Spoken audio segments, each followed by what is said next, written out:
The last session yesterday talked about how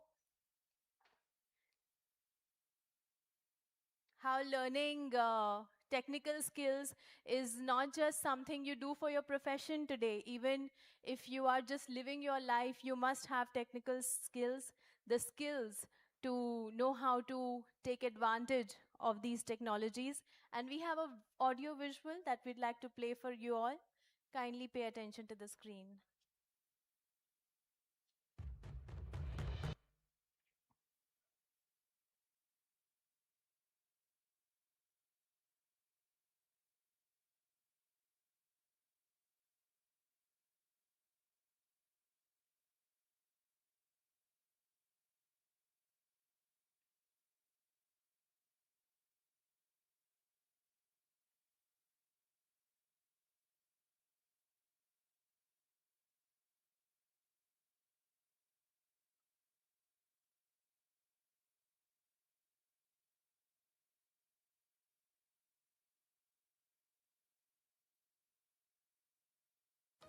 ई मित्र, आम जन का सच्चा मित्र। ई मित्र से बढ़ी नजदीकी, घटी शासन से दूरी। ई गवर्नेंस की इस पहल ने सरकार और जनता के बीच की दूरी को मिटाया है। 70,000 से ज्यादा ई मित्र कियोस्क के राज्यव्यापी नेटवर्क के जरिए ई मित्र प्लेटफॉर्म राजस्थान के नागरिकों, खासकर ग्रामीण लोगों को आईटी आधारित सेवाएं देने की बेजोड़ मिसाल बना है। ई मित्र प्लेटफॉर्म ने G2C व B2C क्षेत्र की 600 से अधिक सेवाओं से राज्य के नागरिकों तक बनाई पहुंच। हाल ही में ई मित्र पर B2C क्षेत्र की home loan, insurance, mutual fund, Indo Nepal money transfer, telemedicine, digital online exam, school olympiad, e commerce, passport, pan card, ITR e filing, GST registration जैसी सेवाओं के साथ साथ EESL उजाला के LED bulbs, tubelight, AC, fan, induction stove आदि products के sale की सेवा भी जोड़ी गई है। ई मित्र पर भर्ती परीक्षाओं के लिए ऑनलाइन आवेदन, फीस जमा करने, मूल निवास, जाति प्रमाण पत्र, चरित्र प्रमाण पत्र, राशन कार्ड आदि डिजिटली हस्ताक्षरित दस्तावेज नागरिकों तक आसानी से उपलब्ध करवाने में ई मित्र की भूमिका सराहनीय रही है। पब्लिक सर्विस डिलीवरी को प्रभावी, कुशल और पारदर्शी बनाने वाले ई मित्र का लाभ नागरिक कियोस्क के साथ साथ मोबाइल ऐप और वेब पोर्टल से भी किया जा सकता है। ई मित्र द्वारा प्रति माह लगभग 60 लाख से अधिक नागरिकों को सेवाएं प्रदान की जा रही हैं।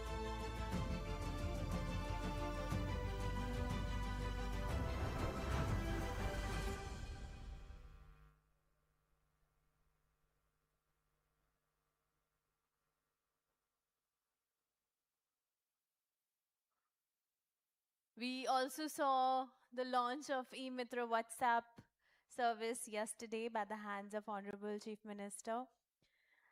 And all these innovations, they are creating a new way of life. Jaipur is known, Rajasthan is known as the place of history. There is a lot of history in our state. But right now, what we are witnessing, I think we are also witnessing a lot of historical moments.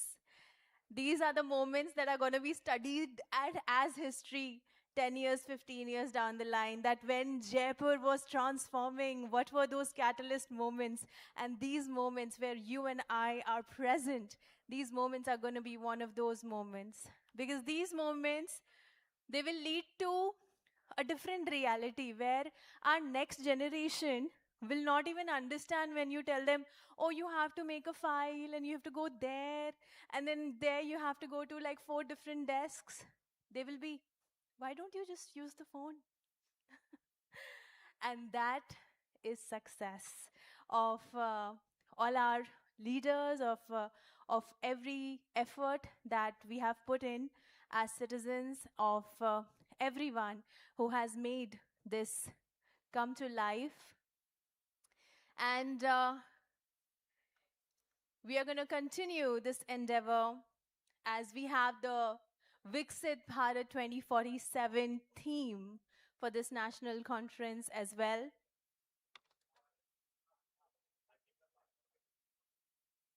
We would like to play for you another IT film. Kindly pay attention to the screen. Rajasthan, the land of timeless traditions, valor, vibrant culture, and magnificent heritage. Today, this historic land is setting new benchmarks in digital infrastructure, process re-engineering, transparency, and citizen-centric service delivery.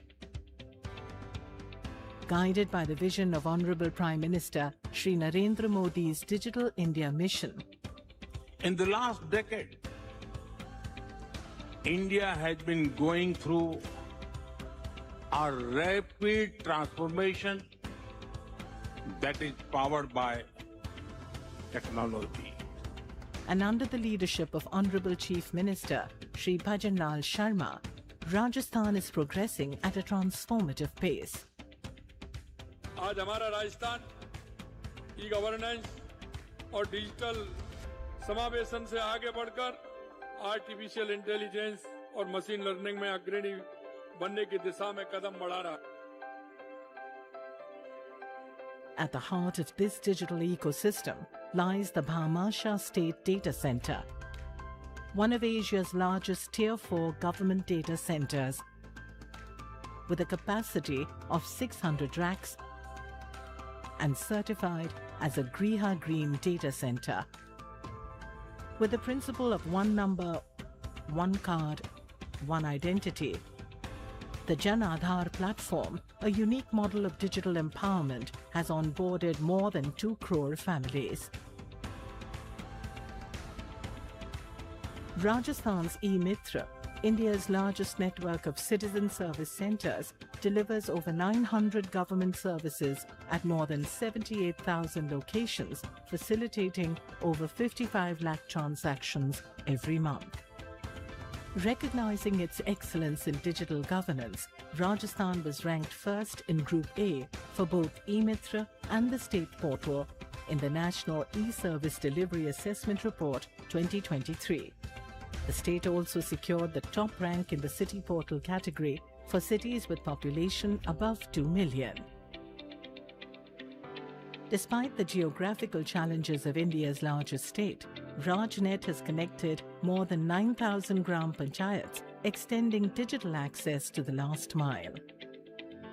The Chief Minister's helpline 181 is redefining grievance redressal through AI-powered voice bots, chatbots, and WhatsApp integration, delivering fast, transparent, and efficient services to 70 to 80,000 citizens every day. Raj Kisan Sathi has connected more than 75 lakh farmers with government services and agricultural support, and direct benefit transfers exceeding 4,500 crore rupees. Its impact has been recognized with 2 prestigious national awards. Towards the Honorable Prime Minister's vision of Viksit Bharat, Rajasthan is fostering entrepreneurship and innovation through its iStart program. iStart has supported more than 7,000 startups, attracted investments exceeding 1,000 crore rupees, and has created over 43,000 jobs.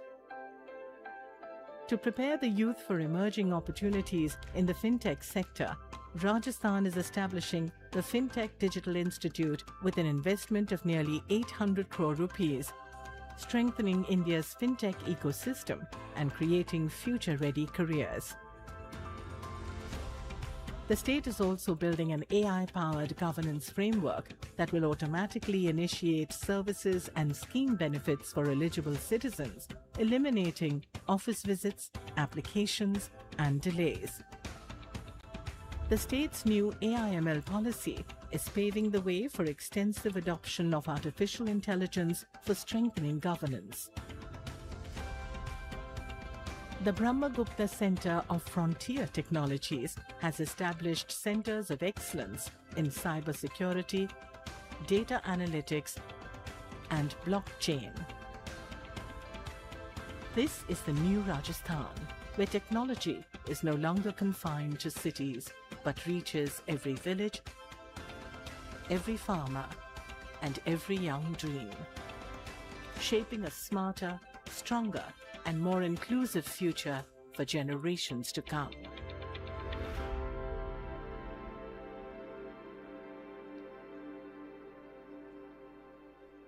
Welcome to the new Rajasthan. Let's share our enthusiasm with a round of applause. And we should also share this enthusiasm on the digital platforms. Please do share all these good news with everyone around on your various accounts. Let the world know about Viksit Bharat, about Viksit Rajasthan mission. And now it's time to take this mission forward with one more very interesting discussion on AI for smart policing and public safety. For this session, we will be joined by our experts. Please help me in welcoming on stage Inspector General BPRND, Ministry of Home Affairs, Government of India, Shri Gopesh Agarwal, IPS. This is the first session. I think the enthusiasm should be the highest. So let's welcome each one of our experts with the great participation. Thank you, sir. And we would like to invite on stage Director, Bureau of Police Research and Development, Jaipur, Dr. Amandeep Kapoor, IPS. We would like to welcome SP Eluru, Andhra Pradesh, Shri Komi Kishore, IPS. And Director, CDTI, Hyderabad, Shri Salman Taj Patil, IPS. And over to our moderator, Shri Gopesh Agarwal.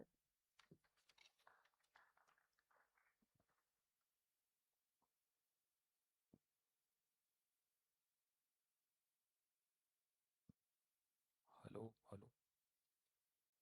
Yeah, good morning to everyone, especially my friends from police department. Myself, Gopesh Agrawal. I'm an IPS officer, Kerala Cadre 98 batch, presently working as IG modernization of BPRND. Let me tell a little bit about BPRND. BPRND means that Bureau of Police Research and Development. This is a organization. This is a small organization, बहुत छोटा organization है. It is working under Ministry of Home Affairs. And we have around, at present, we have 22 IPS officers. It is called also think tank for police. Our topic for panel discussion is AI for smart policing and public safety. I believe everyone present here has used artificial intelligence in some capacity, whether in their professional or personal life.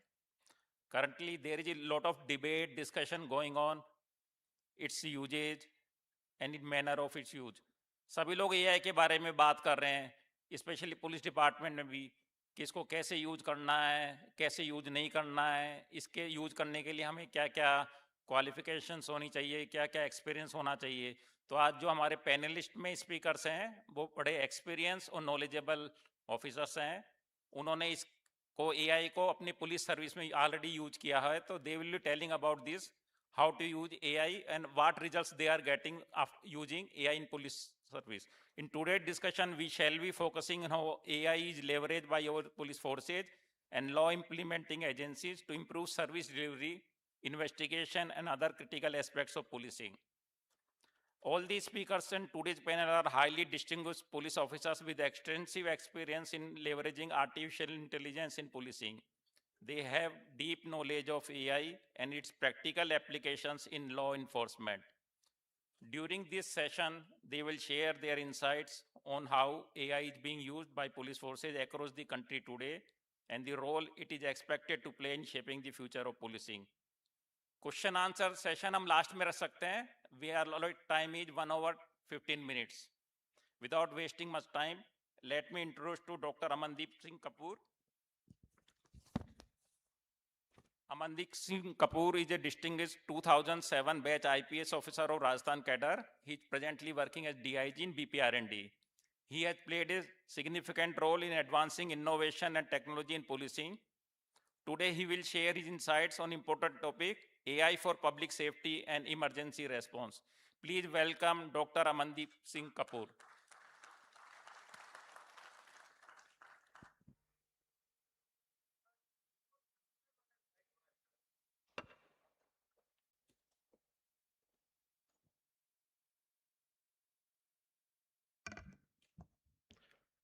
Thank you, sir. नमस्कार, जय हिंद।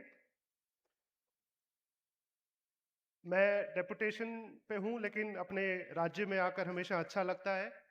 तो सर्वप्रथम NEGD और DYT को साधुवाद और धन्यवाद कि हमें ये मौका दिया गया। मैं अपना उद्बोधन हिंदी में रखूंगा। जनरली थोड़ा सा इंग्लिश टचअप रहेगा, क्योंकि मैं अपने कैडर की नब्ज जानता हूँ।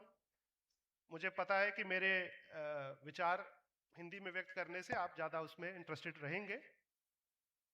मेरा टॉपिक जो मुझे दिया गया है, AI and smart policing, public safety and emergency responses. दोनों ही बड़े कठिन टॉपिक है, अपने आप में दैत्य स्वरूप है। पुलिसिंग अपने आप में एक बड़ा विषय है, एक बड़ा कठिनाई और चुनौतीपूर्ण डोमेन है, और उसके ऊपर साथ ही एक AI का डोमेन और जुड़ गया है। पुलिस एक घटक है जो कि विध्वंस या विनाश और सभ्यता के बीच में खड़ा है। इसलिए मैं इसको सबसे चुनौतीपूर्ण नौकरी तो क्या कहूंगा, एक लहजा है जीवन का पुलिसिंग, तो सबसे चुनौतीपूर्ण कार्य मानता हूं। इससे मुझे लगता नहीं शायद कोई ऐसा हो जो इत्तेफाक ना करता हो। अभी तक हम जो पुलिसिंग का मेन काम है, क्राइम, लॉ एंड ऑर्डर और डिलीवरी ऑफ सर्विसेज देना, ये देते आए हैं। बहुत सारी अपेक्षाएं हमसे हैं, जनता की बहुत भरोसा और हमारे से एक निष्पक्ष और एक प्रोफेशनल पुलिसिंग की जो अपेक्षाएं हैं, कहीं पूरी हुई हैं, कहीं उम्मीदें अभी भी बाकी हैं, कहीं कार्य प्रगति पर है। लेकिन जो अभी अगर आप किसी समुद्र के तट पर खड़े हो जाएं और लहरों को और हवा को आने दें, तो वैसे अगर सिर्फ बी इन द ग्राफ भी रहे, तो भी जो आखिरी दो चीजें मैं बताना चाह रहा हूं कि टेक्नोलॉजी आपको उन लहरों के थपेड़ों की तरह टच कर रही होगी, इससे आप बिल्कुल इत्तेफाक रख सकते हैं। और दूसरा डिस्ट्रप्टिव पुशेस है, जिसमें AI और जितने आज की इमर्जिंग टेक्नोलॉजीज हैं वो हमको प्रभावित करती हैं। अगर हम कहें कि chaos पहले था और उसके समक्ष पुलिस खड़ी थी, इसके ऊपर एक लेयर ऐड हो गई है जो टेक और AI जनरेटेड chaos जिसने क्रिएट किया। और साथ ही साथ लेकिन ये भी अपॉर्चुनिटी है कि हम उसी AI को, उसी टूल्स को, उसी सार्थक प्रयासों को यूज करके एक सक्षम पुलिस फोर्स भी खड़ी करें। तो आपको लगा होगा कि यहाँ पे पहला ही स्पीकर बताने लगेगा कि जैसे एक जादूगर खरगोश निकालता है टोपी से, तो AI क्या क्या कर रहा है। तो वो चीज हम करेंगे, मेरे बाकी स्पीकर भी करेंगे, लेकिन साथ ही साथ हमें यह भी देखना है कि जो खरगोश निकला है वो अपने आप में लकवाग्रस्त तो नहीं निकल आया है कि वो अपने आप में एक हैरेसमेंट हो गया। तो ये चीजें मैंडेट है हमारी आज की पुलिसिंग की। अब आप कहेंगे कि AI अपने आप में फ्रैंकेनस्टीन मॉन्स्टर कैसे है, दैत्य कैसे है। तो अभी आपको अगर जो परिचित हैं, जो पढ़ते हैं थोड़ा बहुत AI के बारे में, माइथॉस का जो और उसके साथ साथ प्रोजेक्ट ग्लासविंग जो उन्होंने निकाला है, ये हमसे वो समय आ गया है अब जब हमें अपने तस्मे बांधने पड़ेंगे। सिर्फ 6 या 12 महीने में अभी ये क्लोज डोर शेयर किया गया टेक कंपनी से, मिथॉस का जो ग्रेविटेशनल या जो इसका एक्सपोनेंशियल इफेक्ट है हम सब पे आने वाला है।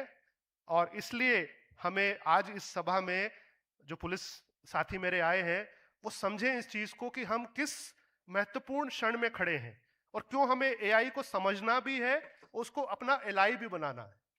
तो माइथॉस जैसी चीज जो आई है वो ऑटोमेटिकली वल्नरेबिलिटीज जब भी कोई सॉफ्टवेयर बनता है या AI रिलेटेड मॉडल बनता है उसमें से खोजेगी। और अब वो डिपेंड करता है किसको दे रही है। अगर पुलिस वाले को देती है तो हम सक्षम हो गए, हमारी समाज सक्षम हो गया। पर अगर वो एक क्रिमिनल को देती है या एक हैकर को देती है तो हमें हमेशा अपने साइबर सिक्योरिटी के जो ढांचा है या कवच है उसको मजबूत रखना पड़ेगा। तो हमारा मैंडेट क्या है? आज की सभा हो चाहे पुलिसिंग का डेली का काम हो, ये मैंडेट है हमारा आज के इस क्षण में और इसके बाद। टू हैंडल पब्लिक मैं पढ़ देता हूं, सेफ्टी यानी क्राइम प्रिवेंशन जनरली, और इमरजेंसी रिस्पॉन्स जो कि लॉ एंड ऑर्डर, यही काम है हमारा पुलिस का। और इसमें हमें अपनी एक रेजिलिएंट कम्युनिटी बनानी है और रेजिलिएंट ऑर्गेनाइजेशन बनानी है, विद और विदाउट एआई। यानी हम उस इमर्जिंग टेक को और एआई को साथ रख सकते हैं अगर हमें उसे यूज करना आ जाए, और अगर हमें वो थ्रेट भी लगता है तो थ्रेट को समझ के हम कैसे उसके विदाउट आगे बढ़े, ये हमारा मैंडेट होना चाहिए। तो हम समझेंगे आज के इस सेशन में कि वो थ्रेट्स क्या है और हम क्या अच्छा काम कर पा रहे हैं। कुछ केस स्टडीज मेरे साथी पेश करेंगे आपके सामने, मैं खुद कुछ चीजें लेके आया हूं, समय हुआ तो बताऊंगा। तो सिर्फ एआई अपने आप में इकलौता हमें उसे चीज नहीं देखनी चाहिए, वो एक बहुत बड़ी छतरी है, अम्ब्रेला है, उसका हिस्सा है। तो आपको अगर याद रखना हो तो ABCD करके आप समझ सकते हैं, आर्टिफिशियल इंटेलिजेंस, ब्लॉकचेन, कंप्यूटिंग और डाटा गवर्नेंस। ये चारों चीजें हमें, ये इमर्जिंग टेक्नोलॉजीज हैं, बाकी और भी बहुत सारी हैं, ड्रोन्स हैं, रोबोटिक्स है, लेकिन ABCD मुझे लगता है ये पहली चार वो हैं जो हमें सबसे ज्यादा प्रभावित करती हैं, हमें हिट करती हैं और हमारी एलआई भी हो सकती है। अब ब्लॉकचेन से पूरी क्रिप्टो करेंसी निकली है, ब्लॉकचेन का हम वो पक्ष यूज नहीं कर पाए जो हमें करना था। एक बहुत रोजी पिक्चर क्रिएट की गई थी पहले कि ब्लॉकचेन शायद एक बड़ा यूटोपियन चीज आ गई है हमारे हाथ में, वैसा नहीं हुआ। लेकिन ब्लॉकचेन की जो दूसरी चीज है क्रिप्टो करेंसी, दूसरा उसका जो फैसेट है, उससे बहुत सारा क्राइम हुआ, उससे बहुत सारा रैंसमवेयर्स हो गए, बहुत सारी प्रॉब्लम्स में आ गई आज की साइबर सिक्योरिटी और साइबर क्राइम इकोसिस्टम। तो हर चीज हमें फायदा देगी, नुकसान देगी, डिपेंड करता है वो किस तरफ गई। तो सिमिलरली एआई एक चीज है और ये चीज आपको ध्यान रखनी चाहिए। अब मैं अगर हम एक जर्नी की बात करें, जो हमारी यात्रा है टेक्नोलॉजी से, पुलिसिंग सिस्टम की यात्रा ऐसी नहीं है कि टेक्नोलॉजी आज ही हमें याद आई। पुलिसिंग का टेक्नोलॉजी से नाता बहुत पुराना है। जो सज्जन यहाँ पे एकेडेमिया से आए हैं और पॉलिसी मेकिंग से आए हैं, उनको ये लगता होगा कि पुलिसिंग टेक्नोलॉजी की ज्यादा बात नहीं करती या टेक्नोलॉजी उसमें दिखती नहीं है, पर ये सत्य नहीं है। मैं आगे बताऊंगा कि उसमें पेज कहां छुपा हुआ है। लेकिन डाटाबेस मैनेजमेंट हम बहुत देर से यूज कर रहे हैं, एक्सेल शीट्स यूज करना या हमारे जो सीपा, CCTNS, ये सारी डाटाबेस मैनेजमेंट टेक्निक्स ही थी जो हमने सीखना बहुत पहले से शुरू कर दिया।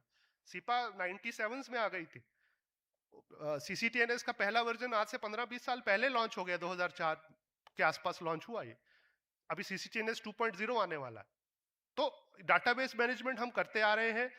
धीरे धीरे हमने लेगेसी सिस्टम्स को क्लाउड बेस करना शुरू किया, डिजिटाइजेशन करना शुरू किया, हमने यूनिफाइड प्लेटफॉर्म्स निकाले, हमने अपने ऑटोमेशन टास्क को भी यूज करना शुरू किया। हालांकि उस ऑटोमेशन टास्क में हमारा कोई ऐसा यंत्र हमारे पास नहीं है जो हमारी खुद की रिंग फेंस या एयर गैप्ड व्यवस्थाओं से आए। वो सब बाहर की टेक्नोलॉजी, बाहर की कंपनीज ही हमें दे रही है। यहाँ पे छोटा नहीं बल्कि बड़ा ही एक खतरा भी है कि अगर हम सारा डाटा, पुलिस का डाटा और क्रिमिनल डाटा जिसपे प्राइवेसी के सारे लॉज अप्लाई होते हैं, वो हम बाहर की कंपनी से खुलेआम शेयर कर रहे हैं। अपनी इंटेलिजेंस, हम अपनी सिक्योरिटी से संबंधित, क्रिटिकल इंफ्रास्ट्रक्चर से संबंधित चीजें कहीं भी शेयर कर रहे हैं, तो वो थोड़ी सी खतरनाक चीज है जिसमें मैं बाद में दोबारा आऊंगा। तो ये हमारी चीजें चल रही थी। अब आखिरी जो चीज इसमें ऐड हुई आज की डेट में, वो ये है कि हमने LLMs, RAGs और एजेंट्स या कि AI को पायलट्स जो है उनका साथ लेना शुरू किया है। तो बाकी भी को पायलट्स हैं, वो पुलिस को पायलट्स रहे हैं, लेकिन AI को पायलट्स को अब हमने अपनाना शुरू किया है। तो इस चीज को आप समझिए और इस चीज में भरोसा रखिए कि पुलिस का को पायलट्स, जो टेक्नोलॉजी को पायलट्स रहे हैं, वो बहुत सालों से हमारे साथ रहे हैं। पुलिस की वही फोर्स जो जिस कांस्टेबल को हम लेते हैं और जिस भी उसकी बेसिक मिनिमल एजुकेशन क्वालिफिकेशन पे लेते हैं, वो एक से एक को पायलट पुलिस टेक्नोलॉजी को पायलट को चलाता रहा है हमारे लिए पिछले 15-20 साल से। तो आखिर में क्वेश्चन पूछा जाएगा अगर कि क्या AI के लिए अब हमें, क्योंकि आखिर में जब आऊंगा कि हमें एक अपना कैडर बनाना चाहिए क्या, तो उस चीज पे आप अभी इस मेरे क्वेश्चन को याद रखिएगा, इसका आंसर शायद मैं लास्ट में मांगूंगा आपसे। अब ये एक एग्जांपल है, दिल्ली पुलिस का ई चिट्ठा है। तो सॉफ्टवेयर बेस्ड सिस्टम है जिससे पुलिस की ड्यूटीज ऑटोमेटिकली अलॉट होती थी। ऐसे ही हमारे यहाँ पे रोस्टर्स हैं। हमारे यहाँ पे अगर किसी भी फोर्स डिपार्टमेंट में चले जाएं तो हो सकता है कोई इनोवेटिव वहाँ के पुलिसमैन ने या मिनिस्ट्रियल स्टाफ ने कोई एक ऐसा सॉफ्टवेयर इजाद करके या यूज करता आ रहा हो। लेकिन अब वहां पेच है कि हम जब इतनी सारी चीजें टेक्नोलॉजी में करते आ रहे हैं, तो जैसे कल का सेशन जिन्होंने अगर अटेंड किया हो तो बहुत सारी मिनिस्ट्रीज ने बहुत सारा काम किया और बहुत सारे सॉफ्टवेयर्स आ गए, उनके ई गवर्नेंस इनोवेशन इनिशिएटिव्स आ गए। पुलिस में जनरली आपको पब्लिक लेवल पे ये चीज नहीं दिखती है। उसका कारण अगर आप सोचें तो उसका कारण ये है कि पुलिस एक स्टेट सब्जेक्ट है। तो इसको मैं ढाबा फैलेसी से समझाता हूं। मिशेलिन 5 स्टार होटल का कोई रेस्टोरेंट हो, हम उसकी बात अगर ढाबे पे अप्लाई करना चाहें तो वो पॉसिबल नहीं है। हमें उसे वैसी अपेक्षा भी नहीं रखना चाहिए। हमारा यूनिट जो है वो पुलिस स्टेशन है, और ये बाकी मिनिस्ट्रीज जहां पे आप कहेंगे हेल्थ और एजुकेशन भी तो स्टेट सब्जेक्ट है, लेकिन वहां पे पैरेलल एजेंसीज उनको सपोर्ट करती हैं। एनजीओज हैं, दूसरे ग्रुप्स हैं, सोसाइटी, सिविल सोसाइटी है, प्राइवेट सेक्टर है। अगर हेल्थ में जितना काम सरकारी सेक्टर करता है उससे कहीं ज्यादा प्राइवेट सेक्टर करता है। पर कभी पुलिसिंग प्राइवेट नहीं हो सकती। पुलिसिंग का यूनिट हमेशा थाना रहेगा। जुडिशरी भी प्राइवेट नहीं हो सकती, उसका यूनिट भी कोर्ट रहेगा, छोटे से छोटा कोर्ट जो हो। तो आपको जो यूनिट्स और जो हमें काम देखना है, हमारा काम होना चाहिए कि हम उस ढाबे को शानदार बनाएं। हम ये ना सोचें कि एक 5 स्टार होटल कैसे चल रहा है और उसकी सारी एसओपीज लाके हम अपने यूनिट में बताएं। खैर, इसलिए भी हमारा काम नहीं दिखता क्योंकि हम वो यूनिट है या वो ऑर्गेनाइजेशन है जो human rights, civil rights, privacy rights, इस सबसे लिए वो एजेंसी है जिनसे पूछा जाता है, जो अकाउंटेबल है। तो अमंग्स ऑल ऑर्गेनाइजेशंस जो सबसे ज्यादा accountable organisation for civil right, human rights है वो पुलिसिंग है। पुलिसिंग की कोई सब्स्टिट्यूट नहीं है। पुलिसिंग एक स्टेट सब्जेक्ट है। इसलिए शायद आपको इतने एग्जांपल्स और इतने ई गवर्नेंस इनिशिएटिव्स शायद ना दिखते हो। हमारा यूनिट हमेशा ये रहेगा। सीसीटीएनएस एक प्लेटफॉर्म था, है। सीसीटीएनएस का विकास भी होगा, 2.0 आ रहा है, 3.0 आएगा। तो सेंटर हमेशा एक प्लेटफॉर्म देगा। उससे हमारे एवोल्यूशन में यह भी आया कि सीसीटीएनएस को लागू करने में 10-15 साल लग गए। तो अभी अगर आपने न्यू क्रिमिनल लॉज में देखा हो, ई साक्ष्य कितनी इजी से लागू हो गया। आपको पता लगा कि उसकी कोई प्रॉब्लम नहीं आई ना, इतना सीमलेसली लागू हुआ। उसका कारण यह था कि वो प्लग इन एप्लीकेशन के हम रूप में आ गए। हमने प्लेटफॉर्म वाली एग्जीक्यूटिव पॉलिसी को छोड़ के, एग्जीक्यूशन मॉडल को छोड़ के हमने प्लग इन मॉडल्स पे ले आए। पर सेंटर हमेशा आपको एक प्लेटफॉर्म्स या एप्लीकेशंस दे पाएगा। स्टेट्स को उनके ऊपर काम करना है, उसको अपनाना है, अपनी लीगल और अपनी स्टैट्यूटरी रिक्वायरमेंट्स के हिसाब से उसको ढालना है, उसको परोसना है, साफ करना है और फिर इसको इंप्लीमेंट करना है। तो ये मॉडल आप हमेशा याद रखिए कि हमारा जो एआई बेस्ड या टेक्नोलॉजी बेस्ड इंटरफेस होगा वो इस तरह से ही चलेगा। सेंटर आपको हमेशा आइडियाज देगा, मोटी मोटी चीज आपको दे सकता है। काम स्टेट्स को ही करना है तो अपने को हाथ मैले करने पड़ेंगे। हमारे पास चैलेंजेस ये हैं, इसमें दोबारा मुझे आप सब पढ़ सकते हैं। ये इसमें लास्ट चीज पे मैं थोड़ा आपको फोकस कराना चाहूंगा। ये सब चीजें हम कई सालों से झेल रहे हैं, लेकिन अब एसिमेट्रीज का एक नया चैलेंज हमें ऐड होगा। तो एसिमेट्रीज को समझिए आप। इकोनॉमिक्स के जो छात्र हैं या जिन्होंने इकोनॉमिक्स पढ़ी है, उन्होंने ये जोसेफ स्टिग्लिट्ज की लेमन्स थ्योरी ऑफ मार्केट पढ़ी होगी या सुनी होगी। इस पे इनको नोबेल प्राइज मिला था। ये मार्केट में एसिमेट्री ऑफ इंफॉर्मेशन की बात करते हैं। तो ये कहते हैं कि एक borrower, lender, seller, buyer, CEO, board, insurance करता और उसकी कंपनी या फिर आपके किराएदार और मकान मालिक में हमेशा एसिमेट्री रहती है। किसी एक को ये पता रहता है कि उसके पास क्या इंफॉर्मेशन ऐसी है जो सामने वाले के पास नहीं है। ज्यादा इंफॉर्मेशन किसी एक के पास जरूर रहेगी। अब इसका आप कहेंगे कि पुलिसिंग से क्या लेना देना, तो इंफॉर्मेशन, अब सुप्रीम कोर्ट की जो जितनी भी अब जजमेंट्स आ गई हैं और नया जो एक रिजीम एग्जिस्ट कर रहा है, उसमें information includes data, information includes your privacy rights as well. तो अब यहां से आपका चैलेंज शुरू होता है। अगर आपने इस एसिमेट्री को नहीं समझा और नहीं तोड़ा तो उसका परिणाम क्या होगा? तो उसका परिणाम ये होगा कि ये दोनों जॉर्ज एकरलॉफ और स्टिग्लिट्स ने मिलकर ये थ्योरी दी थी। इन्होंने एक लेमन को कहा था कि एक लेमन थ्योरी इसलिए बोलते हैं कि कार को जो खरीदने जाओ तो सामने वाला नहीं बताता ये कब ठुकी थी, इसके कितने मीटर चल गया, ये है वो है, मैंने कब इसका इलाज हो गया, ये तो वो नहीं बताता, तो उसको इसने लेमन कहा था कि वो एक मार्केट का लेमन है। अब वो देखिए उसने कितनी कारगर बात कही हमारे लिए। इंग्लिश में है, मैं थोड़ा पढ़ के बताता हूं। The information problem can either cause an entire market to collapse or contract it into an adverse selection of low quality products.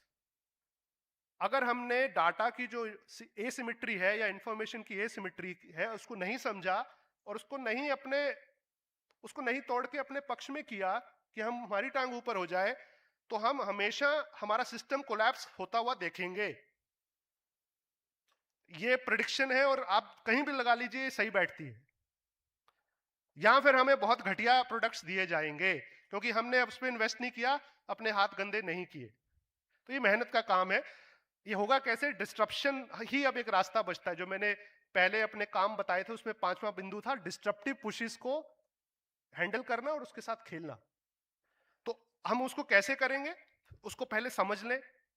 Special understanding होती है कि उसकी लेंथ और ब्रेड्थ प्रॉब्लम की समझे। टेम्पोरल अंडरस्टैंडिंग है कि उसके टाइम लिमिट्स को समझे कि हमारे पास कितना टाइम बाकी है उसको ठीक करने के लिए, और फिर हम उसके बाद कोई साउंड पॉलिसी मेकिंग बनाए। तो हम उसको, अब मैं आता हूं स्पेशल में कि उसको समझते हैं। तो समझने के 3 तरीके रहते हैं। हम उसको सिर्फ देख सकते हैं, देख के खुश हो गए, ऑब्जर्व कर लिया, उसमें पार्टिसिपेट किया, घुस गए।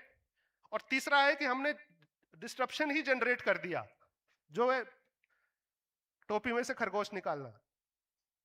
तो ये तीसरा है, ये तब तक नहीं होगा जब तक हम पहले 2 चीजें नहीं कर पाएंगे। तो हम ऑब्जर्व कैसे करें? अब गूगल ने एक न्यूक्लियर पावर प्लांट लगा दिया, अब इसमें आप क्या ही कर सकते हैं ऑब्जर्व करने के अलावा? आप ये तो कहेंगे नहीं गूगल को, अरे ये क्या कर दिया, क्यों कर दिया? वो कहेगा भाई तुम अपना काम करो, हमें अपना काम करने दो। पर ये चीज ऑब्जर्व करना भी इंपॉर्टेंट है कि किस तरफ जा रही है, दिशा क्या है। न्यूक्लियर पावर प्लांट की एआई के यूज के लिए गूगल को क्या जरूरत पड़ गई? तो आपको शायद ये समझ आए कि एआई बहुत ज्यादा एनर्जी इंटेंसिव एक्टिविटी है, उसको न्यूक्लियर पावर प्लांट लगाना पड़ रहा है जो अच्छी कंट्रीज नहीं लगा पाती, तो गूगल अपने आप लगा रहा है। इन चीजों को ऑब्जर्व करना पड़ेगा। आप जब भी अखबार पढ़ें, एआई से रिलेटेड जो चीज हो पढ़ के उसको रजिस्टर जरूर करें। फिर उसको पार्टिसिपेट कैसे करें? हम पार्टिसिपेट जब भी करने लगते हैं तो हम अपने आसपास अपने ऐसे विद्वान लोगों को बुलाते हैं कि भाई हमें हेल्प करिए। तो उसमें इंजीनियर, साइंटिस्ट, कंसल्टेंट्स ही आएंगे आपके पास। ये कुछ चीजें हैं जिनका आपको हमें ध्यान रखना है कि they will sell their work. वो कुछ भी चीज बेचना चाहेंगे। अभी हमने एक कार्टून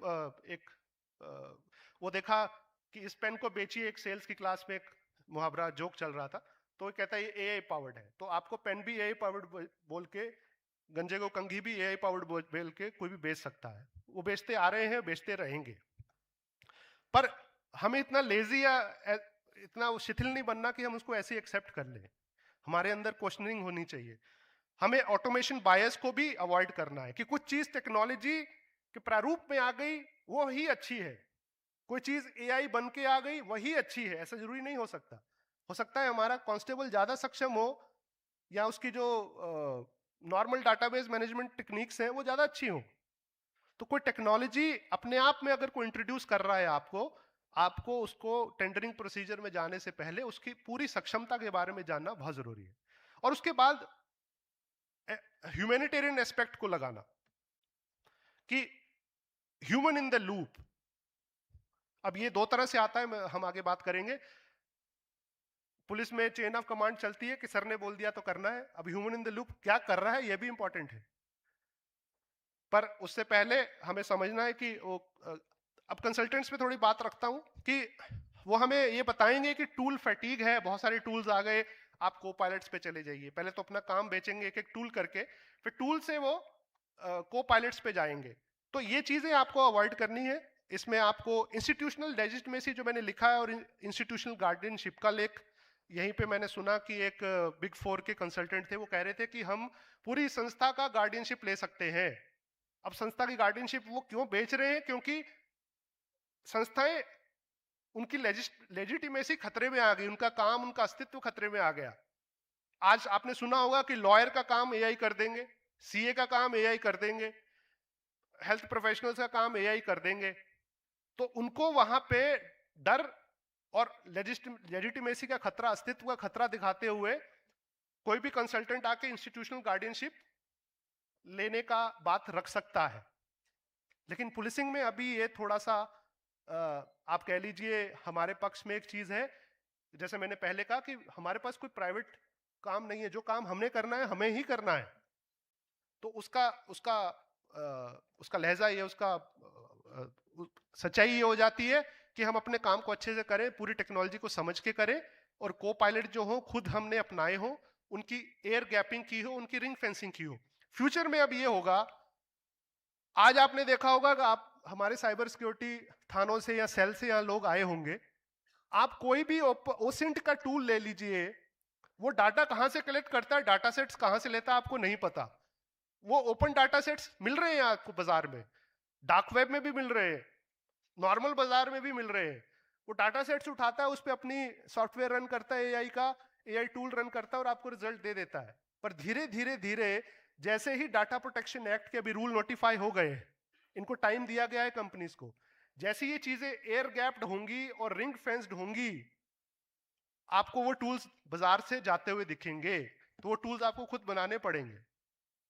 अभी ये बाकी ऑर्गेनाइजेशन या मिनिस्ट्रीज में इतना इफेक्ट नहीं डाल रहा, लेकिन पुलिस से हमेशा पूछा जाएगा अकाउंटेबिलिटी रखते हुए कि आपका डाटा सेट्स लीक कैसे हो गया, आपके पास क्रिमिनल डाटा था, थाने से बाहर कैसे आ गया।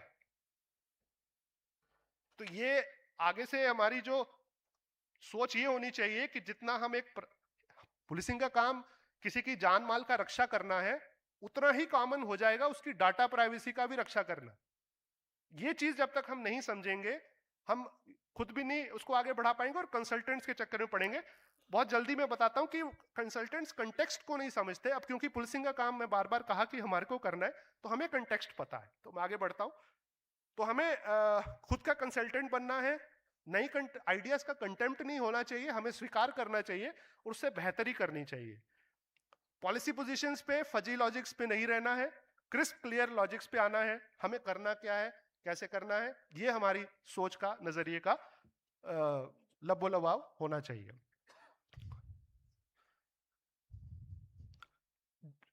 और अब हम अगर जनरेट करें डिस्ट्रप्शंस, तो इस साल का नोबेल प्राइज जो मिला इकोनॉमिक्स का 2025 का, वो मिला है क्रिएटिव डिस्ट्रक्शन के टॉपिक को। अब ये कहेंगे, यहाँ तो हम कहेंगे भी यहाँ तो क्रिएशन होता है या डिस्ट्रप्शन होता है, ये क्रिएटिव डिस्ट्रप्शन क्या होता है? तो ये वो होता है जो हम कह रहे हैं कि हमें खुद मोनोपोलीज को हटाना है।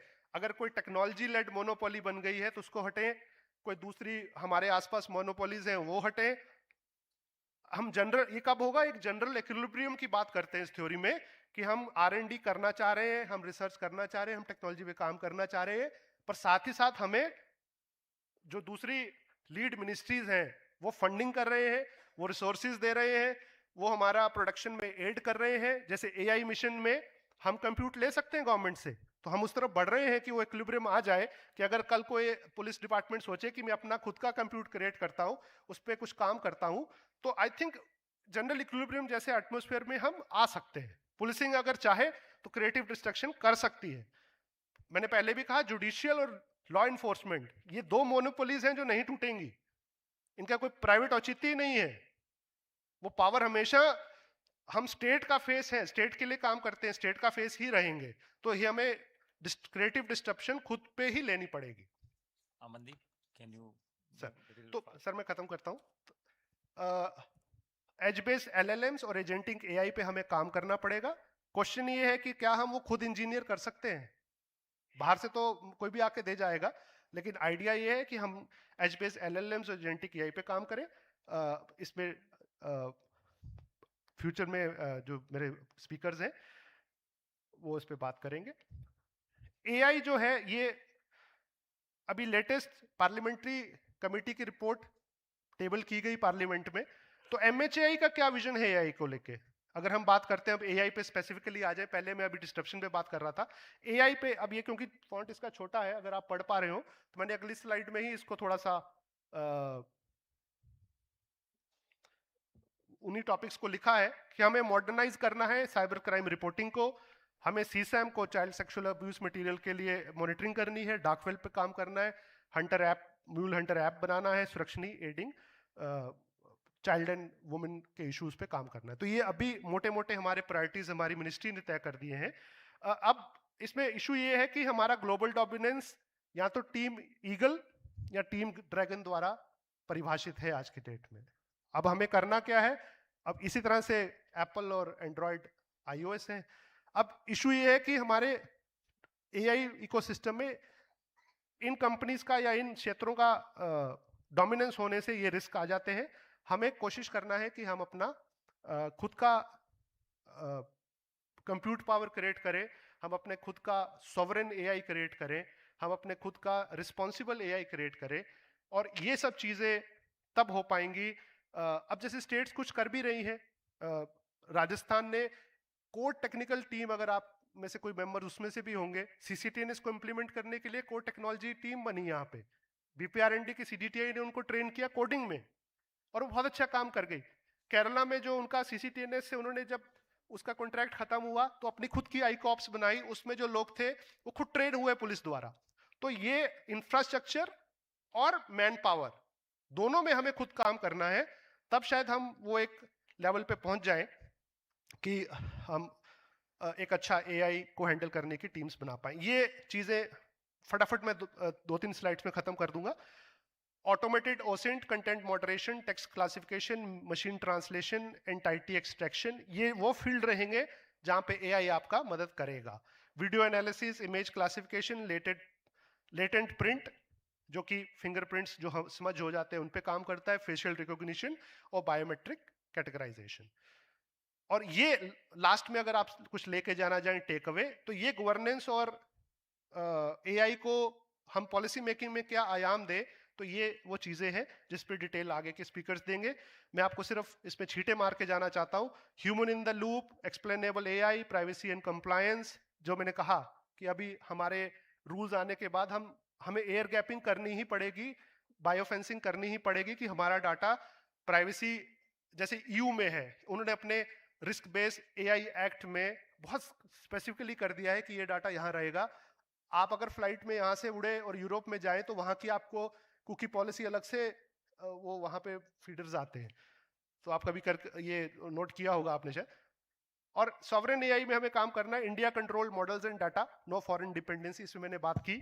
Hosted with national state infrastructure, इस पे भी मैंने बात की। Trained on Indian laws, SOPs and crime patterns, और जो कि एक सिक्योरिटी का आयाम है। अब मैं एक लास्ट स्लाइड, ये एआई से जो साइबर सिक्योरिटी से निकले हुए रिस्क हैं, एआई पावर्ड फिशिंग हो पाएगी, deepfake, automated vulnerability discovery, AI assisted malware, disinformation at scale, और AI accelerated advance persistent threats. ये आपने नोट किए होंगे, सभी जो पुलिस जुरिस्डिक्शंस हैं किसी न किसी में ये प्रॉब्लम आनी शुरू हो चुकी होगी या आ गई होगी। इसके डिफेंस साइड में हमें इतना हताश होने की जरूरत नहीं है, लेकिन कुछ चीजें हैं जो हम करें तो प्रिवेंटिव मेजर्स करना ही बेहतर है। हम threat detection and CM models को इंप्लीमेंट करें, सोर प्लेटफॉर्म्स लाएं, एआई पावर्ड आइडेंटिटी वेरिफिकेशन करके चले, डिसेप्शन टेक्नोलॉजी और नेचुरल लैंग्वेज प्रोसेसिंग के मॉनिटरिंग कम्युनिकेशंस में इसमें ध्यान दें। अब हमने बात करी कि करना क्या है, तो मैं थोड़ा सा ग्रैनुलर चीज में देखूं तो एआई के लिए हमें टीम्स बनानी पड़ेंगी, चाहे वो स्टेट लेवल पे हो, फिर एक जोनल लेवल पे हो, फिर नेशनल लेवल पे हो, और उनकी एक हैंड होल्डिंग बॉडी हो। जैसे अभी आईबी जो है वो नेशनल पुलिस टेक्नोलॉजी मिशन को देख रही है। आपने जेसीसीटी से काम किया होगा, जो I4C की संस्थाएं हैं, उन्होंने भी इसी पैटर्न पे काम किया है। उन्होंने पहले जोनल टीम्स बनाई, जैसे मेवात की एक है, जामतारा की एक है, उन्होंने रिपोर्टिंग करी सेंटर में, सेंटर ने रिपोर्टिंग करी और ऊपर। तो इस तरह से हमें स्टेट कैपेसिटी एनहांसमेंट करना पड़ेगा। ये नॉर्मल एआई फंक्शंस को लेके हो सकता है और क्रिटिकल इंफ्रास्ट्रक्चर को लेके हम दो विंग्स बना सकते हैं और उसी सेम पैटर्न पे चल सकते हैं. एनएफएसयू, बीपीआरएनडी, एनपीए इन सब में इन चीजों में मदद कर सकती है. इस सब के लिए पैसा कहां से आएगा? सबसे इंपॉर्टेंट क्वेश्चन. हमें अपना खजांची खुद बनना है, तो हम अपने डाटा सेट्स को मोनेटाइज कर सकते हैं. Modernisation plan of MHA, MHA को कह सकते हैं कि हमारे लिए अलग से इसमें एक मिशन बना दे. हम एआई को सेंट्रल लिस्ट में जाके सेंट्रल फंडिंग से जुड़ सकते हैं और एआई मिशन को सेंट्रल ऑर्गेनाइजेशंस अलग तरह से भी ट्रीट कर सकती है. तो यही कुछ चीजें मैं आपके साथ साझा करना चाह रहा था. मुझे उम्मीद है कि ये पहला सेशन एआई स्मार्ट पुलिसिंग एक ख्वाब है, पर मुझे ये पूरा यकीन है कि अगर हम मिल के साथ चलेंगे तो बहुत जल्दी हम इसमें सक्षम हो पाएंगे, सफल हो पाएंगे. तो इसी के साथ अपने मैं वाणी को विराम देता हूं. धन्यवाद. Thank you Amandeep.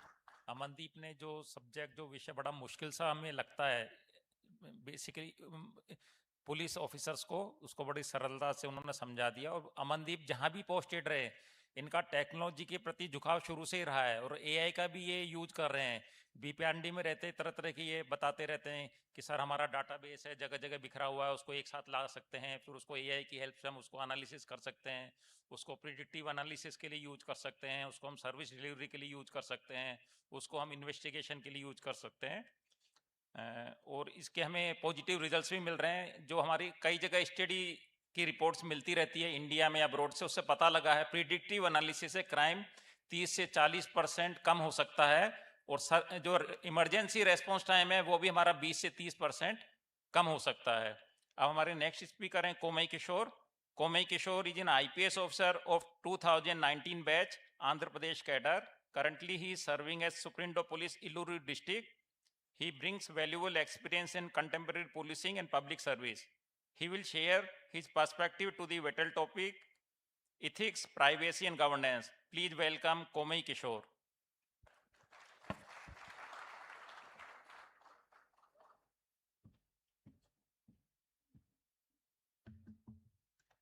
Thank you, sir. And a very warm good morning to everyone and distinguished panelists and other senior officers present over here. Today I'll speak about governing AI in policing, and I would like to speak it through a case study that we have implemented. I believe rather going in theory, we will try to explain what we have done on ground and what lessons we can take from the policy point of view for anybody who is building AI solutions going forward. And there is a need to be nimble to catch up the AI wave. If we are not fast, we'll miss the wave, we'll miss the gains. But at the same time, we need to be very cautious. Can you play the next slide?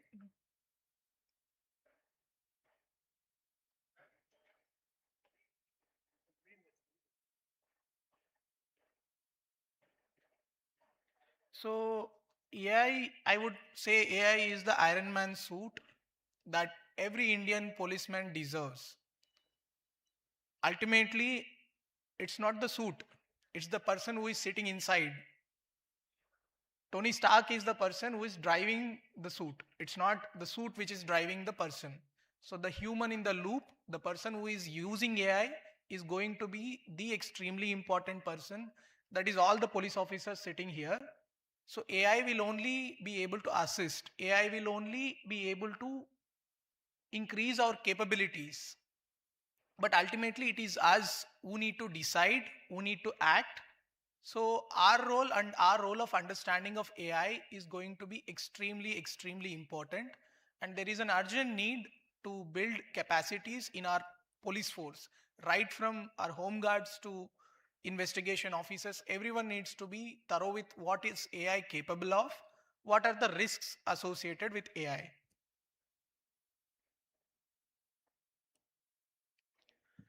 So everyday policeman deals with a lot of legal complexity. Ours is the most cumbersome law, and we have lot many languages, and we after both mehnat ke baad we arrest people.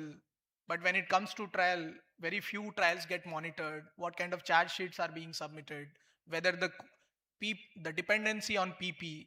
आपने बहुत अच्छे case भी investigate करके डाले होंगे, but the moment it goes to the court, it all is put into the capacity of the PP to present it to the judge. And the documentation burden that we have in the states of AP and Telangana, we have to, all our constables, although they are educated in their mother tongue, they need to document everything in English. So there is a lot of documentation burden that is coming on police. So that is where the AI is going to amplify. It is going to act as a knowledge assistant through the drones and all the FRS technologies that are coming, which are currently live in AP. There are multiple cases where offenders were caught when they got down to our railway stations before they could commit offenses. And we can inculcate empathy in our processes. Imagine a small girl walking into police station and wants to give a complaint. It is very difficult to train all our staff to emulate that kind of empathy, to talk to a 14-year-old girl. But whereas we can inculcate such kind of empathy and SOPs into an AI bot. So one project that we did is this AI investigation co-pilot. Today in Eluru district and many other districts in AP, any citizen can walk in, they can talk to a bot, it will engage in a conversation, it's not mere transcription. आपने बोला होगा मेरा एक गाड़ी चोरी हो गया, then it will ask कौन सी गाड़ी, कैसे रंग, कौन सी रंग की है. It will be an intelligent conversation going forward, and at the end of the conversation it will summarize everything. It will generate a complaint to you. It will go to the next steps. FIR will be auto-filled. That I'll show the demo.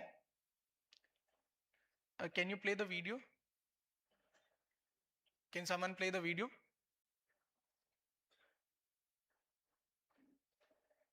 Okay. ముడి బీడీ కాలనీలో ఉంటాము. మా ఆయన పేరు Mahabub Subhani.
So this is one application, the Copilot Dharma, what we built, right from taking care of the citizen grievance. Any person can walk in and register their complaint in any 22 scheduled languages of India.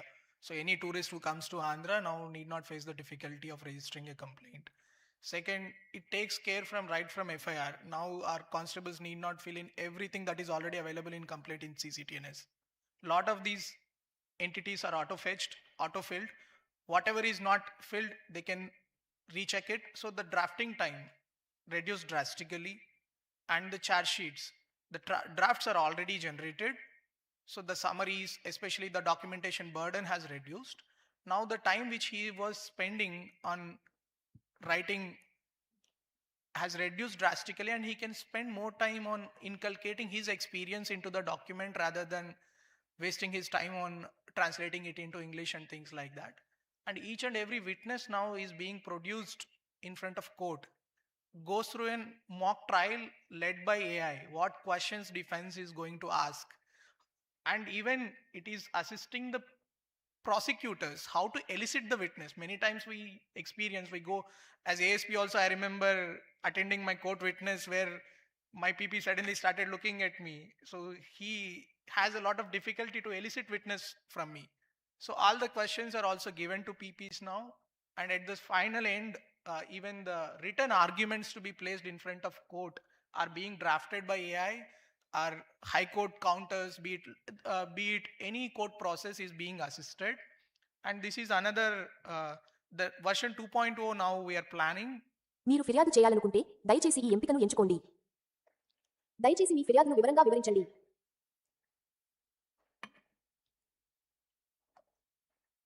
So this is another kiosk model that we are currently under testing. So we want to digitize all the police processes and push them into, if a bank can have an ATM, why can't police can have its own citizen serving kiosks placed separately? మీరు వివరాలను సవరించాలి.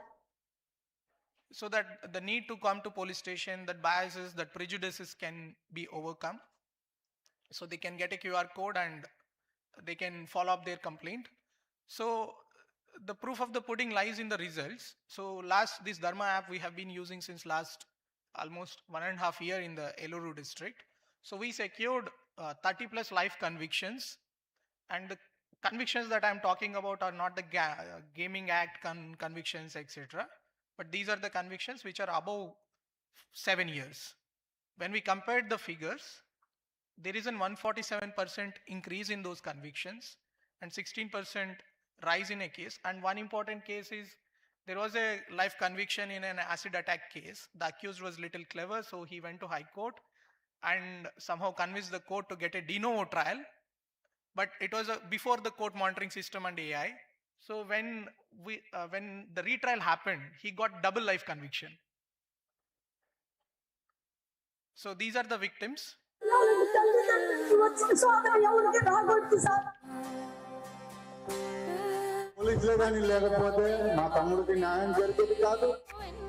అడిగి శిక్ష పడేటట్టు చేశారండి. అందరికీ మీ గవర్నమెంట్కి మీ అందరికీ ధన్యవాదాలండి. వాడికి శిక్ష పడిందని చెప్పారు. మా తమ్ముడు ఆత్మకి శాంతి కలగాలని కోరుకుంటున్నాను. పోలీసు వాళ్ళందరూ కూడా నాకు చాలా ధైర్యం చెప్పారండి. కోర్టు ద్వారా నాకు న్యాయం జరిగేటట్టు నిలబడ్డాను. So these are all the beneficiaries of AI or the process engineering behind it. So AI is technology, but at the same time we need to care about the process behind it. So one key structural change that we did is, earlier each police station, her police station से एक court constable POCSO court को attend करता था, ACST court को attend करता था. We broke that system. We made that per court a constable will be fixed depending on the court size. So now all my court constables are much better equipped. They all achieved a level of expertise much better than my PPs. Using AI, their loyalties now belong to the court monitoring cell rather than SHO. So the NBWs are no more bugged. The charge sheets are properly vetted. If there is any remarks written, they are immediately carried out. And they alert the SHOs much before. If the SHO is not producing witness on time, it is immediately brought to my notice. And there are umpteen cases, drone-led policing, and all our crime scenes are now being captured using 360-degree cameras. So tomorrow judge can better appreciate the crime scene. He can literally walk through the crime scene. So but the success story raises hard questions for policymakers. How are you going to ensure the privacy, fairness, transparency, and accountability and things like that? So the dilemma is, should we move fast and catch the AI wave and ensure that more such victims get benefits by taking advantage of the frontier models which are available and the tech which is available, and at the same time the cost of moving too fast? So the answer is not picking a side. We need to do both. So one way of achieving certain standard is commanding, like aap yahi karo, sovereignty build karo. That other way is giving that playground to me, encouraging and incentivizing states or the local police stations, etc., a safe place to build, a free space to build, so that automatically everyone will build in that safe space, air-gapped space, so that all solutions also emerge together and they will be able to talk to each other and one monolith can be generated out of it. So it's like a kid. बच्चे को खेलना मना नहीं करना है, but we need to build a safe playground where they can experiment and innovate. And this, we talk a lot about, lot of data is there, the data are not talking to each other, we need APIs, etc. So if we can build a safe sandbox, it becomes very easy for innovators and industries to build out very good solutions going forward. But we need such AI sandbox where everything is there. At least we can start with dummy data. And one more caution I would say is, before I worked as a data scientist in artificial intelligence before coming to IPS. So the problem with data is whenever we go to predictive stance, be it the CumpStat model of New York, it becomes very difficult. All the questions of bias, all the questions of race, history, everything comes in, the data quality comes in. But being proactive, so we are not predicting who is going to commit the crime. I want AI to help us properly conduct the trial for who we know are the criminals. So that's where a lot of gains are there. That's where we can overcome, we can remove the problem of bias and things like that. So proactive policing is where we need to look at. And what policy can do to other, and these are few points where we need sandboxes, we need that infrastructure. And few pointers I would want to say, that one important thing is, we say so many things, we have a lot of enforcement rules, but do we have the capacity to actually investigate if an algorithm today is biased? If a deepfake content is generated from so and so platform, do we have standards? Do we have the capability to go and investigate? No. I think that's where we need to come up with GPU infra. There should be a fingerprint for every GPU that is present. So we can trace back to, if any deepfake content is generated, we should be able to trace back to the GPU owner.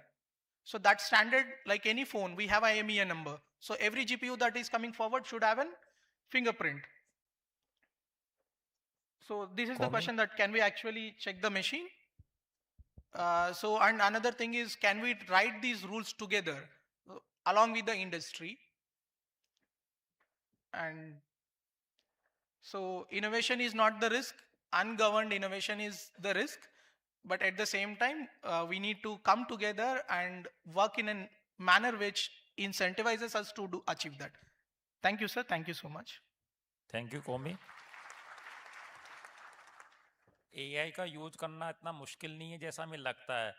हम police forces में हम देखते हैं कि ज़्यादातर लोगों को technology use करने का एक्सपीरियंस है, और जो आजकल रिक्रूटमेंट हो रहा है उनकी क्वालिफिकेशंस भी देखें तो टेक्निकल बैकग्राउंड से काफ़ी हमारे स्टाफ पुलिस पर्सनल आ रहे हैं. तो इसमें जैसा हम देख रहे हैं कि अमनदीप ने भी बताया, कौमी ने बताया, ये AI का ऑलरेडी यूज कर रहे हैं. तो ये सब हमें इनकरेज करते हैं कि हम भी AI को अपनी पुलिस वर्क में आसानी से यूज कर सकते हैं. Now we request Salman Taj to deliver his talk on future of smart policing vision 2030. Salman Taj is officer of 2012 batch Uttar Pradesh cadre. Presently, he is serving as director of the Center Detective Training Institute, CDTI, Hyderabad. Over to Salman. धन्यवाद sir. Respected senior officers and dear participants. मुझे पहले ही बताया गया है कि हमारा session का वक्त ऑलरेडी क्लोज है, तो जल्दी बात करनी है. मैं ज़्यादा वक्त नहीं लूँगा अपने प्रेजेंटेशन में. लास्ट में बात करने के कुछ फ़ायदे भी हैं और नुकसान भी हैं. नुकसान मैं नहीं बताऊंगा. फ़ायदे का मुझे एक याद आता है कि एक बार हमारे कॉलेज में एक इलेक्शन था कॉलेज रिप्रेजेंटेटिव का, तो 5 पार्टिसिपेंट्स थे. 4 ने कहा कि हम ये करेंगे वो करेंगे अपने कार्यकाल के दौरान. 5वें ने कहा कि मैं ये सब करूँगा और उसके बाद और ये चीज़ें करूँगा. तो मुझे ये मौका मिल सकता है बोलने का, तो just in a lighter note ये कह रहा हूँ मैं. तो मेरा प्रेजेंटेशन का टॉपिक है फ्यूचर ऑफ स्मार्ट पुलिसिंग. हमने अभी तक देखा कि कैसे अमनदीप सर ने बताया कि कैसे एआई इम्पैक्ट कर रहा है, क्या क्या ध्यान रखना चाहिए, क्या क्या ज़रूरत है। कोमल किशोर ने बताया कि रियल एग्जाम्पल्स उन्होंने दिए, किस तरीके से उनके डिस्ट्रिक्ट में उन्होंने इम्प्लीमेंट किया है, किस तरीके से उसको फ़ायदा लाभ पहुंचाया है आम लोगों को। उसी कड़ी में मैं कहना चाहता हूं कि ये बहुत सारे स्टेट्स में इस तरीके का काम हुआ है। बेंगलोर में ट्रैफिक को लेकर यूपी पुलिस ने क्राइम जीपीटी को लेकर बहुत अच्छा काम किया है। यूपी पुलिस ने जेल मॉनिटरिंग सीसीटीवी एनालिसिस के लिए जार्विस को यूज किया है। एनसीआरबी के पास फेशियल रिकॉग्निशन का डेटा मैच हो रहा है बहुत बड़े पैमाने पर। Goa police radical content analyser बहुत अच्छे तरीके से यूज कर रहा है। अभी इलेरू स्मार्ट पुलिस का हमने सुनी लिया। महाराष्ट्र का एक बहुत अच्छा मॉडल है जो मार्वल नाम से जाना जा रहा है, जिसमें सॉवरिन एआई और बहुत सारे फीचर्स उसमें किए जा रहे हैं। तो इन सब को लेकर के हम इसके आगे क्या करना है, कैसे होना चाहिए, कैसे हमारे पुलिस स्टेशन लेवल पर सब इंस्पेक्टर लेवल ऑफिसर्स और सीनियर ऑफिसर्स को किस तरीके से एआई के जरिए से उनके काम करने में आसानी हो, इसके बारे में हम कुछ चर्चाएं करेंगे। जैसे हमने देखा कि बहुत अच्छा एआई में ऑलरेडी पुलिसिंग में काम हो रहा है। Predictive network analysis, video analytics में इमेज वीडियो फेशियल एनालिटिक्स।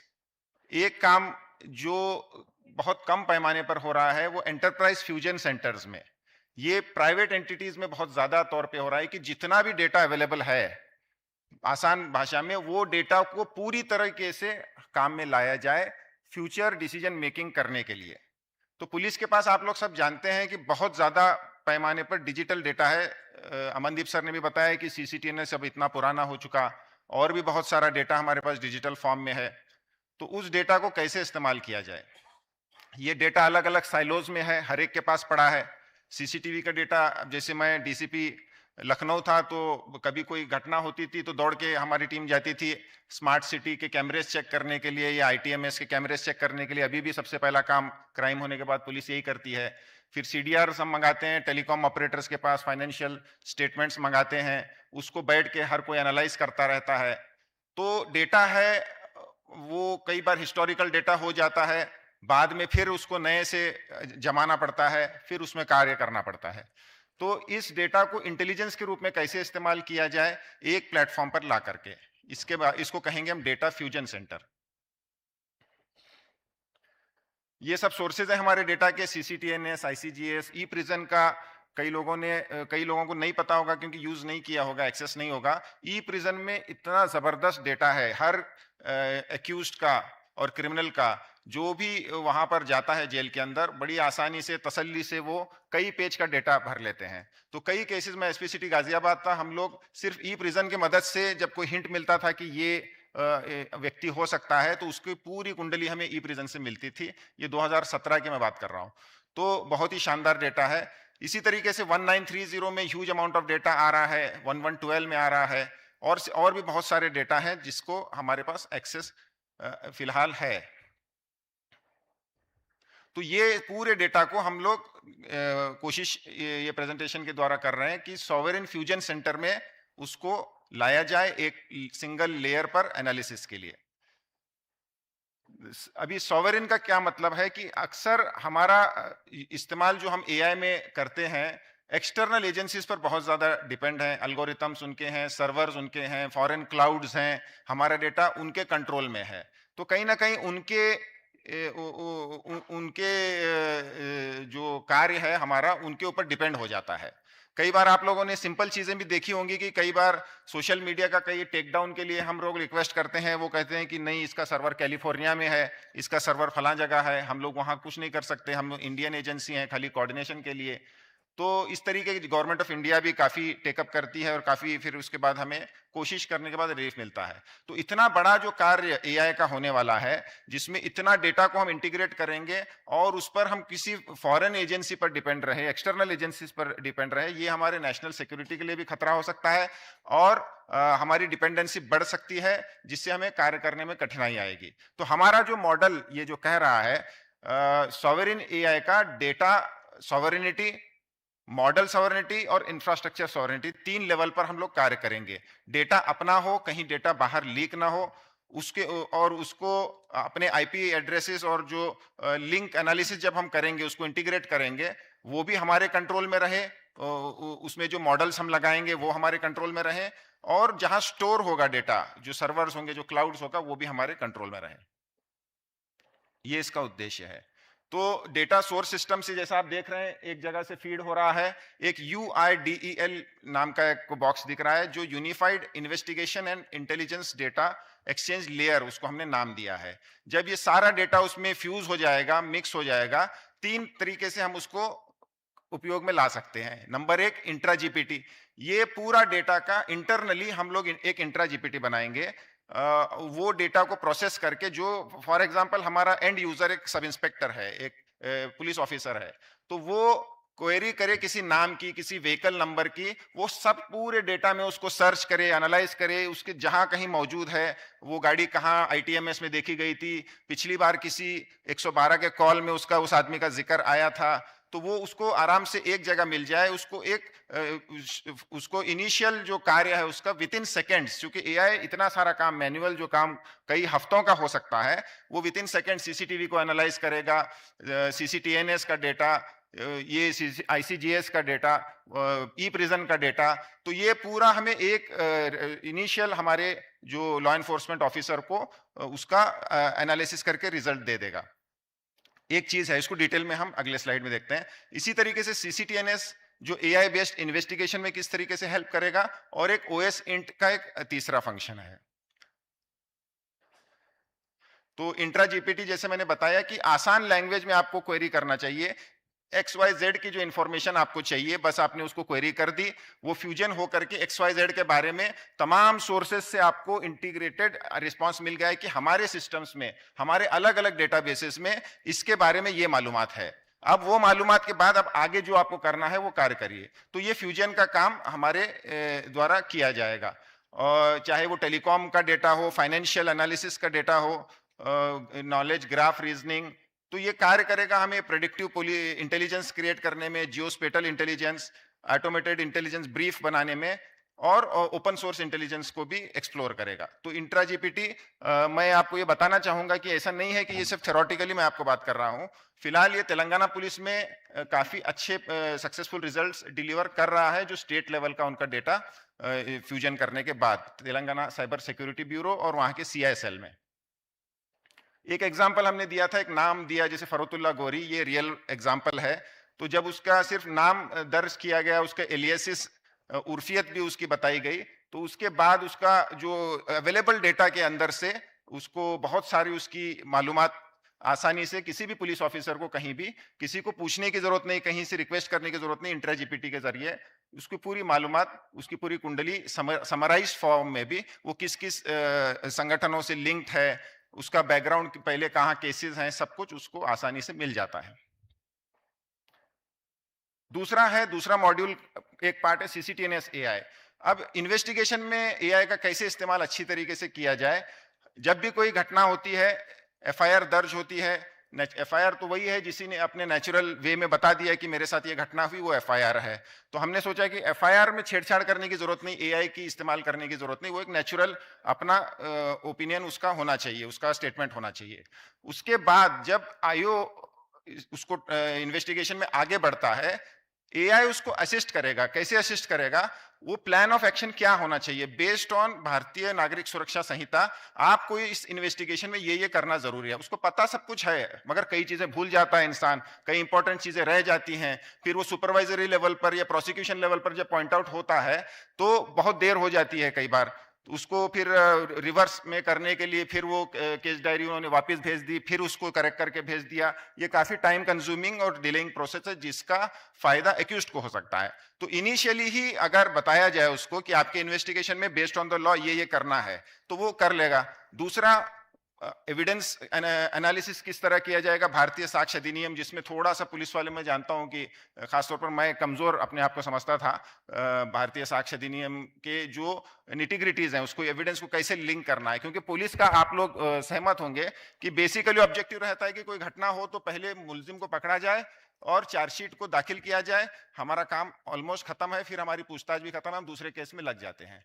पर इस काम को बेहतर करने के लिए एआई का इस्तेमाल हम लेंगे, तो एविडेंस को किस तरीके से लिंक किया जाए ताकि कोर्ट में कल चल के उसको फायदा ना हो, वो पहले ही हमें एआई इंडिकेट कर देगा। एआई हमें सिर्फ गाइड करेगा, डिसीजन आईओ ही लेगा। फाइनल चार्जशीट के क्रॉस वेरिफिकेशन में, बाद में ट्रायल के फॉलोअप में, तब भी बीच बीच में एआई हमें असिस्ट करेगा कि यहाँ लूप होल्स हो सकती हैं। तो पूरा केस हमारा इस सीसीटीएनएस एआई में इस तरीके से पायलट प्रोजेक्ट के तौर पर अभी यूज किया जा रहा है तेलंगाना में। इसको हम लोग वर्क कर रहे हैं कि किस तरीके से नेशनल लेवल पर लाया जाए और उसको एनसीआरबी के साथ कोऑर्डिनेट करके पूरे देश के लिए फ्यूचर में लाया जा सके, इस पर काम किया जा रहा है। तो ये हर स्टेज पर हमारी इन्वेस्टिगेशन का प्रोसेस इसके अंदर दर्ज होगा और हमें प्रॉम्प्ट्स गाइडेंस मिलती रहेंगी। उसको यूज करना नहीं करना वो आईओ का, क्योंकि अपना व्यक्तिगत अधिकार होगा, वो उसके लिए खुद जिम्मेदार होगा। ये इसके डिटेल्स हैं, मैं नहीं जाऊंगा उसको समय की कमी के कारण। तीसरा मॉड्यूल है उसमें ओपन सोर्स इंटेलिजेंस और क्लोज सोर्स इंटेलिजेंस का फ्यूजन। इस फ्यूजन के दौरान जो तीसरा इसका पार्ट है, बहुत सारा डेटा, जैसे गोवा का जो रेडिकल एनालाइजर का है, इस तरीके का बहुत डेटा एनालाइज करने की जरूरत होती है और उसको लिंक करनी होती है हमारे इंटरनल डेटा के साथ कि कोई ऐसा कुछ का हमारा जो फॉर एग्जांपल एक डिस्ट्रिक्ट के 10 लोगों की मोस्ट वांटेड की लिस्ट है, तो उसमें वो लोग सोशल मीडिया पर क्या एक्टिविटी चल रही है, हमें ये ऑटोमेटिकली इसके आधार पे फीड मिलती रहेगी कि ये हमारी वॉच लिस्ट है और ये लोग इसके बारे में हमें ये एक्टिविटी इनकी सोशल मीडिया पर या अन्य मीडिया पर जितनी भी चल रही है वो हमें लगातार मिलती रहेगी, ताकि हम अलर्ट रहें और उसके बारे में अग्रिम कार्रवाई करने के लिए हमारे पास तैयारी हो। तो ये 3 मॉड्यूल्स हैं। पीपीटी बस 1 मिनट लगेगा, कोई इसको ऑन कर। तो बेसिकली इसको ये 3 तरीके से काम करेगा। हमारा ये मानना है कि इसको हम सॉवरेन किसे कहेंगे कि इसका पूरा कंट्रोल हमारे पास हो, डेटा का कंट्रोल कहीं बाहर ना जाए। इतना सेंसिटिव डेटा, इतने सोर्सेस से जमा होने वाला डेटा अगर वो किसी बाहर एंटिटी के पास चला गया तो हमारे लिए खतरा बन सकता है।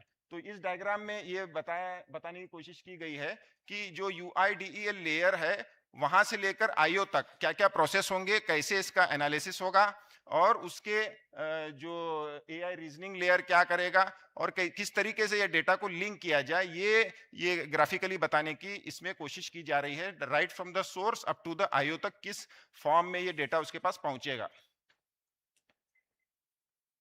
इसका जैसे सीसीटीएनएस हमारा नॉर्मली कुछ स्टेट्स में तो खैर इंटरनेट पर, राजस्थान का मुझे पता नहीं, नॉर्मली इंटरनेट पे काम करता है। इंटरनेट पर सीसीटीएनएस को नहीं रखा गया है सेफ्टी और सिक्योरिटी के लिए, बट हम भी ये प्रयास इसके लिए किए हैं कि इसको इंटरनेट पर न लाया जाए और मॉडल को लोकली रन किया जाए ताकि डेटा का कंट्रोल हमारे पास रहे और उसका एक्सेस सिर्फ हम ही को रहे, कोई लीक ना हो और हमारा डेटा कहीं एक्सटर्नल एजेंसीज को शेयर ना किया जाए। तो इंट्रा जीपीटी, ये जो एक कुछ एग्जांपल तेलंगाना पुलिस के हैं जहां पर इंट्रा जीपीटी का यूज 1930 का डेटा फ्यूजन करके साइबर सिक्योरिटी ब्यूरो कर रहा है। इसी तरीके से काउंटर इंटेलिजेंस भी उसको कर रहा है। सीसीटीएनएस एआई को लैपिस नाम दिया गया है, जो सिस्टम मैंने आपको बताया। सीसैम का एक अच्छा एग्जाम्पल मैं देता हूं, जो जैसे सर ने बताया सेक्सुअली चाइल्ड। तो मैं चाहूंगा कि अगर आपको कोई क्वेश्चन हो तो आप इससे कर लें, बाकी आपसे इंटरेक्ट करने का और मुझे बोलने का यहाँ मौका मिला, मैं इसके लिए सबका धन्यवाद देता हूँ। Thank you. Thank you, Salman. We have now only 5 minutes, 10 minutes left, so we can have 2 or 3 questions. Any question? हाँ जी।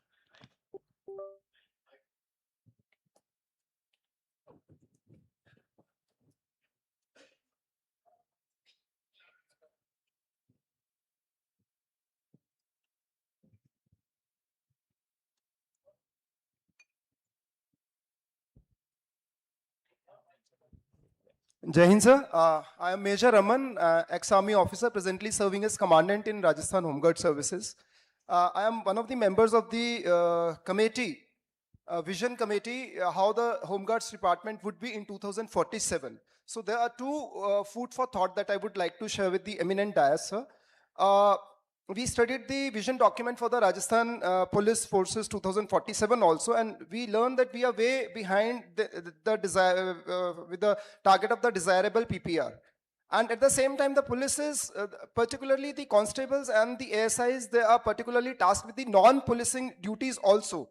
So the main policing work is affected, the crime control and the investigation work is being severely affected, and this might be the situation across all the states.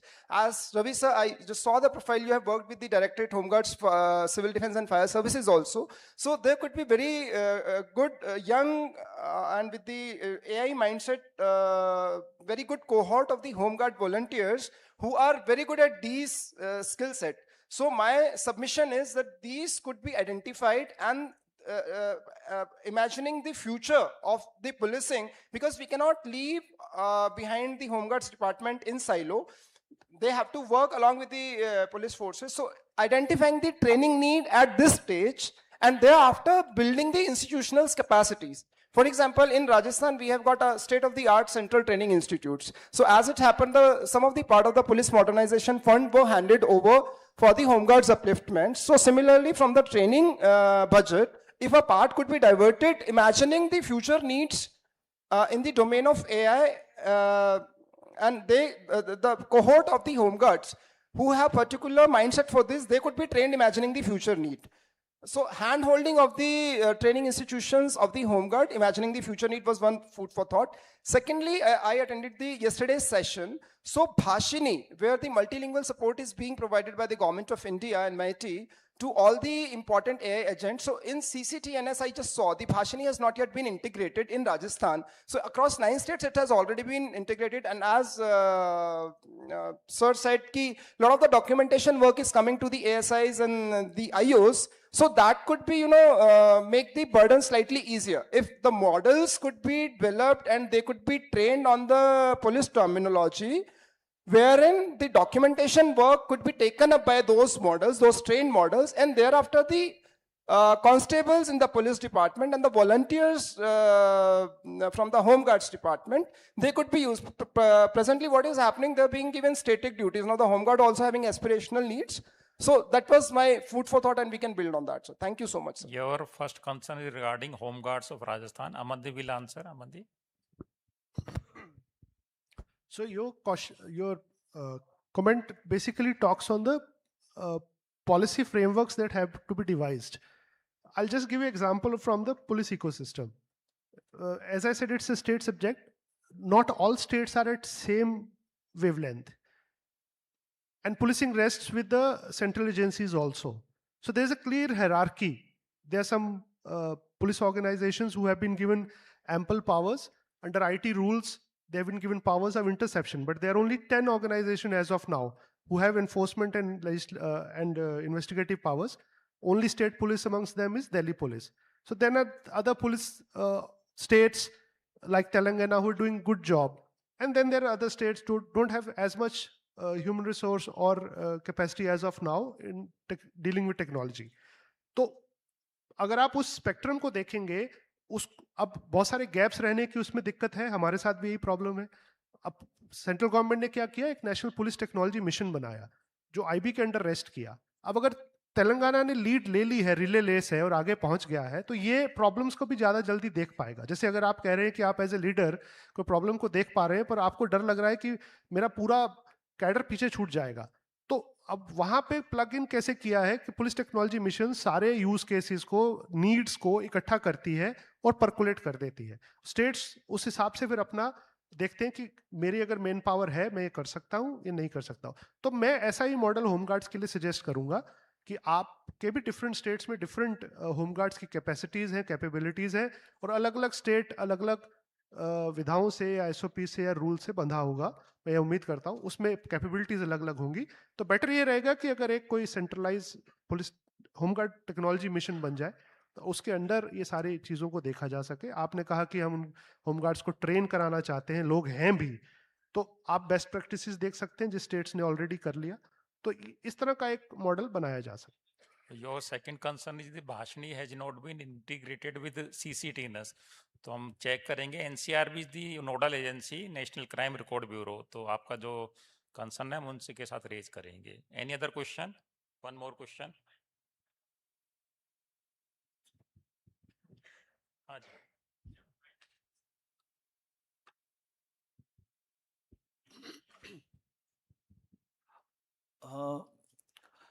मैं काफ़ी students का interview लेता हूँ, तो उसमें मैंने देखा कि राजस्थान में अभी ज़्यादातर स्टूडेंट्स इन 2-3 सालों में एक सब्जेक्ट में ज़्यादातर फेल हो जाते हैं। जो सब्जेक्ट बहुत इजी था पिछले कई डिकेड्स में, वो है सोशोलॉजी। पुलिसिंग डायरेक्ट सोशोलॉजी से कनेक्टेड है मेरी सेंस में। तो क्या हम एआई और ई गवर्नेंस के अराउंड क्या ऐसे फिजिकल मॉडल्स में अपनी थॉट प्रोसेस को डायरेक्ट कर सकते हैं कि ये रिपीटेशन लाइक मॉडल्स बनाना, और जैसे यूएस और यूके के कल्चर्स जो हैं उसके डिफरेंट एंगल से सोचा जा सके? ये मैं इसलिए बोल रहा हूँ कि ज़्यादातर पुलिस वालों को नहीं पता है कि नए कानून जो बने अभी पिछले साल, उनमें एक नई सजा आई है जो सोशल सर्विस है।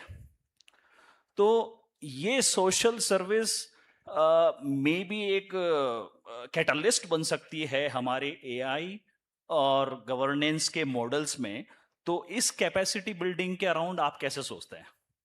ये जो BPRN is the nodal agency for providing training regarding new criminal law, तो उनके BPRND के आउटलाइन यूनिट्स भी है, भोपाल में है, चंडीगढ़ में है, हैदराबाद है, कोलकाता में है, जयपुर में भी है, गाजियाबाद में भी है। तो ट्रेनिंग कोर्सेज बना रखे हैं, और जब से NCL 1 जुलाई 2024 से इम्प्लीमेंट हुए थे, तब से काफ़ी ट्रेनिंग प्रोग्राम डिलीवर किए गए हैं। तो जो आपका कंसर्न है उसको हम ट्रेनिंग प्रोग्राम में इंक्लूड करेंगे, पक्का करेंगे उसको ना। Will take your suggestion. या Thank you, sir. Thank you to our experts. Time is running out. Now I conclude this panel discussion. Artificial intelligence है जो, उसका यूज हम पहले तो रिएक्टिव रेस्पॉन्स के लिए यूज करते थे, और अब हम उसका इंटेलिजेंस लेड प्रिवेंशन के लिए भी यूज करने लग गए हैं। और जो स्टडी है, रिसर्च स्टडीज है, उन्होंने हमें बताया भी है कि आर्टिफिशियल इंटेलिजेंस यूज करके हमारे प्रिडिक्टिव एनालिसिस से क्राइम 30 से 40% रिड्यूस हो गया है, और जो इमरजेंसी रेस्पॉन्स टाइम है वो भी 25 से 30% कम हो गया है। और जो आर्टिफिशियल इंटेलिजेंस का यूज ऑलरेडी इंडिया में हर स्टेट में, स्टेट नहीं हम कह सकते हैं, हर डिस्ट्रिक्ट में किसी न किसी तरीके से यूज हो रहा है, चाहे इन्वेस्टिगेशन के लिए यूज हो रहा हो, या प्रिडिक्टिव एनालिसिस के लिए यूज हो रहा हो, या सर्विस डिलीवरी के लिए यूज हो रहा हो। And AI will serve not as a replacement for police officer, but as a trusted force multiplier, augmenting human judgment, improving public service delivery, and helping build smarter, faster, and more citizen-centric police forces. Now, thanks everyone for patient listening and providing opportunity to tell about how AI is assisting LEAs. Thank you, everyone. Thank you to all our experts. We request you to kindly stay with us for a moment, as we would like to present the mementos as a token of remembrance of this National Conference on E-Governance. I request Shri Vijay Kumar Singh, IPS, Additional Director General of Police, Law and Order, Rajasthan, to kindly join us to present these mementos to each one of our experts. I request her to kindly present the memento to Shri Gopesh Agarwal ji. Everybody, show your appreciation for the experts with a round of applause. I think they do the hardest jobs, and everyone sitting in the audience today as well, our officers, it is a very tough job you do. I request, sir, to please share the memento, present it to Dr. Amandeep Kapoor.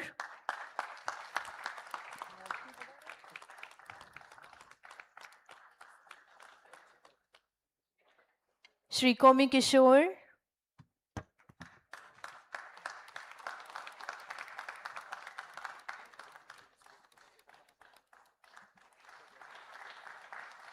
Shri Salman Taj Patil.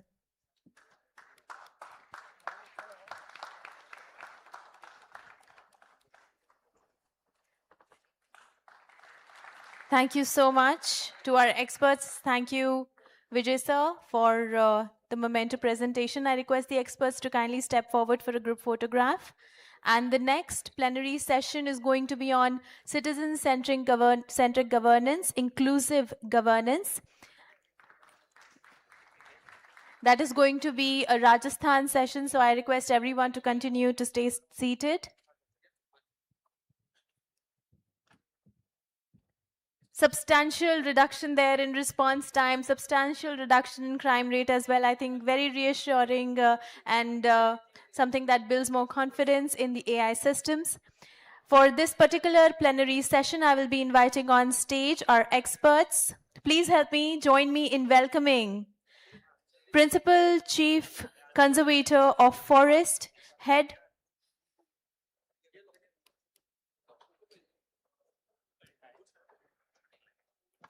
I request everyone to stay seated for the Rajasthan session as well. Everyone who's attending the citizen-centric governance, inclusive governance plenary session.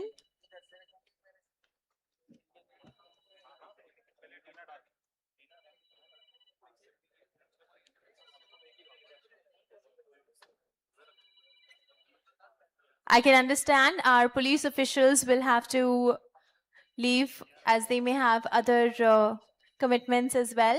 Therefore, I would request our attendees who are sitting in the balcony to also join us in the lower end of the hall. Kindly occupy these seats. All the attendees and delegates.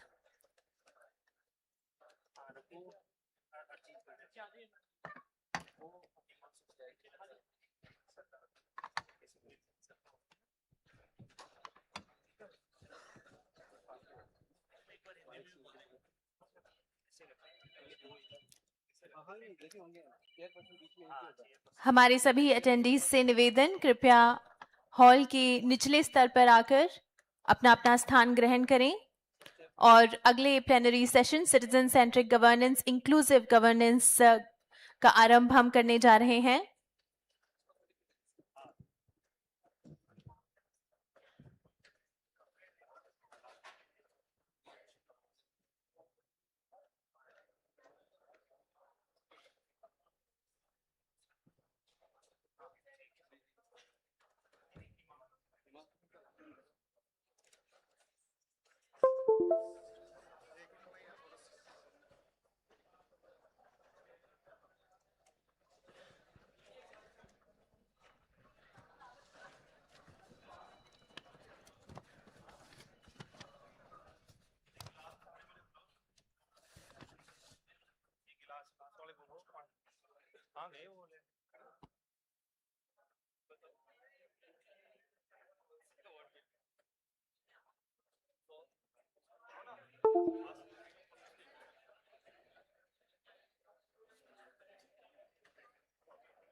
We would like to request everyone to kindly take their seats.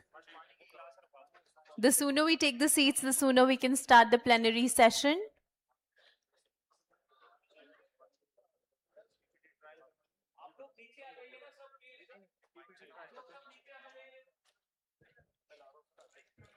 सभी attendees से निवेदन, कृपया निचले स्तर के hall में अपना स्थान ग्रहण करें.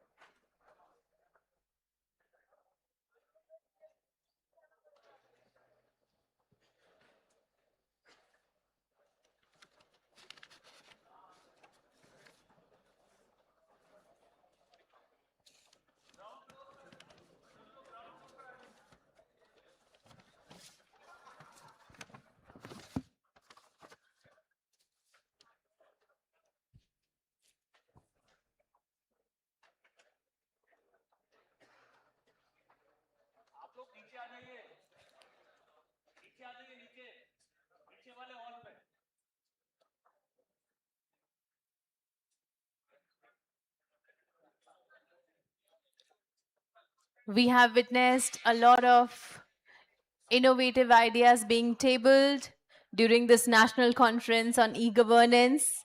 And today, another highlight that we really look forward to are going to be the National Awards on e-governance, which will be happening post-lunch, where honorable ministers will also be joining us. This is the flagship conference of Government of India,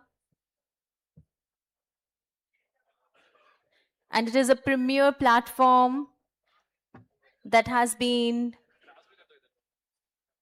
making sure that governance keeps on elevating its standards since 1997.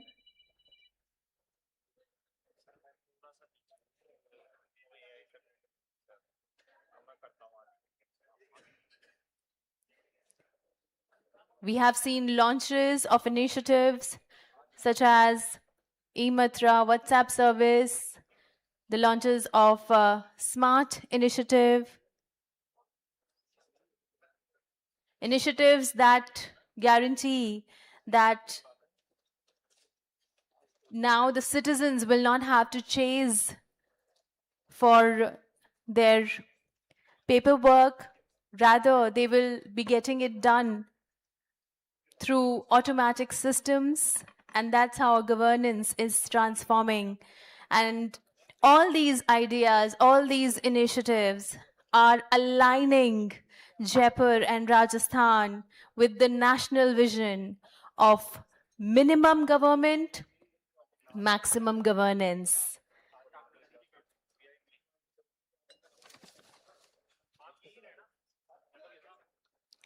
We would now like to invite on stage for this plenary session of citizen-centric governance, inclusive governance, our experts. Join me in welcoming Principal Chief Conservator of Forest, Head of Forest Force, Jaipur, Rajasthan, Shri Arijit Banerjee.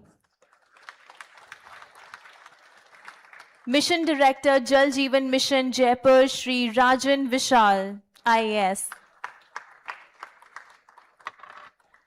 Commissioner, DOIT NCeG, Government of Rajasthan, Shri Himanshu Gupta. District Collector and District Magistrate Tonk, Srimati Tina Dabi. Managing Director, Primus Partners, Shri Samir Jain.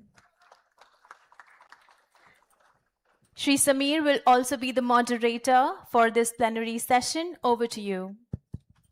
Thank you. Good morning to you, everyone. What an amazing confluence of great minds and great practitioners today to discuss such an important topic around citizens. It is often said that you take a problem or an opportunity in India and you multiply it by with 150 crore, and that's the magnitude of an opportunity or problem that happens in India.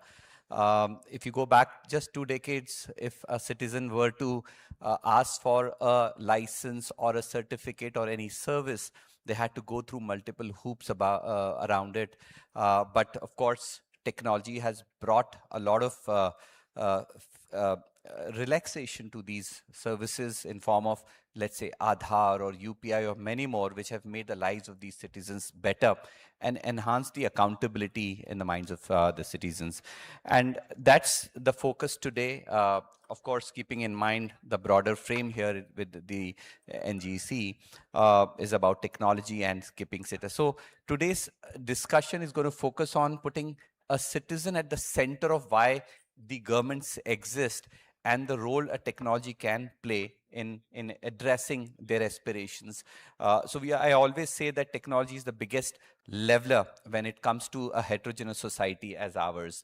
And that's where lessons have to be learned and amazing stories have to be also brought out to for the larger country to learn. And that's where Rajasthan becomes important with its own universal last mile household reach initiative, where no citizen is left behind from these services and the ability to meet their aspirations. Many programs Government of Rajasthan has launched, Jan Aadhaar, eMitra, Jan Sampark, Rajkaat Smart, and many more, which have significantly covered the larger populace within the state and made Rajasthan one of the fastest and the deepest adopter of technology in the way citizen services are delivered. And that's where today's focus lies, in learning from Rajasthan what we could do as the country evolves towards the Viksit Bharat. And who better than these amazing practitioners of the technology and also the implementers of those policies insofar as the experts we have. So welcome all four of you, and would love to hear from you. Let me start with a very open question in terms of what does citizen-centric governance mean to you, and the role that technology plays, and insofar as your own experiences has been, what is it that's something that you've learned along this journey that you would want others to also pick up from? So I'll start with this one. I'll start with Shri Arijit Banerjee, the Principal Chief Conservator of Forest, Head of Forest in Jaipur, Rajasthan. Sir, over to you. Thank you, Mr. Jain. A very good morning, ladies and gentlemen. So what is citizen-centric governance?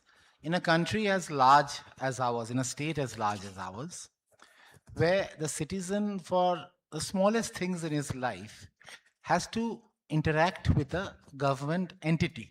It could be a government official or an office. It is, in today's time and date, an important metric for government performance to simplify that interface. Ideally, he should not have to visit a government person or an office. And even if he has to, his visit should be the briefest. He should not be overawed by the presence of a person in government dress, in government attire. And to this end, since I have been working in Rajasthan for 3 decades now, and I've observed how things change. There was a time in the 90s when I reached my cadre where a birth certificate took time to be issued, or a death certificate took a certain time to be issued. A caste certificate, an income certificate. Today, these documents, which are very important to the particular applicant, for the applicant it's a matter of life and death. These can actually be generated. These can actually be generated at the click of a button. I work for the Forest Department. We hold in trust on behalf of the state 10% of Rajasthan's geographical area. That's 32,000 square kilometers. 32,000 square kilometers is bigger than many countries you regularly hear of. It's bigger than Belgium, it's bigger than Armenia. It is a common property resource which we are told कि ये forest department का जमीन है, यहाँ कुछ हो नहीं सकता. Maybe that's partially true, वहाँ forestry हो सकता है, but we hold it on behalf of the state as a common property resource, understanding that it belongs to everybody who stays in Rajasthan, or every Indian if you expand it.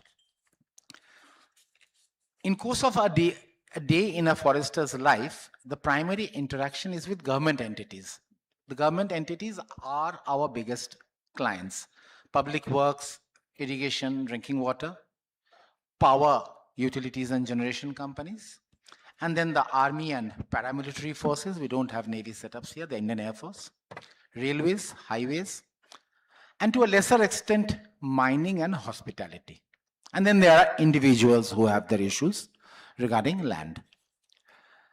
While administering such a large parcel of land, if left to me, I'm perfectly happy with the 1:50,000 map, and I say that's the best map in the world, and I'll accost anybody who I think is infringing on my land. But the world doesn't work that way. Revenue maps are actually in 1:4,000 scale. So after a decade and a half, it took us to get 90% of Rajasthan's forest land mapped at the revenue scale. It's a very difficult task. But I'm happy to inform this house that we were able to do it. And we were able to do it with the incredible help provided by Department of IT and of course the Department of Revenue. So this in Rajasthan, partnerships somehow work. So digital forest stack is something about loads of information lying around with us in the forest department in the digital form. A massive amount of information lying with revenue, mining, DOIT, agriculture, horticulture, Gramin Vikas, Panchayati Raj departments. It's already there. And a very important amount of data sets which are hosted by the union government in the public domain. So what we tried in the stack, this was supported by JICA DX Lab, which is an entity out of the Japan International Cooperation Agency in Tokyo, whose partner was the Boston Consulting Group as consultants. And the front end, the satellite image analysis part has been handled by a 3 years back, they were an upcoming startup. Today, SatSure is among the best known young companies in the country working with various entities of the Government of India. So we are proud to be partners with SatSure in this. So what we tried to do, it all started with a discussion around carbon projects. And then we realized that carbon projects, the structuring will take some time. But forest health monitoring and planning are two of the lower hanging fruits. So having brought all this data together, how do we make sense of it? We created a data exchange for seamless flow of data. We need not ask somebody ki mere ko ye Excel sheet de do. We've tried to go beyond that, where the data flows from the DOIT to us or us to DOIT, whichever the way, seamlessly, without asking. From the Government of India through a series of APIs, whoever has agreed, it could be forest fire data, forest boundaries, canopy density, Census of India, soil moisture, groundwater data held by the Central Groundwater Board. The next part was get these all together and put it together as a decision support system so that any manager of a natural resource can make sense out of it.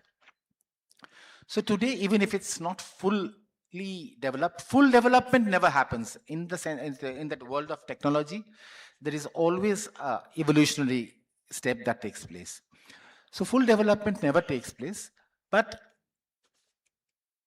9 plantations dating back to the middle of 2015, 2014 onwards are on the stack.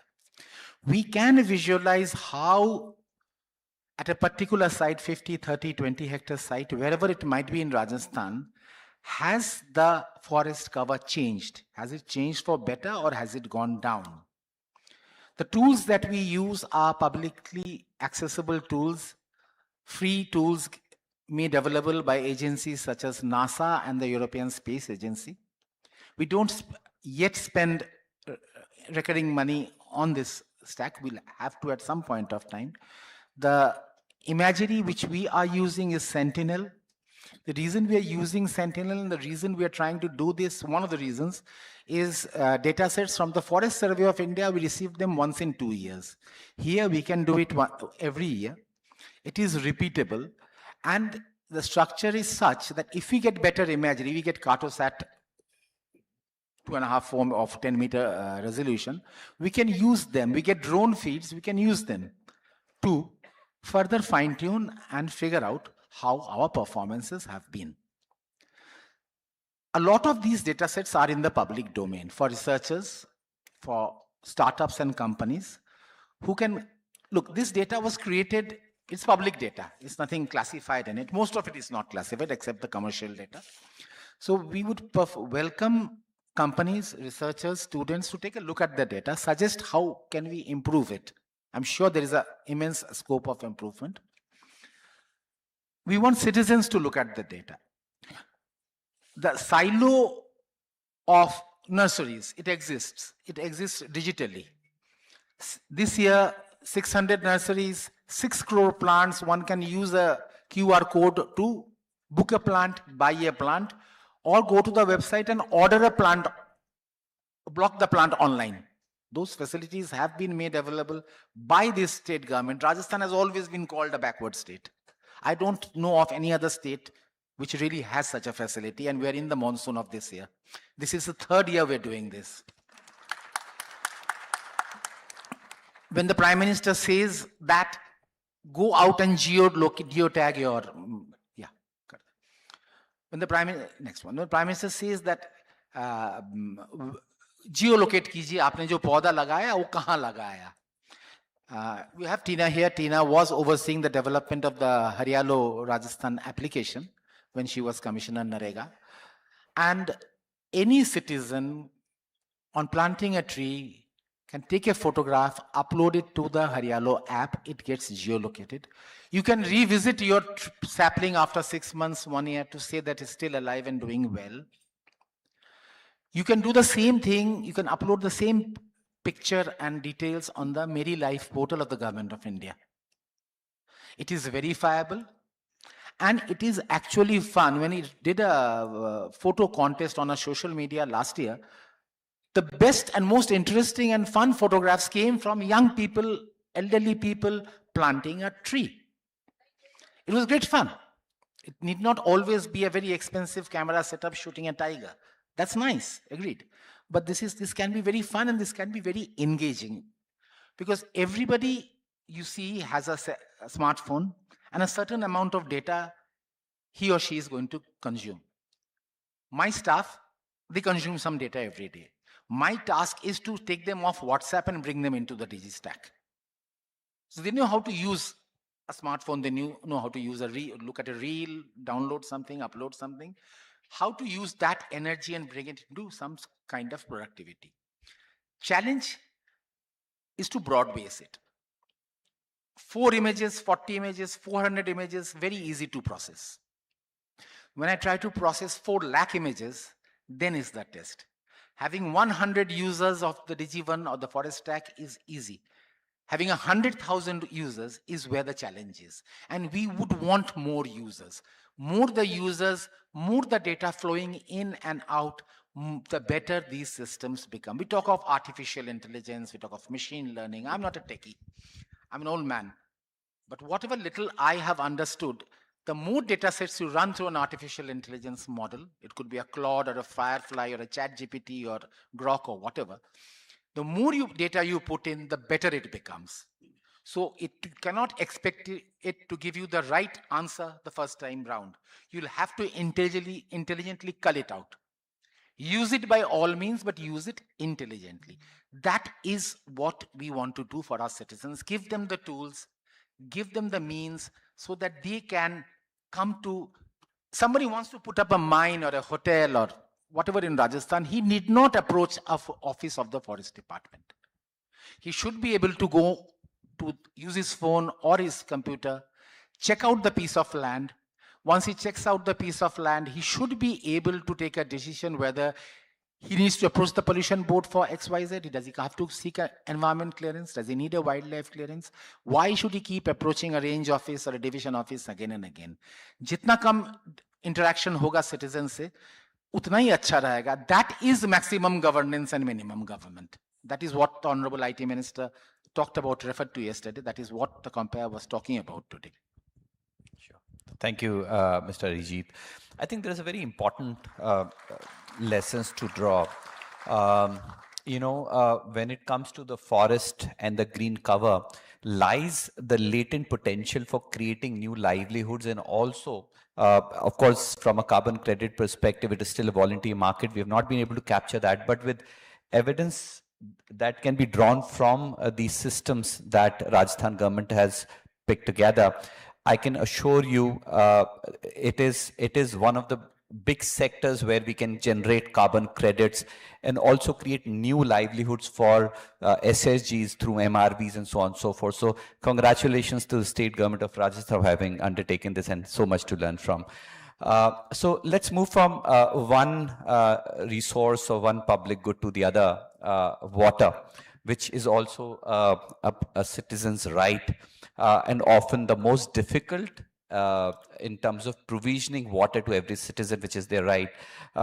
So who better than Shri Rajan Vishal to talk about it, who's also the mission director for Jal Jeevan Mission in Rajasthan. So if you could just talk about how do you look at your current role and your experiences previously in terms of planning your policies and programs and using technology to ensure that water in particular is accessible to every single citizen in the state. So, good morning, everybody. Thanks for having me here. I'm delighted to be a part of this panel. So, citizen-centric service, the spotlight is on the citizen. The role of welfare state is to identify the needs, the need assessment, what does a citizen want, and then design programs and policies, and then design mechanisms to deliver it in a simple, transparent, faster, and accessible manner. But more often than not, the processes overweigh the objective, and we miss the forest for the woods. And that's where the role of technology and digital public infrastructure comes in. In my role as district collector across 4 districts and in assignments ranging from public finance to agriculture and horticulture and now in water sector, I've learned one common lesson, that we should move away from digitizing individual departments to designing interoperable digital public infrastructure, where one data set talks to the other, the output of one department becomes the input of the other department, and there are backward and forward linkages.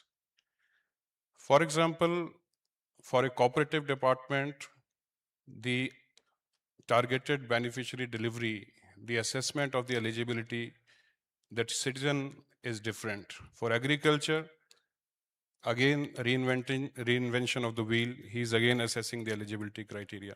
For social justice department, for giving a social pension, he's again reinventing the wheel. For Jal Jeevan Mission to assess the eligibility or the feasibility, he's again accessing and assessing the data sets to kind of arrive at the eligibility. Yet the citizen is one. Citizen is one, but departments are viewing the citizen differently. So here comes the role of the digital public infrastructure. And we should move away from kind of departmental data sets to household-based governance. I looked you up on internet, Mr. Samir, and I'm delighted to share again at the cost of repetition that I found your article on the need of bringing out household-based ID for targeted delivery and better convergence among the departments. So it resonated very well with me.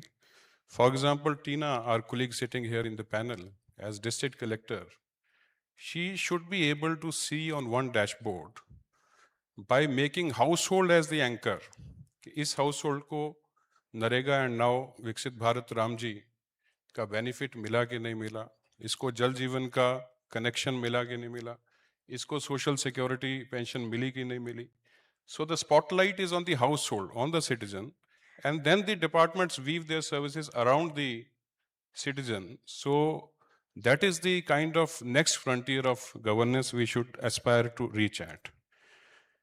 Talking about Jal Jeevan Mission and big infrastructure projects, I see another opportunity in infrastructure governance and the role of interoperable DPI into this.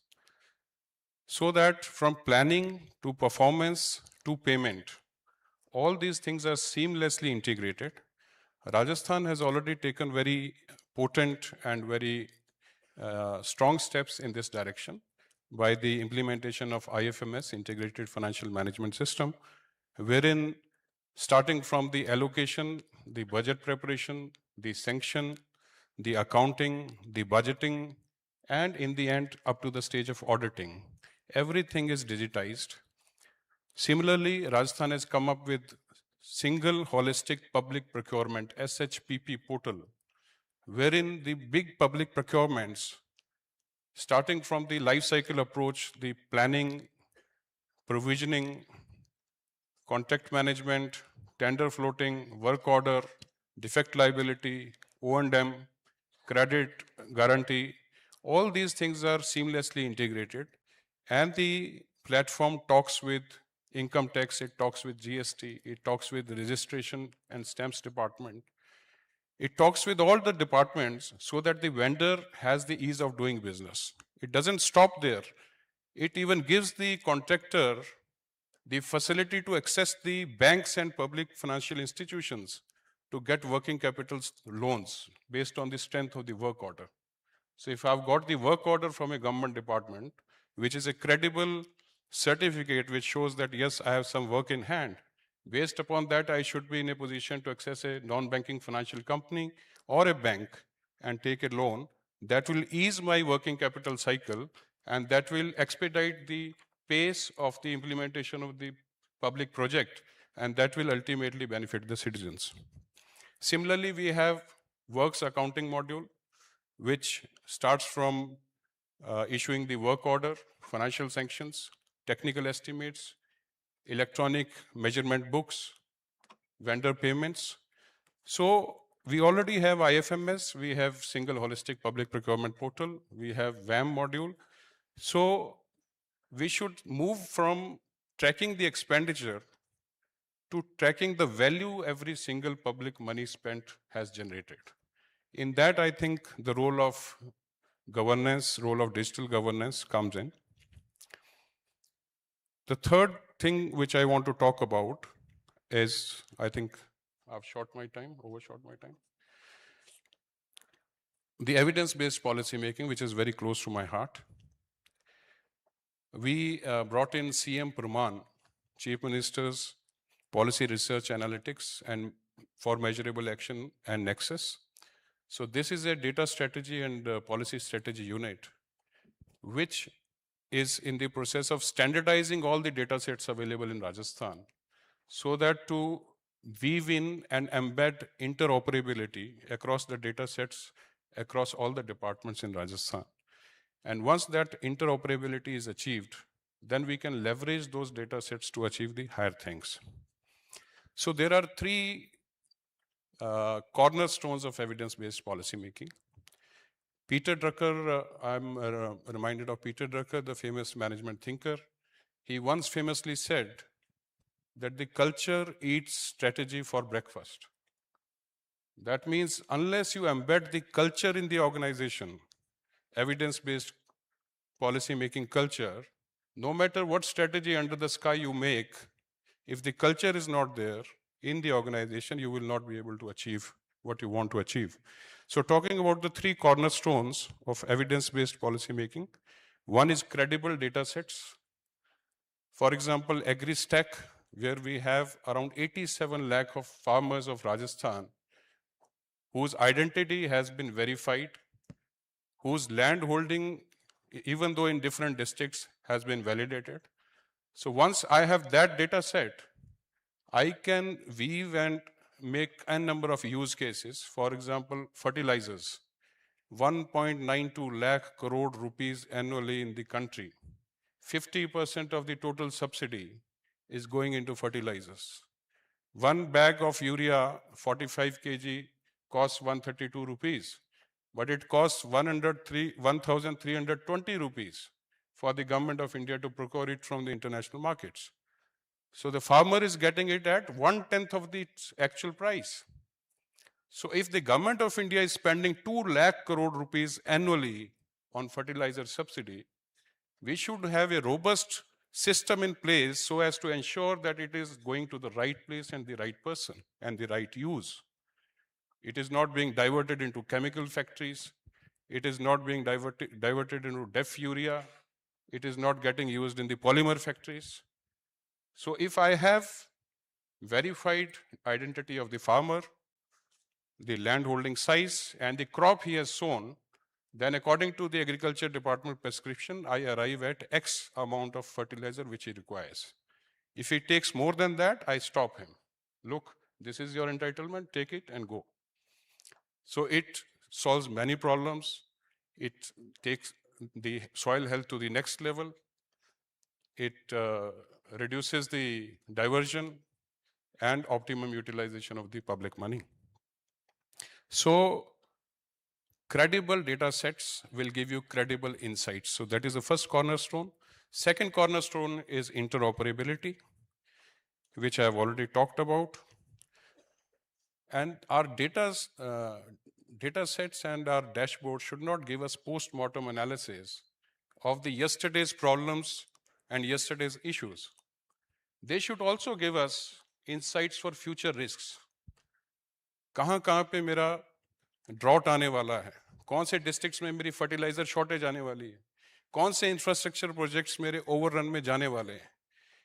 So from reactive we should move to proactive, from descriptive we should move to predictive. So that is where the role of the interoperability comes. And the third cornerstone is that we should use all these things by keeping the citizen in mind. So if these three things we are able to achieve, I think we'll be in a position to bring citizen back into the focus. The spotlight will be on the citizen, and we'll be able to achieve citizen-centric governance. Thank you.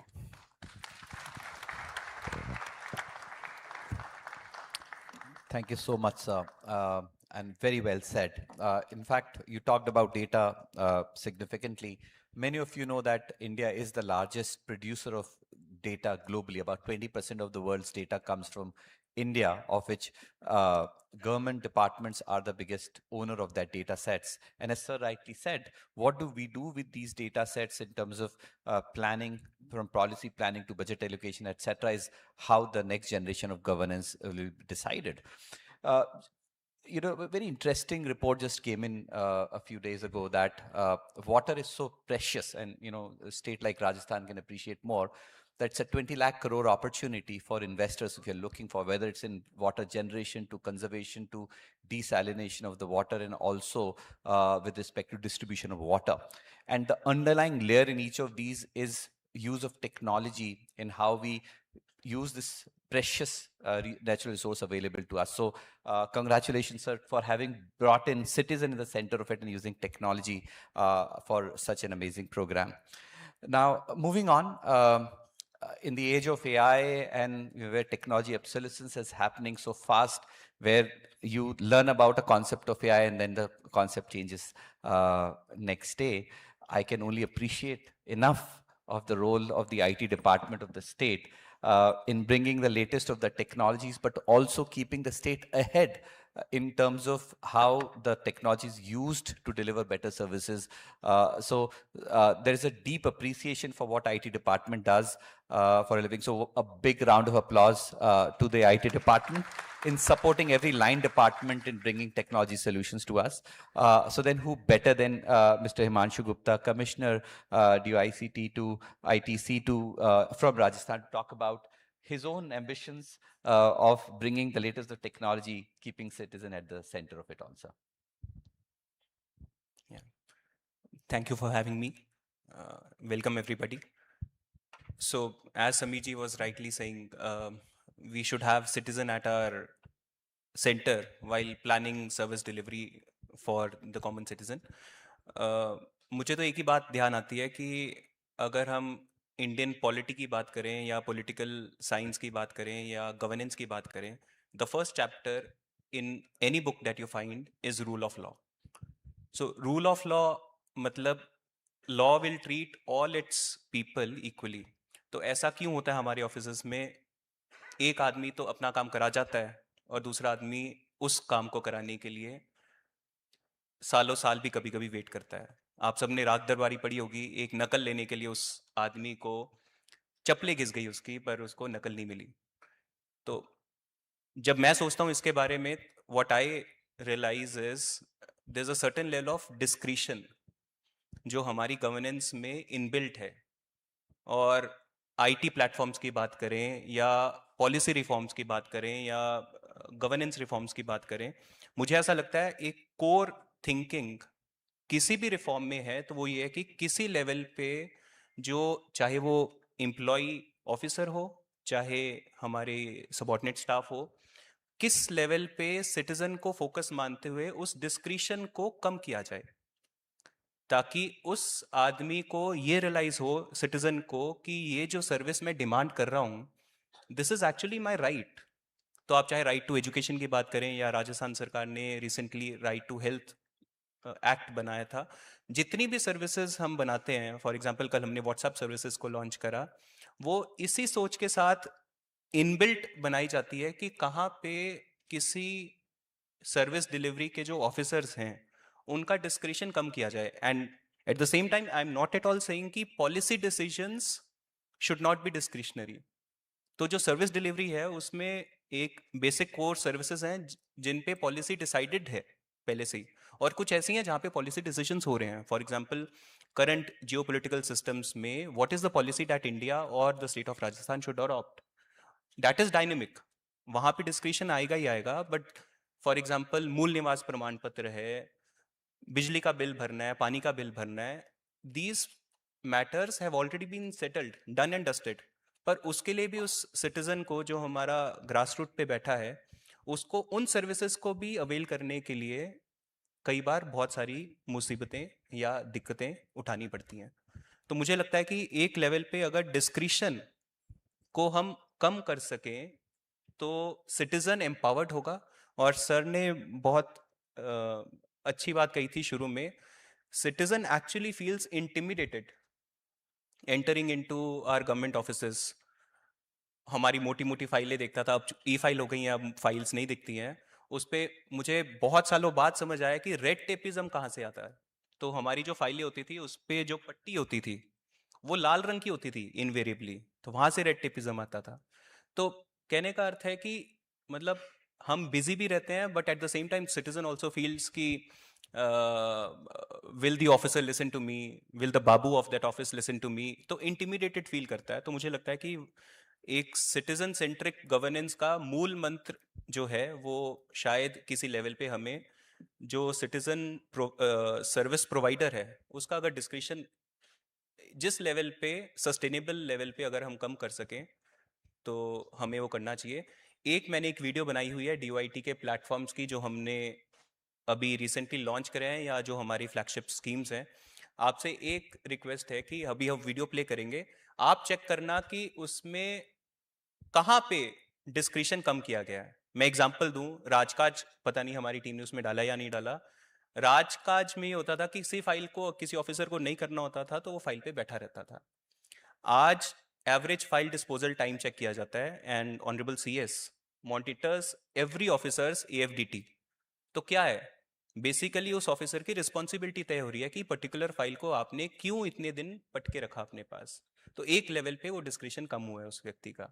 आपसे अगर सवाल पूछे जाएंगे किसी भी officer से, किसी भी स्टाफ एम्प्लॉय से कि ये काम आपने क्यों नहीं करा, और जैसे राजन सर कह रहे थे कि कल्चर बनाना पड़ता है, तो हमेशा मुझे वो राग दरबारी वाली केस याद आता है। फिर RTI आया, RTI के आने के बाद में एक हम सब के जहन में है कि इंफॉर्मेशन लेना सिटीजन का राइट है, तो वो कल्चरल शिफ्ट आया है हमारी थॉट प्रोसेसेस में। तो एक वीडियो चलाएंगे DOIT की ओर से, I will be very short, just try to realise where we have actually tried to reduce the discretion of the service providers. Can you play the video, please? The Honorable Prime Minister's vision of Digital India is transforming governance by making public services more accessible, transparent and inclusive through technology. From creating the world's largest digital identity system to the world's largest digital payment platforms, our technology solutions are delivering prosperity at the grassroots level. Inspired by this vision, under the leadership of the Honorable Chief Minister Shri Bhajan Lal Sharma, Rajasthan is leveraging technology to bring governance closer to every citizen. हम राजस्थान के उस अंतिम पंक्ति में खड़े व्यक्ति की चिंता करते हुए हमारी योजनाओं का लाभ हम दे रहे हैं। Behind every service delivered and every benefit transferred stands a robust digital backbone. The Bhamashah State Data Center powers Rajasthan's digital infrastructure, supporting crores of citizen interactions every day. Rajnet has connected over 9,200 Gram Panchayats and 15,000 government buildings, ensuring digital governance reaches even the remotest parts of the state. The Jan Aadhaar platform, Rajasthan's state resident data hub, has onboarded more than 2 crore families and serves as the backbone for citizen-centric service delivery. Today, citizens no longer need to travel long distances to access government services. E-Mitra, Rajasthan's integrated citizen service delivery platform, offers over 900 government services through more than 78,000 service centers, facilitating nearly 55 lakh transactions every month. Governance is not only about delivering services, it is also about listening. Rajasthan Sampark 181 provides a technology-enabled grievance redressal platform, resolving more than 3 lakh grievances every month. Access to services begins with access to information. The Jan Suchna portal empowers citizens with information on government schemes and entitlements, promoting transparency. Digital innovation is also transforming agriculture. Raj Kisan Sathi supports farmer welfare by providing over 100 services, useful agri-related information to over 75 lakh registered farmers. Together, these initiatives ensure that geography is no longer a barrier to governance and that quality public services reach every citizen. Building on doorstep service delivery, Rajasthan is empowering citizens through the E-Mitra mobile app and WhatsApp services, making government services available anytime, anywhere. The upcoming Mini E-Mitra initiative will further expand service delivery through a mobile-based model, while creating sustainable self-employment opportunities for 25,000 women and youth. Looking ahead, Rajasthan is building the next generation of citizen-centric governance through SMART, that is, service management with artificial intelligence and real-time systems. Envisioning an intelligent governance ecosystem where technology proactively identifies eligible beneficiaries, simplifies service delivery, and connects citizens with the benefits they are entitled to.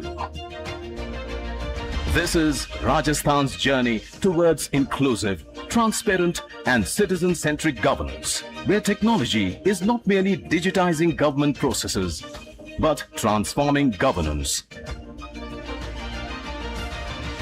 empowering citizens, and improving lives.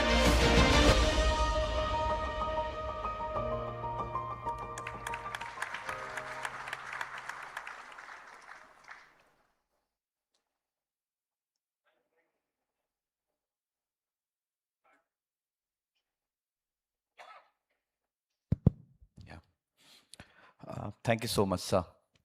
You know, it's an amazing quote that I've read somewhere, that technology is best used when it doesn't control the citizens but empowers them, and technology is best used when governments actually are invisible in its process but ever so visible in the impact that it creates in the life of the citizens. And after watching this video, if anyone has a doubt that India can actually become a Viksit Bharat by 47, and the role that Rajasthan will play in it, should actually look at this video. So an amazing and a big round of applause for the Department of IT for bringing these solutions to the citizens. You know, just moving on, I mean, these are amazing practitioners of policy and technology. One of the things that we often say is that government has great policies, but what happens to implementation?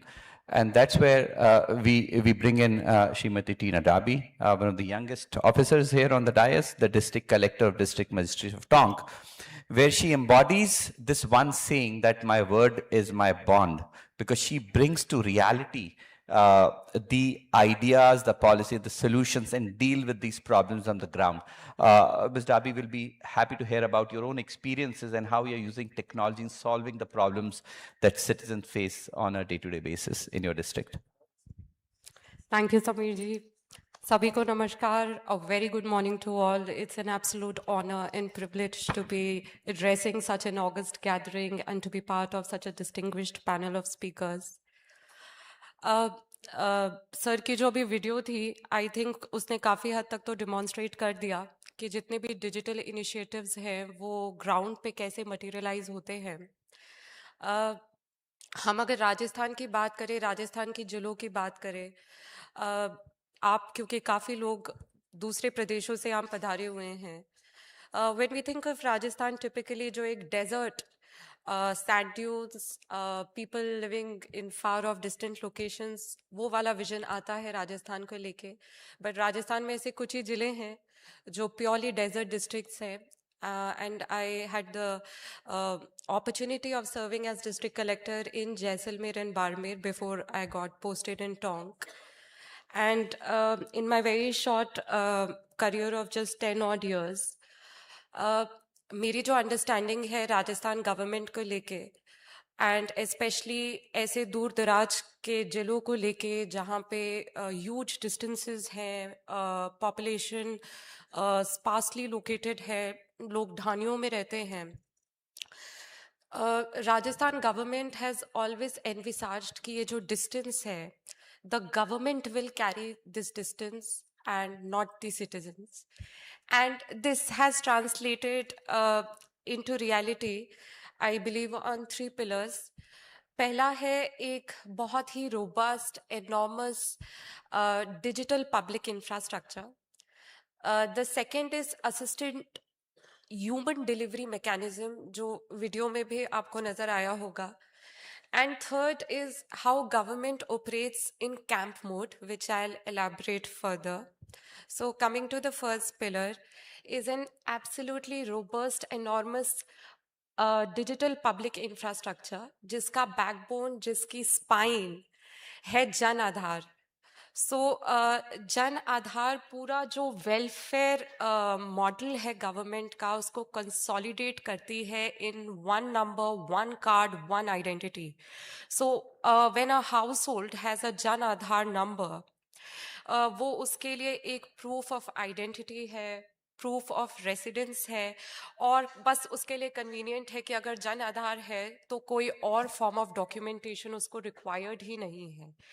And cash benefits flow seamlessly via DBT using Jan Aadhaar. An interesting point, Jan Aadhaar में head of household female होती है, so women empowerment is inbuilt into the design of Jan Aadhaar. So Jan Aadhaar definitely is the backbone, is the spine of this enormous digital public infrastructure. इसके बहुत सारे छोटे parts हैं. I'll just mention one part. So Poshan Tracker. Poshan Tracker is used by Anganwadi workers in Rajasthan to capture the malnourished, to prevent that no child is malnourished, to ensure that proper nutrition goes to lactating and pregnant women.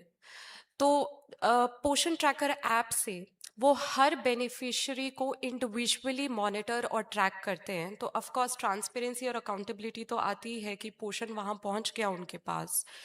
But at the same time मान लीजिए कि we are giving our nutrition supplies to them, but मान लीजिए some child is not taking it, तो because उस child के proportions भी हम उस ऐप के थ्रू मॉनिटर करते हैं. So it also serves like an early warning system for that anganwadi worker कि कोई बच्चा मैलनरिश तो नहीं हो रहा. अब आ जाते हैं जैसलमेर और बाड़मेर जैसे जिलों में, जहाँ पे अभी भी मोबाइल नेटवर्क हर जगह नहीं है, पावर सप्लाई इज इंटरप्टेड. जो हम सिटीज़ में देखते हैं वैसा वहाँ नहीं है. So how does such app then capture the individual details of these beneficiaries. So the app is built कि वो फिर भी अगर ऐसी लोकेशन हो जहाँ पे मोबाइल नेटवर्क या पावर सप्लाई इंटरप्टेड है तो वो डिटेल्स फेच करके रखता है and when the worker reaches a location जहाँ mobile network internet connectivity power supply better है सो वो ऑटोमेटिकली सिंक हो जाता है. सो पोर्शन ट्रैकर और द ई पॉस जिसके थ्रू पीडीएस सिस्टम हमारा ऑपरेट करता है they are just parts of this huge digital public infrastructure जिसमें of course Jan Aadhaar is the backbone, the spine. Now coming on to the second pillar which is assisted human delivery system network. तो again going back to the desert districts of Barmer and Jaisalmer, वहाँ पे ऐसा भी scenario होता है कि किसी को 200 किलोमीटर भी ट्रैवल करना पड़ जाएगा to reach the district headquarter जहाँ कलेक्टर बैठता है. So e Mitra network most trusted digital facilitator है आज के ज़माने में राजस्थान में, जो वो सर्विसेज उसको उसके ग्राम पंचायत समिति लेवल पे ही देता है, उसको इतना ट्रैवल करने की ज़रूरत नहीं है. He has access to an number of services which you saw in the video also. उसको कोई सर्टिफिकेट बनानी हो, उसको कोई ग्रीवांस रिड्रेसल के लिए कोई कंप्लेंट रजिस्टर करानी हो, everything is possible if he just goes to his nearest e-mitra, and there are thousands of e-mitras across the state as well as in districts like Jaisalmer and Barmer. So this is a blessing for a state like Rajasthan जहाँ distances बहुत ज़्यादा होती है. Apart from this, संपर्क portal जो आपने थोड़ा सा वीडियो में देखा, it allows the citizen the facility कि आप कहीं पे भी बैठे हैं और आपकी कोई ग्रीवांस है, you simply have to just go on to the portal and register your grievance, and वो इतना ट्रांसपेरेंट सिस्टम है कि आप देख सकते हैं कि आपकी शिकायत फिर किस लेवल पे है, किस अधिकारी के पास है, उस पर क्या जवाब दिया जा रहा है, उसका क्या हुआ. And when the grievance is finally disposed, it does not end there. A call will come to you to ask whether you are satisfied with the disposal or not. And उन लोगों के लिए, क्योंकि ये बात हमें स्वीकार करनी पड़ेगी, अभी भी एक बहुत लार्ज चंक ऑफ पॉपुलेशन है जो डिजिटली लिटरेट नहीं है, specially women living in those दूर दराज का एरियाज. तो उनके लिए 181 हेल्पलाइन है. You just have to call them and वो आपकी बात समझ लेंगे और आपकी ग्रीवांस रजिस्टर कर लेंगे. And for the officer and, जो आपने वीडियो में भी देखा और हिमांशु सर ने भी बताया कि वी आर एग्रेसिवली मॉनिटर्ड. कोई शिकायत आपके लेवल पे 30 दिन के ऊपर क्यों लंबित है, you are answerable, you are accountable. So be it the e-mitra network of Rajasthan government, the Sampark portal, the 181 helpline, all are an interface of assisted human delivery. And finally, coming to the third pillar of citizen-centric inclusive e-governance in Rajasthan is how the government is operating in camp mode. क्योंकि इतना सब कुछ होने के बाद भी it is quite possible कि फिर भी कोई ना कोई तो छूट जाएगा.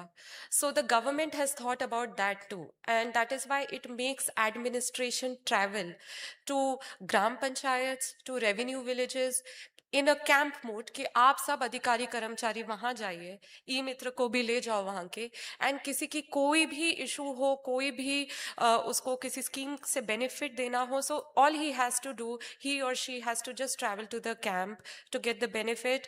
एंड अभी करेंटली भी हमारे ग्रामीण सेवा शिविर और शहरी सेवा शिविर चल रहे हैं.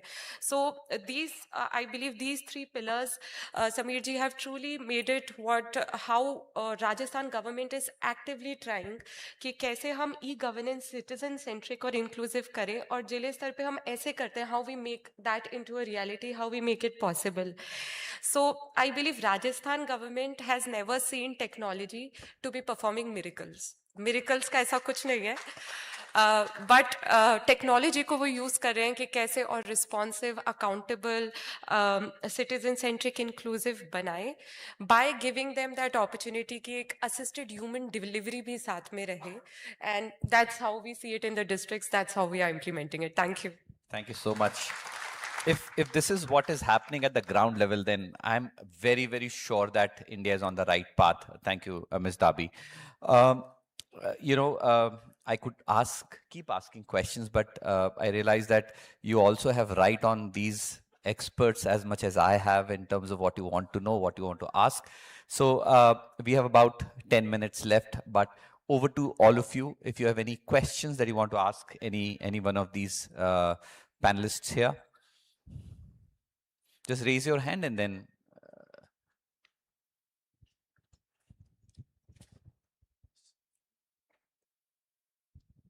हेलो सर, मेरा क्वेश्चन है। हेलो सर, जब मेरा क्वेश्चन सर आपके लिए, सर जब डेटा डिसीजन करता है तो अकाउंटेबिलिटी कैसे डिसाइड होगा कि हु इज रिस्पॉन्सिबल? एआई या डेटा से डिसीजंस होते हैं, तब ह्यूमन की अकाउंटेबिलिटी कैसे डिसाइड होगा? देखिए, दो तरह के सिस्टम्स हैं ह्यूमन अकाउंटेबिलिटी के। एक तो मेरा ये कहना है कि आप सिस्टम को इतना फुल प्रूफ और इतना ह्यूमन, जैसे सर ने भी अभी कहा था कि ऑफिसर सिटीजन इंटरैक्शन जितना कम करेंगे, फॉर एग्जांपल अगर मैं इनकम टैक्स की बात करूं, they have totally gone faceless. तो आप बाय डिजाइन आप ये तय करा सकते हो कि ह्यूमन सिटीजन इंटरैक्शन ही ना हो। जिसके फॉर एग्जांपल स्मार्ट की बात है, स्मार्ट में कोई किसी व्यक्ति की लाइफ में कोई इवेंट हुआ, फॉर एग्जांपल उसकी फैमिली में बर्थ हुआ या शादी हुई या बच्चे ने स्कूल में एनरोल करा, तो what are the benefits that a particular child और that family is eligible for, वो ऑटोमेटिक अगर उसको मिल जाएगा जो हम स्मार्ट के थ्रू प्रयास कर रहे हैं, तो आपकी अकाउंटेबिलिटी की तो बात ही नहीं है। दूसरा ये है कि जहाँ पे एक्चुअली अकाउंटेबिलिटी, जहाँ पे सिटीजन ऑफिसर या गवर्नमेंट इंटरेक्शन को आप रूल आउट नहीं कर सकते, या we are not at that level of maturity कि हम उसको रूल आउट कर सकें, वहाँ पे आपको आपकी जो एक्ट हो या ऑफिस प्रोसीजर्स हो या रूल्स हो, उसमें आप प्रोविजन कर सकते हो। और मुझे लगता है कि जैसे टीना जी भी बता रहे थे कि at the end of the day monitoring is a very potent tool. आपकी जैसे अगर 181 की बात हो तो तहसीलदार के स्तर पे क्यों पेंडिंग रहा, राज उन्नति ऑनरेबल सीएम लेते हैं, उसमें पूछते हैं कि ये वाली सर्विस डिलीवरी आपने क्यों नहीं टाइमली दी, और अगर कोई सेटिस्फैक्ट्री जवाब नहीं दे पाता तो there is corresponding and commensurate penal provisions included. तो आप अपने एक्ट में भी प्रोविजन कर सकते हैं, बट मुझे ऐसा लगता है कि आपको उस लेवल पे जाना चाहिए जहां पे citizen government interaction to the extent possible आप मिनिमम कर सकें, ताकि सिटीजन अपने आप एम्पावर्ड फील करे कि ये जो मैं राइट क्लेम कर रहा हूँ या जो सर्विस क्लेम कर रहा हूँ, दिस इज माय राइट। और वो अगर हम कर पाएंगे, उस लेवल की मेच्योरिटी या उस लेवल की डेमोक्रेसी अगर हम ला पाएंगे, तो मुझे लगता है कि there is nothing better than that.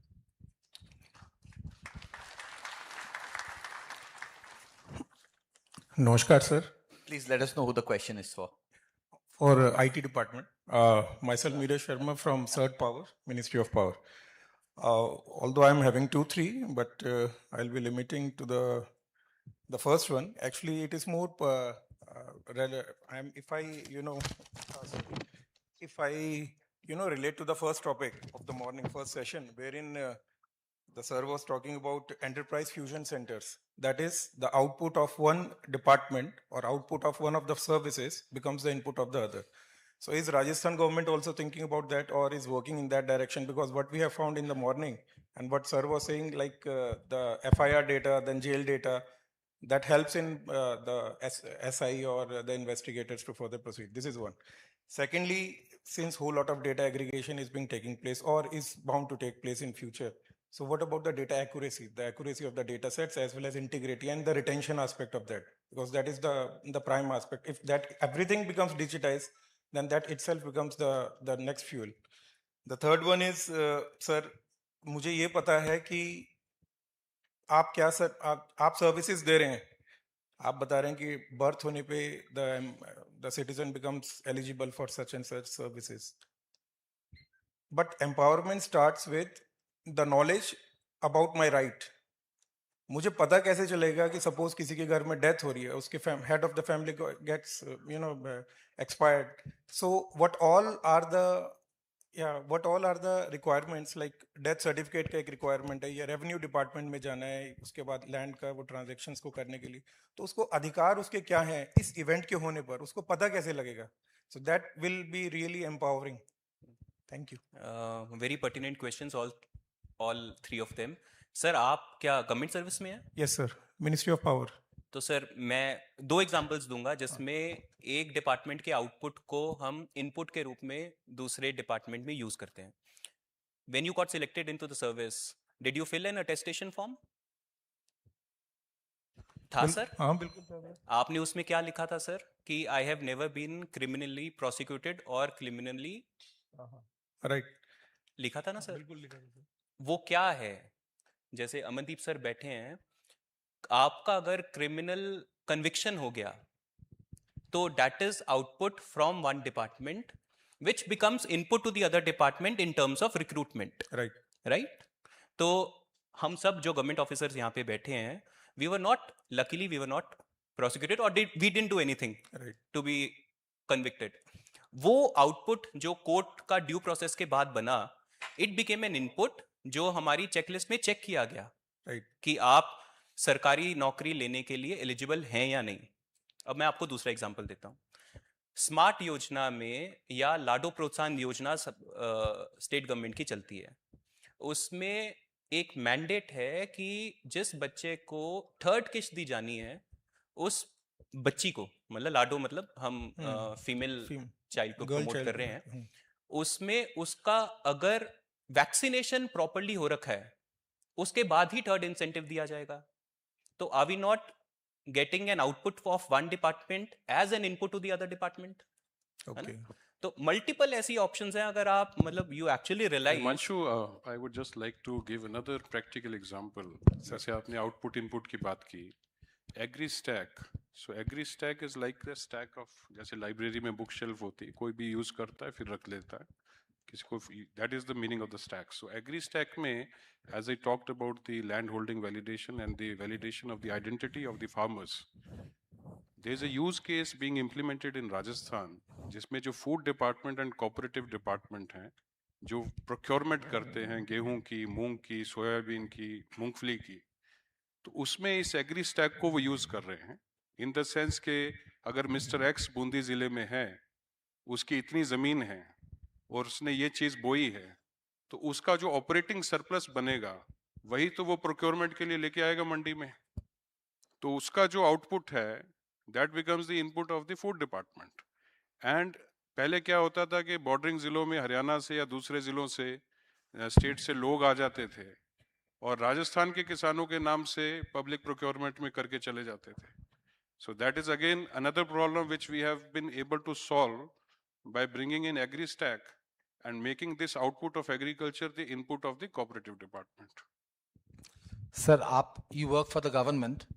It might be of interest to you that not only is the input of one sector based on the output of another related or unrelated sector, within the IT domain in Rajasthan, mining, police, forest, national highways, we're getting together and trying to figure out a way to fuse our data feeds to come to intelligent decisions in illegal operations which happen in river sand mining or other such interstate crime. And ADG crime yahan biraj rahe hain. We're working hard to get it up. We have assured the Supreme Court we will have smart cameras, intelligent networks in place, and we will have them. DOIT is our system aggregator. Me and the Home Department, we are working together. We are working with National Highways to bring all this data. उनका toll booth पे कोई camera mounted है, police का response team के पास data है, हमारे forest के पास कोई डेटा है. Everybody is looking at body cams. So there is an incredible amount of futuristic work जो आज HBO पे थ्रिलर सीरियल में दिखता है. We are working towards that actually. जी ma'am. It's a continuation of this. I very much agree. I'm also from the Ministry, Department of Biotechnology. I agree to the fact that there is an inflow and outflow of This is what we call data. in IT terms as an API integration. Yes. I very much agree. And you very much took the example of income tax. But I want to put a point over the data check. When you say there is the transfer of data, we very much agree. But when there is transfer of data, again to the core, the citizen, there is problems initiated. Like I'll tell you, after 10 years, we get a notice of income tax. If there is transfer of data from department to department, why there should be this? So there is a data sneak, there is a data not getting accumulated. Somewhere there is some issues, but I cannot go directly to the issue. I don't want to go to that. But data check is again an issue of all this thing which we are doing, and that is the hindrance to the citizen-centric. So that has to be more built up. As morning I was hearing to that lecture also, even in cyber security, even when I visited the pavilion, I told them, I see for them itself, I told them, there is no reports generated for the cyber thing. There is no report generated to the public. And when we say even UIAD, there is no centralized now. We say it as a unique identification, but that itself is still not centralized. State governments, it is different. It is not linked centrally. So these are the issues of datas. Datas, when it gets chunk, and if its inflows and outflows are not accumulated properly, then it cannot be more citizen-centric. The citizen-centric percentage will be lower only. So that if any resolution is there, you may tell. What you're saying, ma'am, is right. Data or data accuracy, data sanitization is actually a very big deal. और हम भी जैसे हम जनाधार की भी बात करते हैं, there are logical discrepancies in our systems also. We are trying to rectify it. So for us, getting an accurate data, for us, it's sky is the limit. So nobody can say perfectly that my data is perfectly, as nobody can say that I have learned everything in the life, right? तो मुझे लगता है कि हमें data sanitisation में जितना आपने sir third question जो आपने उठाया था, it was very pertinent.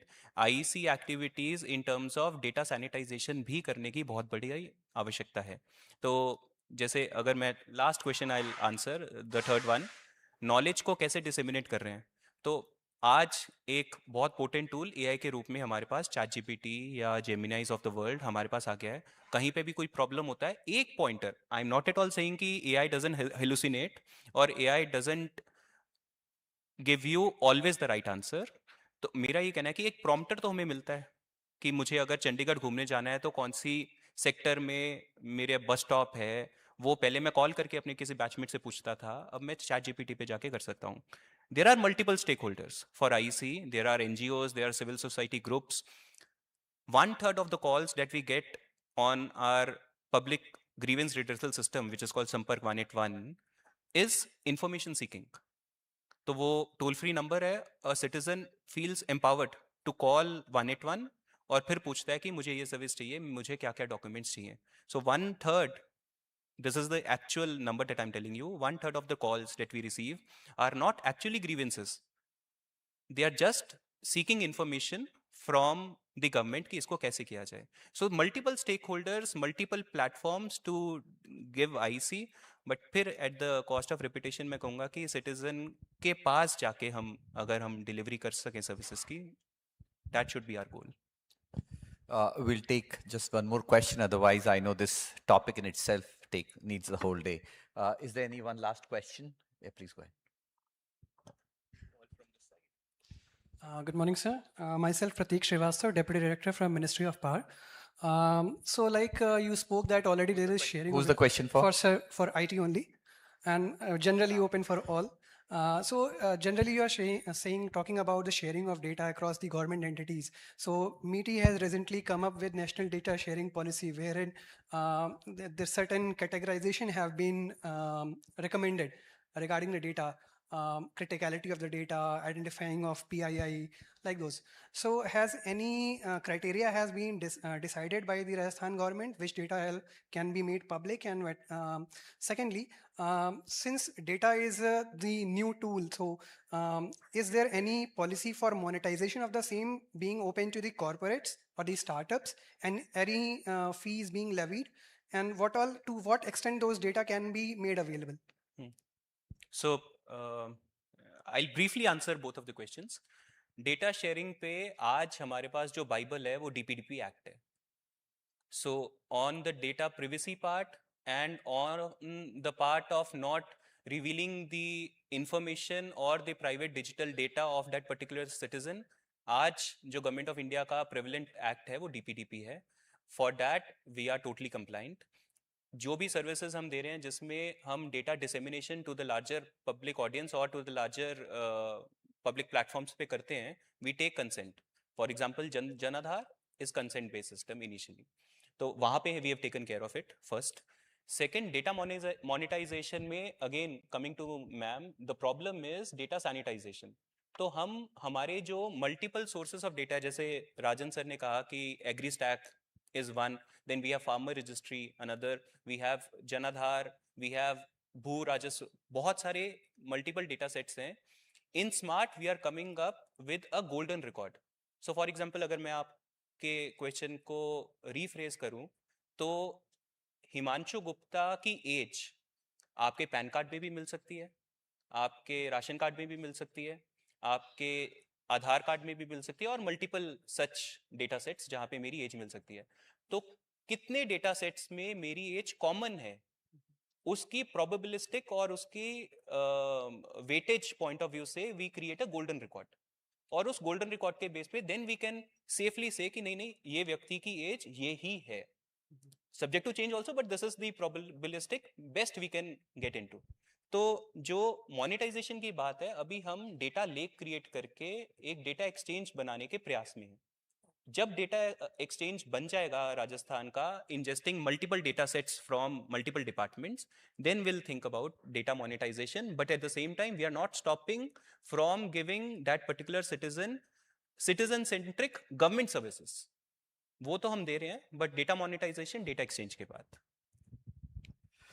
So this aisle is 2 questions. This is one. I don't know what happened to this particular aisle and the other speaker. So if you have any questions for any of the other panelists, please ask one last question, and then we will move towards closing. Good morning, sir. And just to continue the previous question. Who is this for? This is for Rajan, sir. Sir, as you told that there is interoperability between different departments. One is giving input to other. At the same time, I just wanted to have an understanding that how do we address that security and consent-based concerns. And further, this data set keeps on changing, because it may happen that one family structure is getting changed, or some related changes keeps on happening. So how do we keep on addressing those dynamic changes? Thank you. Again, primarily the data quality has to be there, and constant updation reflecting the real-time position. That is a prerequisite. So the quality of data has to be maintained. And if we are creating dependencies, interdepartmental dependencies, then we'll also have to ensure that the departments update those data and keep it real-time, reflecting the real-time position on the ground. Only then this kind of input-output relationship will be useful. So very well said, and very valid point. So that is a prerequisite. That goes without saying, that data has to be sanitized, as Himanshu was also talking, and it has to be updated on real-time basis. So that's it. Thank you, sir. I think we should close, and I want to close this with this thought. That one of the biggest issues or the complaints the citizens raise is that for the ease of administration, the many departments that get created for the right reasons ultimately end up creating multiple silos, and then the same citizen is then looked at with different lenses. For the same citizen could be a farmer for one department, a woman for one department, disabled for one department, and at the end of the day, we end up operating in silos and defeating the very purpose of why the government is chosen. And with what we saw and the role technology has played in Rajasthan, I must end by congratulating this amazing set of champions of public policy implementation and technology for having given us such amazing learnings and solutions that we can all adopt as a nation, and of course take this to the larger world as well. So the longest possible applause for this amazing audience panel for what they have done.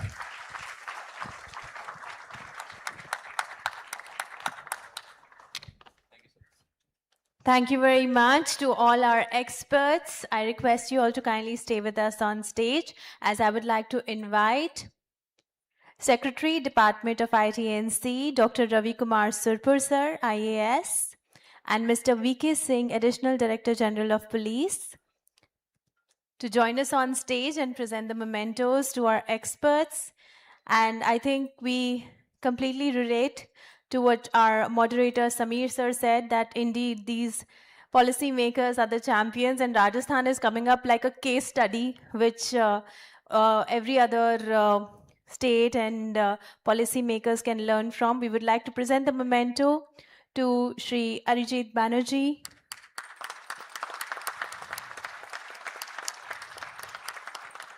Shri Rajan Vishal,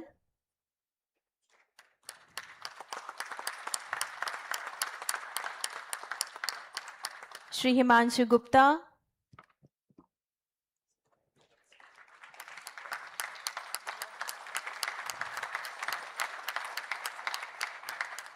Srimati Tina Dabi,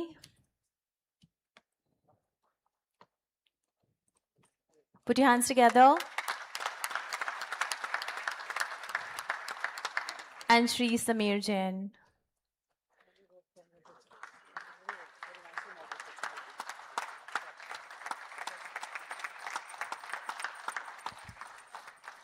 Thank you to all of our experts. Thank you to our officials for presenting the mementos. I request our panelists to kindly step forward for a group photograph.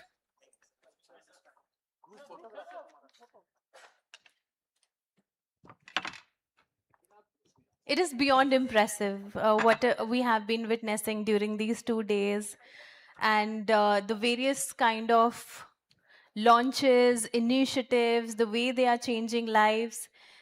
During the course of these 2 days of the 29th NCeG,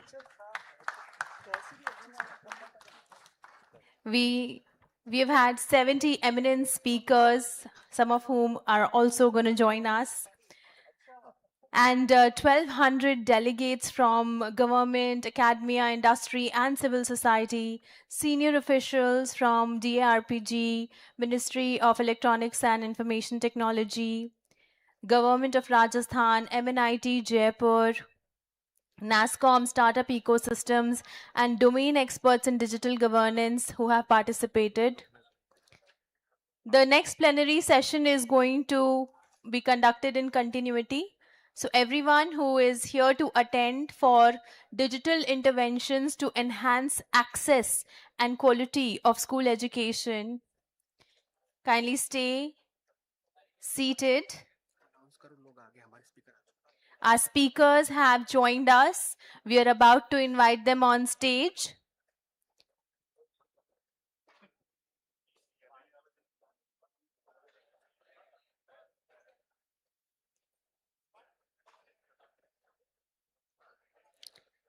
We request the new attendees to kindly settle down quickly, and the attendees that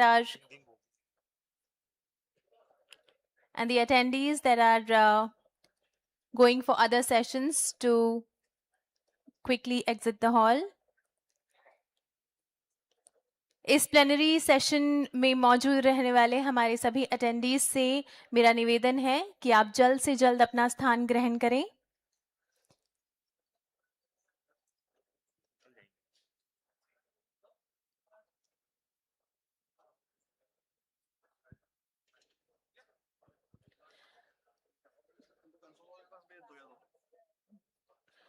और जितने भी attendees रुक पा रहे हैं उन सभी से निवेदन है कि आप बैठे रहें, आप स्थान ग्रहण करें और अगले प्लेनरी सेशन में भी अपनी मौजूदगी दर्ज करें। और हमारे जितने भी अटेंडीज इस वक्त बालकनी एरिया में हैं, ऊपरी स्तर पर हैं, उनसे निवेदन कि आप निचले स्तर पर आ जाएं और यहाँ इन सीट्स को ऑक्यूपाई करें।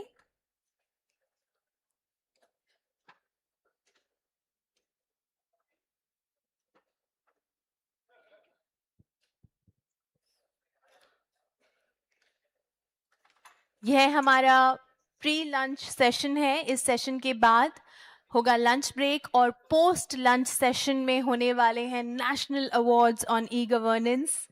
हर साल one of the most awaited awards for the e governance and something that is going to be full of enthusiasm, full of excitement, because we also have our honorable ministers joining us for the national awards.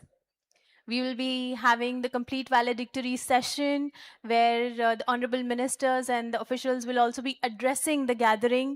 So we will also get to learn more about the policies, about the ideas, about the thought processes, the mindsets that are driving the theme for this national conference for e-governance. The theme, which is Viksit Bharat 2047, AI-enabled, data-driven, and secure digital governance.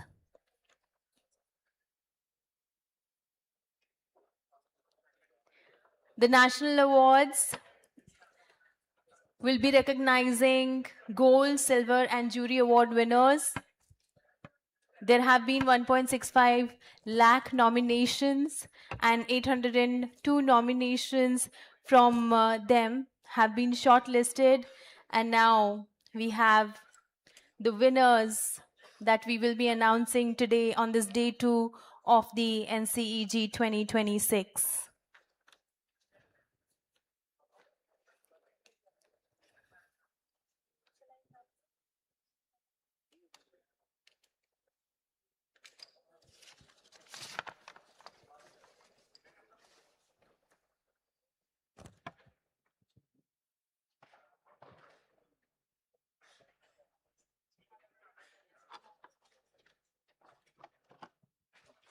एक बार पुनः हम निवेदन करना चाहेंगे हमारे सभी attendees से जो इस वक्त बालकनी एरिया में सीटेड हैं, ऊपरी स्तर पे हैं, कि कृपया आप नीचे के स्तर पर आकर सीट्स ऑक्यूपाई कर लें। हमें ऑफिशियल्स की ओर से यह निवेदन आया है।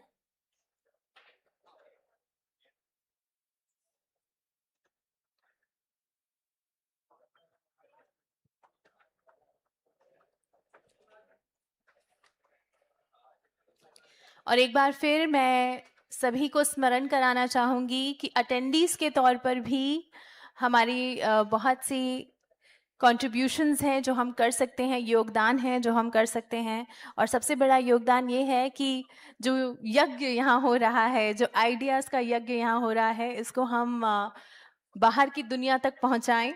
और क्योंकि हम AI ऑनलाइन डिजिटाइजेशन की बात कर रहे हैं, तो डिजिटल प्लेटफॉर्म्स का पूरा उपयोग करें और ज़रा बताएं पूरे भारत को कि राजस्थान में क्या हो रहा है और किस तरह राजस्थान एपिसेंटर है इनोवेशंस का और नए आइडियाज़ का और टेक्नोलॉजी का और डिजिटल एम्पावरमेंट का।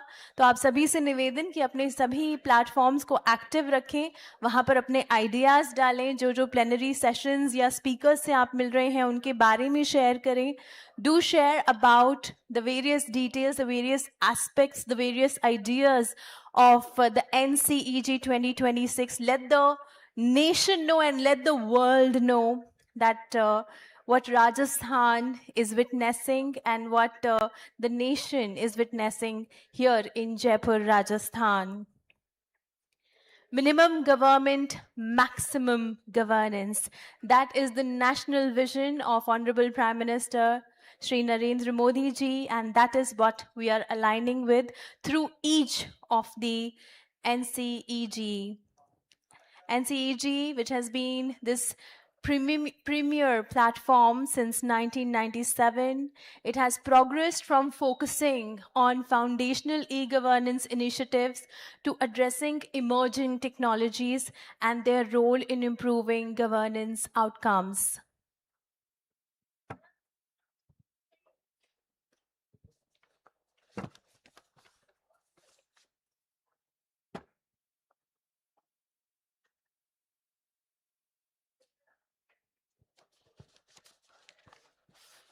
This stage, the main stage of NCeG, has witnessed deliberations over AI-based governance for all. It has witnessed deliberations on bridging the digital divide, voice-first solutions in important public services.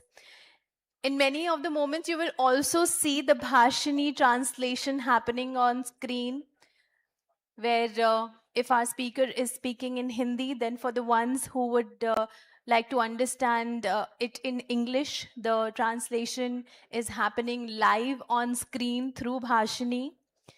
The deliberations have happened already on the topic of driving urban transformation through technology, AI for smart policing and public safety, which was the first plenary session of this day. And we just witnessed the plenary session on citizen-centric governance, inclusive governance. The next one that we are about to witness is going to be digital intervention to enhance access and quality of school education.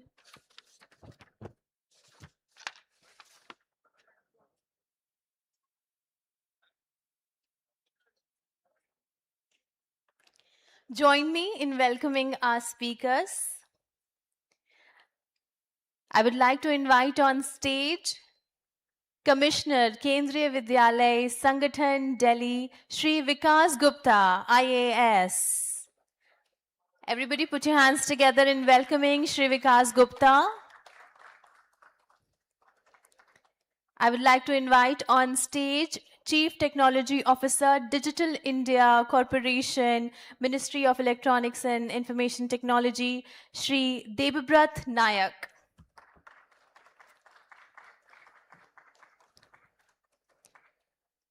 I would like to invite IAS State Project Director, Gujarat, Shri Ranjit Kumar.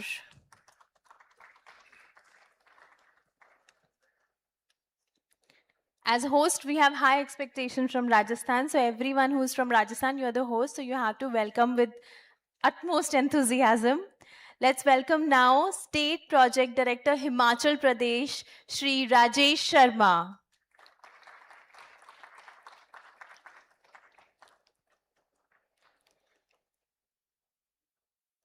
And Shri Vikas Agarwal, Partner Consulting, Ernst & Young, LLP.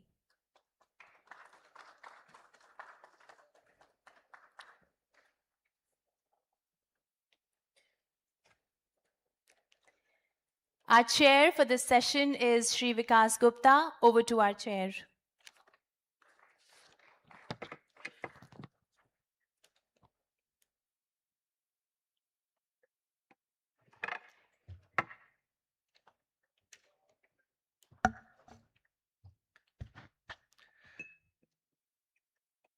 Namaskar, and a very good noon to all the distinguished delegates, colleagues from the central and state governments, representatives from industry, academia, development partners, and members of the larger education system.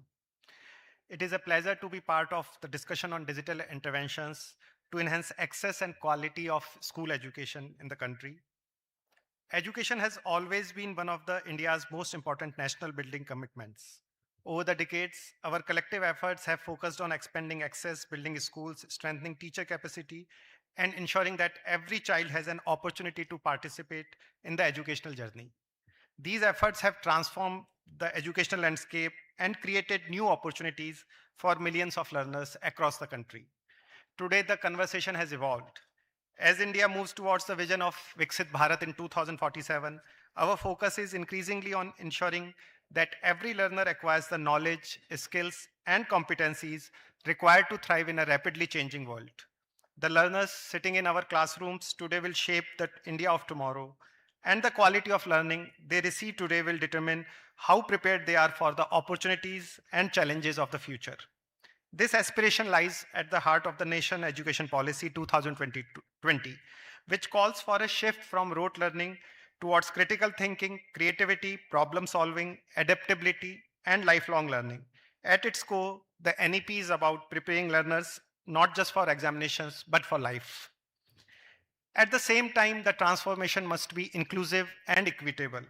India's school education system is among the largest in the world, serving nearly 25 crore students through 15 lakh schools and more than 1 crore teachers. Yet what makes our system truly unique is not merely its size, but its diversity. Whether it is a school in a tribal district in Odisha, a village in Arunachal Pradesh, a hilly region of Uttarakhand, a coastal area in Kerala, or a bustling city like Bangalore or Delhi, the context in which our schools operate can be remarkably different.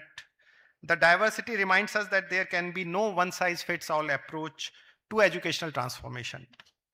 Our challenge, therefore, is to create enabling ecosystems that allow innovation, adaptation, and contextual solutions while ensuring that every learner and every teacher has access to quality opportunities regardless of geography.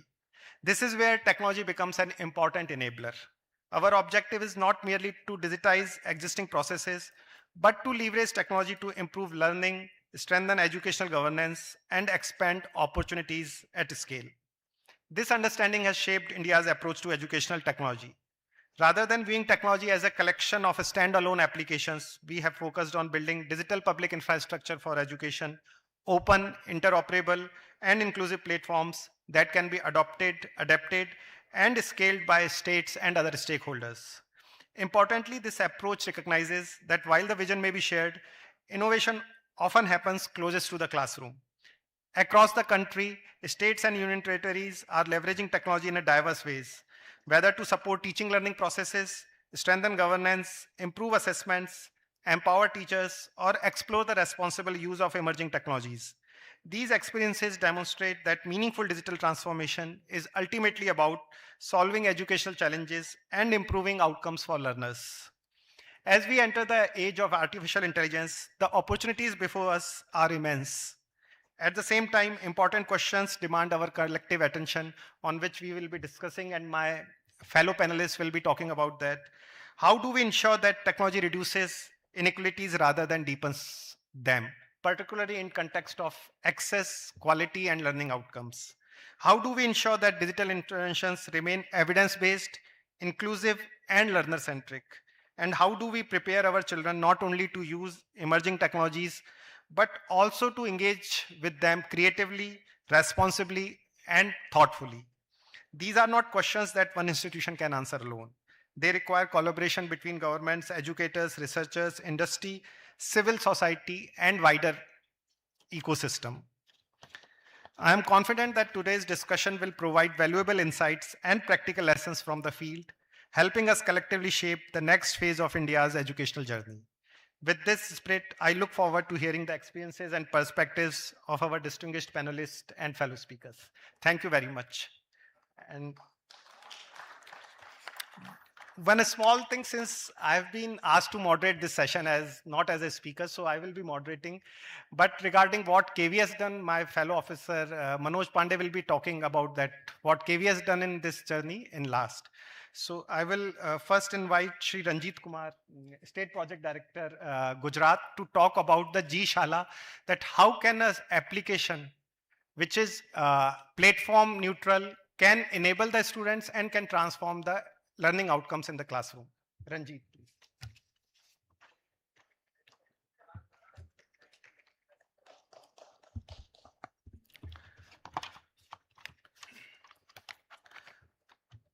Very good morning, guests on the dais and off the dais, and friends.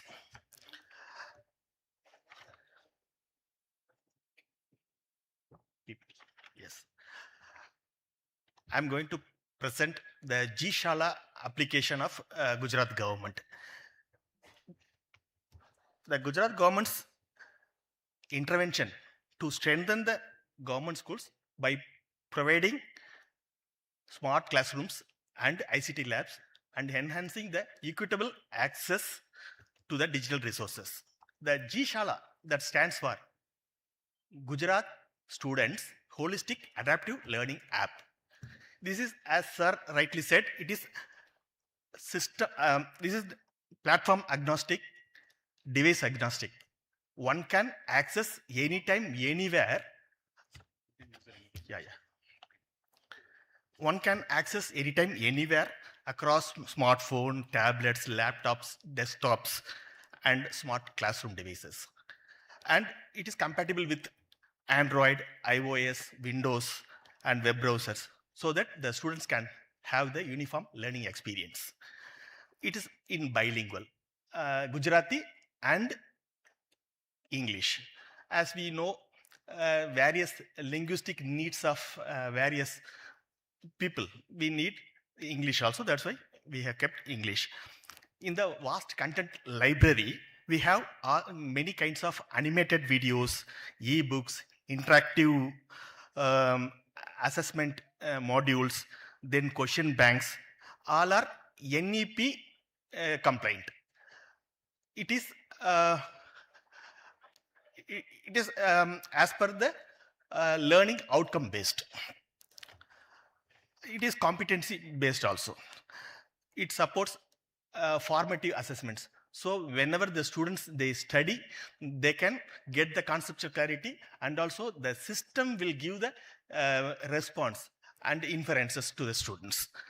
That generally the students always find it difficult to understand the abstract concepts. So they have made as the lifelike animations and simulations, so that they are kept curious and their knowledge retention is ensured.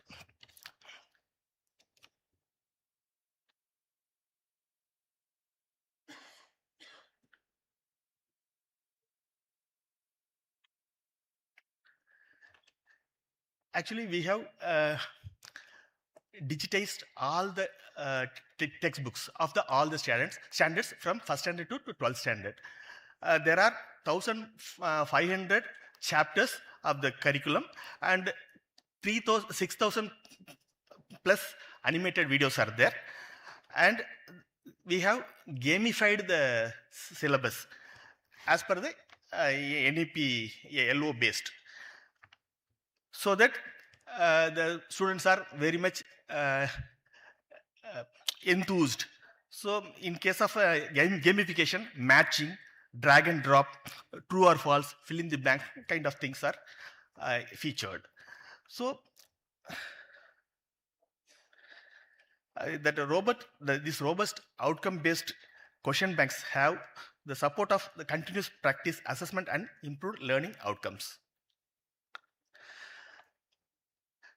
This G-Shala, that digital learning, that this features the consistency between the classroom teaching and the digital learning and student assessments. The e-books, they are available in PDF.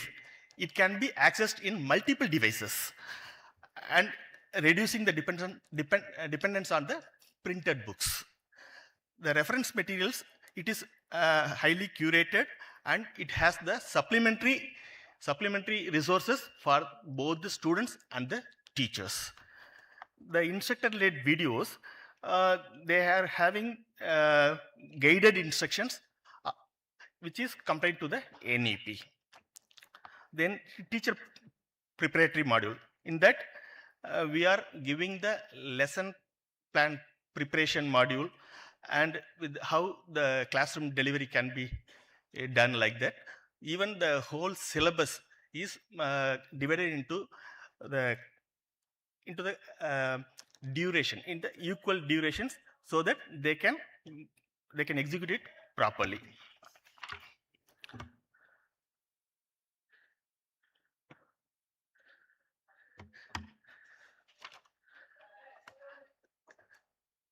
The salient feature of this G-Shala is that we can monitor both in the state level and the district level, in the school level. Even each and every teacher can have the digital tools, that monitoring tools, to assess the learnings of the students and the learning gaps, and they can decide the remedial classes accordingly. This analytics, it tracks the frequency and the pattern of contents usage and learning preferences and engagement levels. This monitoring and analytics tools, these tools are helping them in finding out the strengths, learning gaps, and improvement areas. Supports teachers with data-driven feedback for targeted remediation and personalized instruction.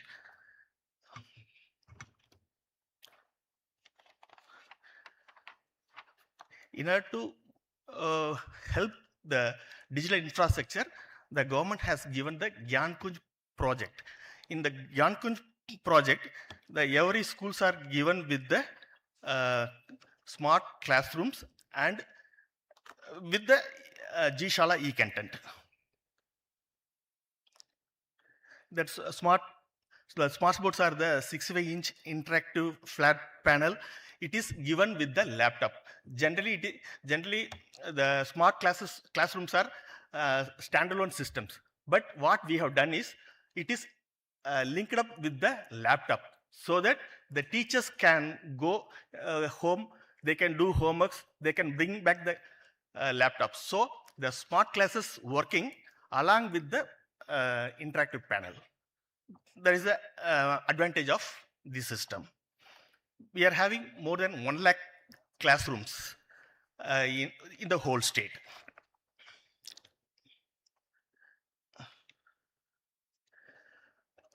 The Gyan-Kunj project, that smart interactive panels, they would be helping the teachers to teach the things.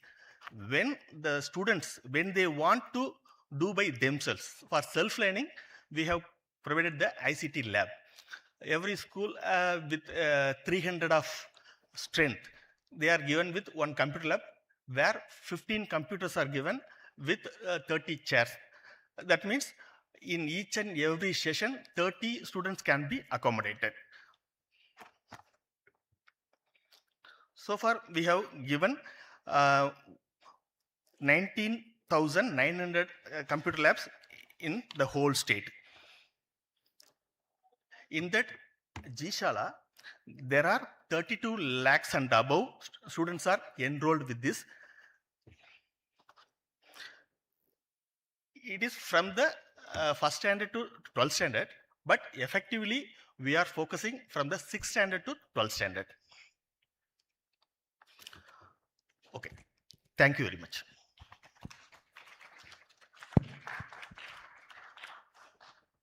Thank you, Ranjit, for interesting presentation. And since you have mentioned that this platform is already up and running in across all the schools in Gujarat, so what are your future plans for this? That how it is going to shape up in future? What additional features it might have that may help in improving the learning outcomes? Sir, when we see the inclusive education, we have given the e-books for the vision impaired students, and for the hearing impaired, that audio books for visually impaired, for the same thing. That thing is there. Then, sir, we are consistently upgrading the things. So that's as per the need basis. Yes, sir. Thank you very much. So our next speaker is from the state of Himachal Pradesh, and Himachal Pradesh is one of the first states who has brought in this Vidya Samiksha Kendra framework in actual implementation. We all know that this is an era of data, and then we are generating huge quantities of data across all aspects of the life. Generating data is one thing, but bringing out intelligence from that data is altogether different, which state of Himachal has done. I would like to request Sri Rajesh Sharma ji, State Project Director from Himachal Pradesh, to talk about the VSK journey in Himachal. Whatever you feel like.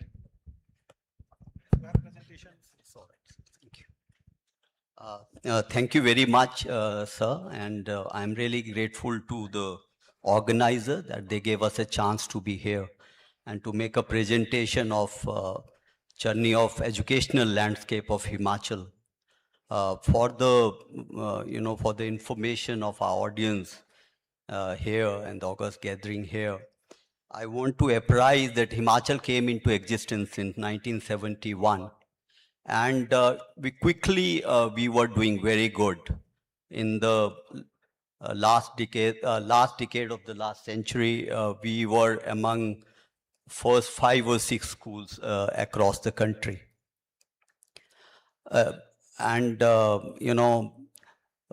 As Amartya Sen in his book, India in Development, he himself mentioned in 2003 and 4 that the journey of Himachal was glorious.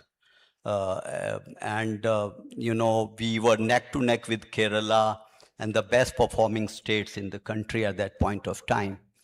But then down the lane, when we we got a feedback from the National Achievement Survey in 2021 and the other reports which came through USERS and the PGI report from the national level, where we were shown, we were actually at the 21st position across the country.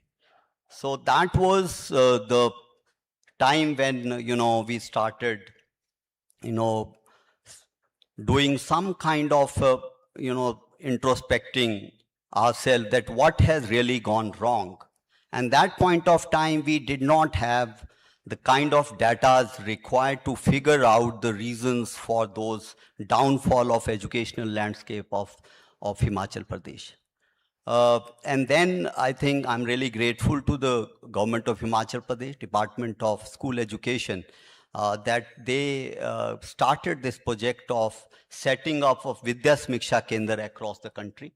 And we were the 4th state, Himachal, when it came to the setting up of Vidya Smiksha Kendra.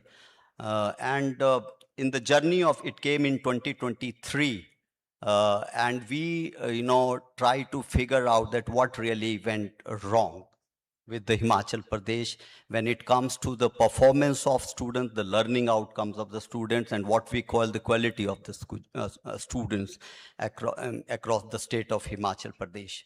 And I think, we have this first mover advantage that we could establish the 6 A's through the Vidya Smiksha Kendra, which were, in a position to give us the exact insight of the gaps in the learning outcomes of the student of Himachal Pradesh. And we realized that, over the period from 2002 to 23, we lost 40% to 50% student of the government school in favor of the private school. And our numbers in the school went really down. The scale of economy in terms of the resource applications in the school has really gone down at that point of time. And then we realized what to do. And we quickly, try to assess these 6 A's, which were the, parameters of Vidya Smiksha Kendra, for which the government of India actually gave us a grant. And these 6 A are nothing but, we try to map the access of our student through the attendance on the bot. And now, for your information, our everyday students in attendance comes every day at 10 o'clock, through Vidya Smiksha Kendra. And that has gone to 95%. So that is one thing which we have done. The second part was very, very critical for any educational landscape, and that's assessment. And assessment, we tried to figure out through the VSK. And we went, through 3 exams in the state of Himachal called state, assessment exam through Vidya Smiksha Kendra. And what we did there was, that was probably the game changer for the state of Himachal Pradesh.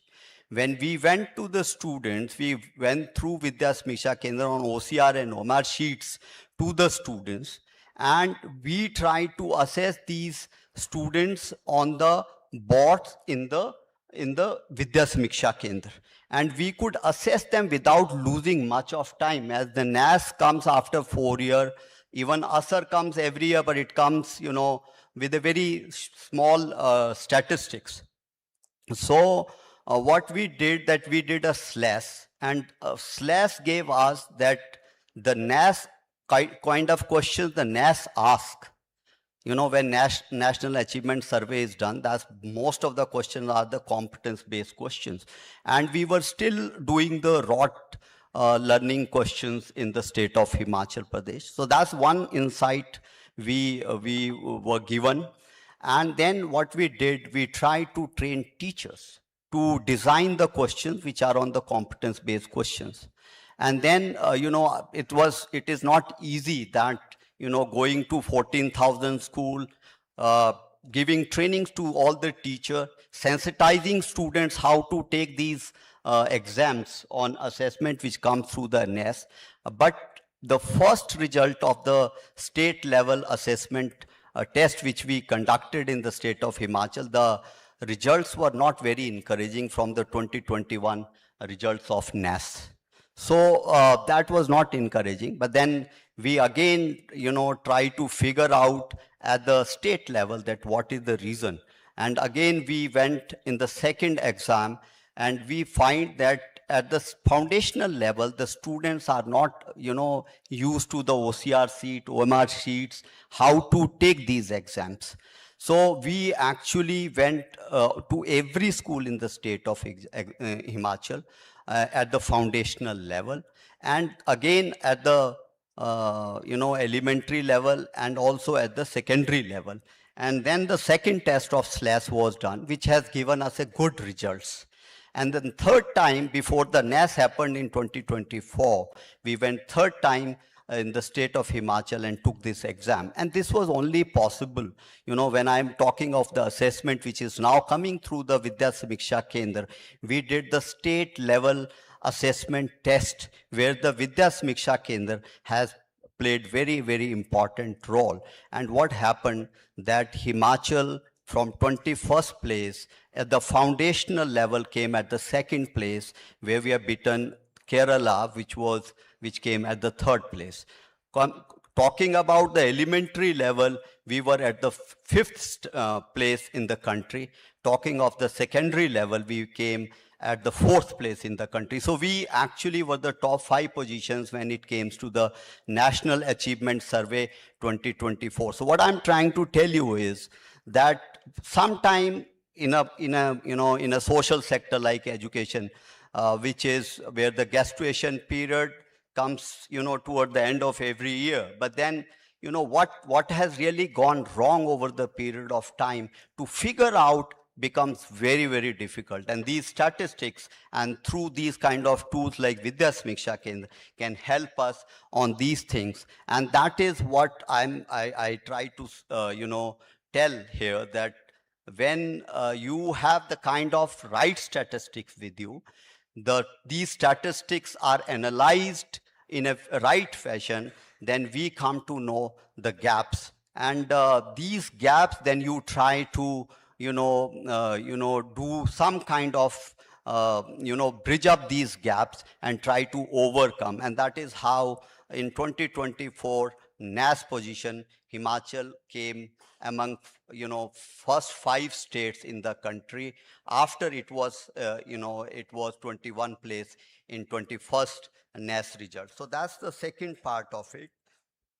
Now, adaptive learning is very, very important tool in the Vidya Samiksha Kendra. And what is adaptive learning? Because, when there is a class of 40, in a particular school, the teacher is really trying to figure out where his students, stands in terms of the subject.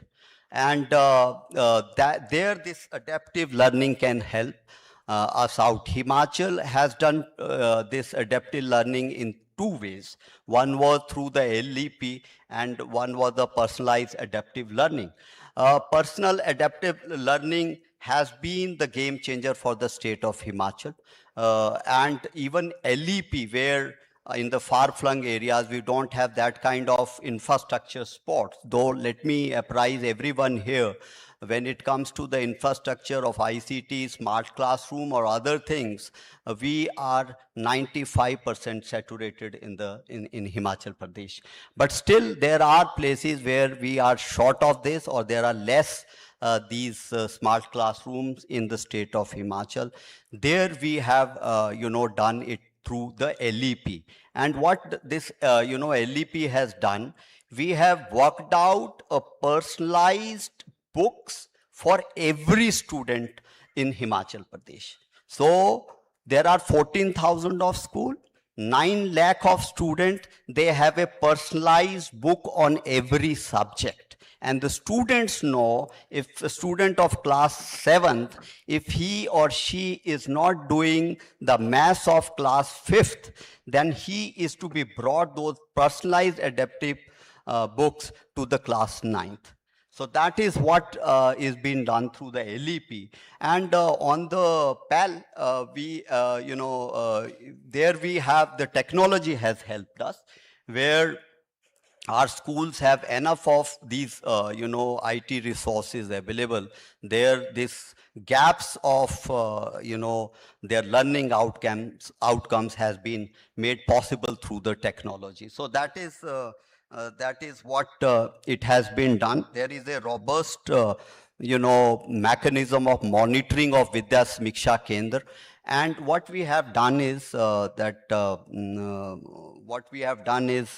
accreditation of all the schools of Himachal Pradesh. That includes the private school, and it is on our website of the state of Himachal. So 14,000 school, primary vis-a-vis primary, elementary vis-a-vis elementary, and secondary vis-a-vis secondary, on the basis of the SCOF and the data is available on the Vidya Samiksha Kendra.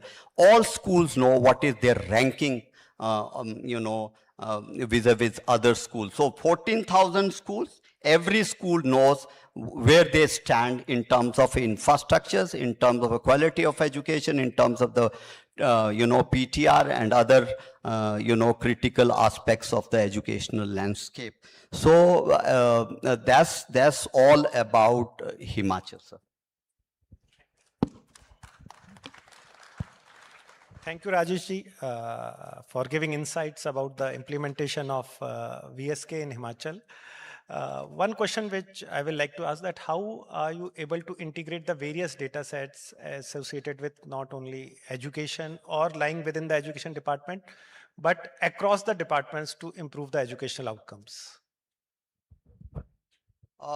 Sir, first I'll talk within the educational landscape. So what we have done is all kind of resources on the digital platform, like the smart classrooms, I said, the ICTs or other kind of a gadgets, even the books, sir. So the state government was not aware of what was happening to these gadgets in the classroom, whether teachers are putting these gadgets to the use or not. But after the API integration of all these digital resources across the state, API integration with the VSK, we at the state level know that a particular school, the bioscience teacher has not used this particular device, not even once. So that is where, we take a very robust monitoring system where the secretary, the minister many a times takes every month meeting, and these presentations are done, and we actually, the district level officers are there. So that helps us. Now talking about how the other departments, so there are data which are coming from the UDICE, which talks about the, all kind of resources available, and that comes from Government of India.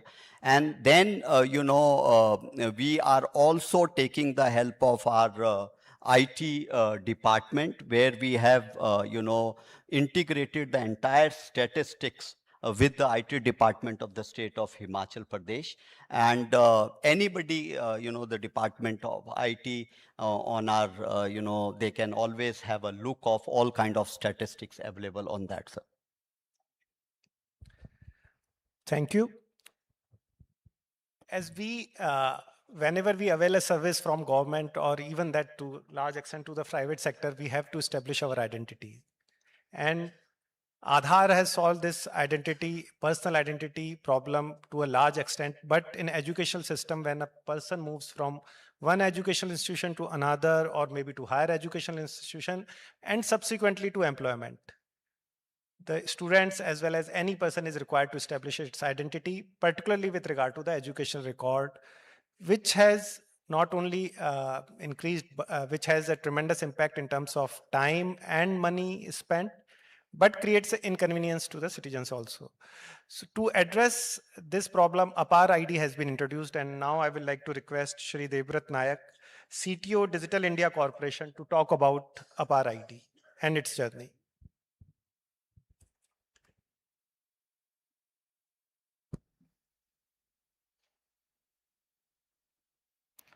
Good afternoon. So there is the two question to all of you. Are you holding your data? घर का सब में एक briefcase है. We hold that also. It's the family briefcase. All data are there. Means our certificates are there. But do you have any digital data? You are holding it. You control it. Google is controlling us. But do you control your own data? How many of you control your own data? Okay. So do you have any DigiLocker to have accounts? Anybody having DigiLocker accounts? Are you controlling your data there, or it's a wallet only? What you see as a part of your wallet? It's a wallet for you, but I am telling you, all of you, every day 2 lakhs records are coming to us from the education itself, and 1 lakh records every day shared by the students to the different places.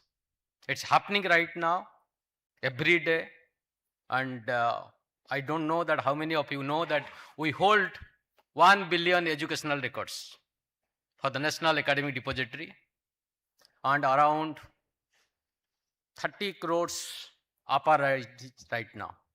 But coming to APAR, let me tell you a story, very simple story. When I being given charge that, okay, you have to build a DigiLocker, even I don't know what to build, frankly speaking, in the 2015. Then I thought it is a Google Drive, I'm competing with it.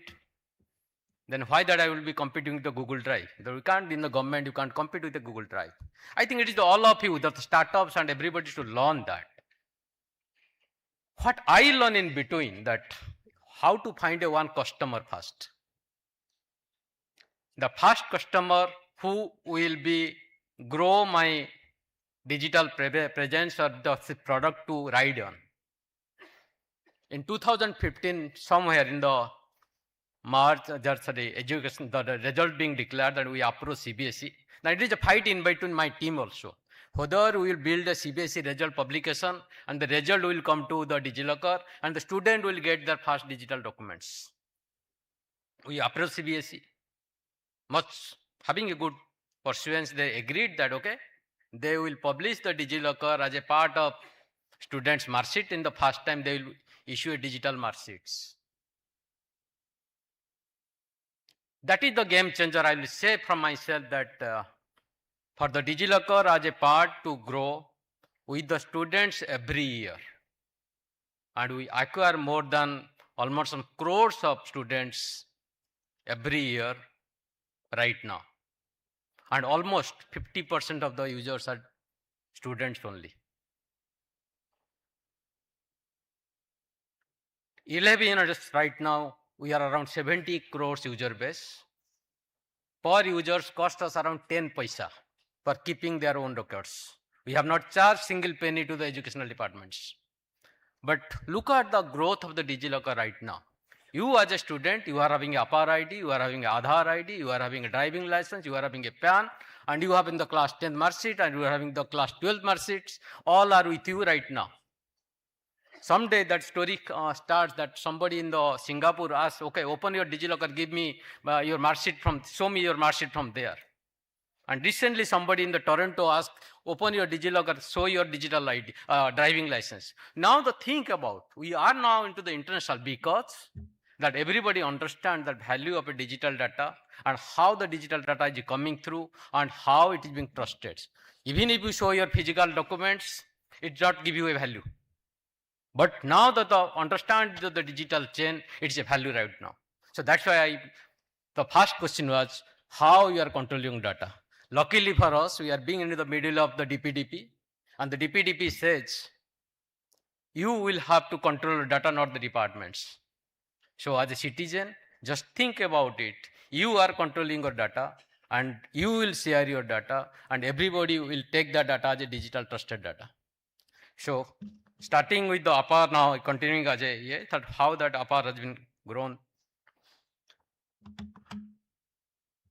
I think that just see that what we started as a part of Jan Dhan accounts, just to link it into it. We reached to every board. It's for us, we give that example was, we are being connecting to the certificate banks. That we say always that it is the certificate banks, we are being connecting, the students will be the core, and we open up a locker account for them. So that is where the DigiLocker accounts or bank account accounts, you link it in that way, that Aadhaar, bank account, and your bank. The similar way, just see that how the APAR, DigiLocker accounts as a bank account, and your banks is the repository of the students where the boards are issuing the mark sheets. So that is the journey you just see right now, but it's not mandatory. But some way I see that it's around 40 crores, more than 40 crores students are holding DigiLocker accounts. So just look at that journey right now. So they all almost holds 10th, 12th data as a part of CBSE and other boards right now. Now we start that again journey to the Academic Bank of Credits. Now the higher secondary boards and educations are coming up. So just look at that APAR like Aadhaar itself. So you can show your identity. You can apply for any jobs. They can ask for your whole credential of the educational mark sheets and certificates. You can show from their DigiLocker accounts through your APAR. We are now providing the similar way of APIs to the educational institutions as a first. Then also we are being into something called, because of the DPDP, how that is the consent being taken and how the data to be shared. So yes, through the DigiLocker it's possible, but as an Aadhaar way of sharing your KYC is not possible right now because most of the APAR holder does not have the mobile ID, but through DigiLocker we are providing the KYC itself.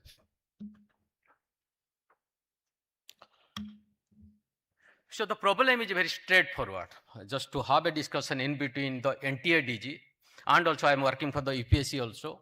So just see as a students and the NTA also you are being multiple exams, but the same students is giving multiple times over the documents, sir.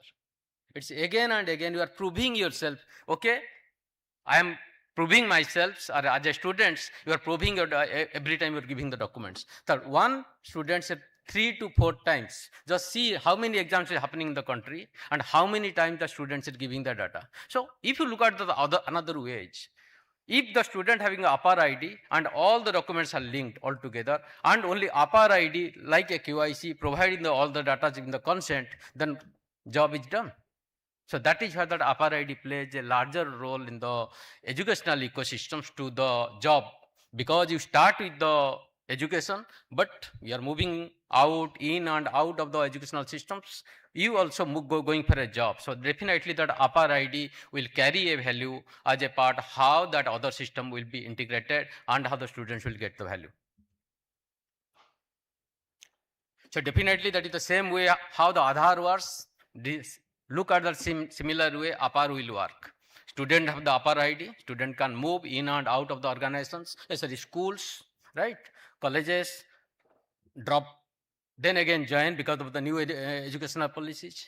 That the similar way, just look at the other side, who are consuming the student data. Because most of the cases we see that the jobs and the education verification happen in between your 18 age to 40 age. So then you are being much more stability in that part. But look at that scenario where that your all documents scattered around different educational institutions. Right, then you have to prove yourself again and again, and yeah, this is your mark sheet, this is your physical mark sheets, you prove again and again it is yours only. So that if you look at that whole apart being seated with the educational mark sheet, the problem is over. I think that is where that all verifiers, if you are moving out of the country, definitely all are coming to us as a DigiLocker to get their data as a part of digital data, and they are sharing the digital way to the foreign universities. But look at the educational institutions around us, then also employers around us. So definitely they are having a value if you do look at that consumption of the APAR in the same way how the Aadhaar is happening. Definitely policymakers have a value as a part. I think that the previous two, Gujarat is the role model. I have seen the role models, and also the Himachal Pradesh also. So if the APAR is linked, then automatically they can see that how the students' records are moving around in the schools and how the performance they are being into it. And definitely that is one of the use case.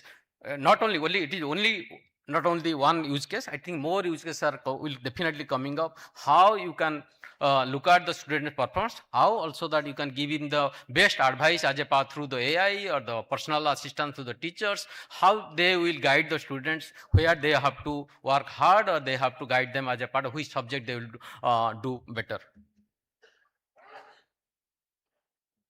I think these are the building blocks. If you look at that for the, I think it is a great partnerships with the Digital India Corporation and the education ministries. We did Diksha for them, that is what that we are being into it, right? Then we build the academic bank of credit for them. Then where that we started in the 2021 APAR, ABC ID came first, then we changed the name to the APAR right now, and DigiLocker and NAeG it plays a vital role, where the NAeG we are keeping around 1 billion records right now, then the DigiLocker around more than 40 crore plus students ID, so that linked together as a part. Then that APAR come around 2024, that's why that now the APAR is now linking all together the whole ecosystems.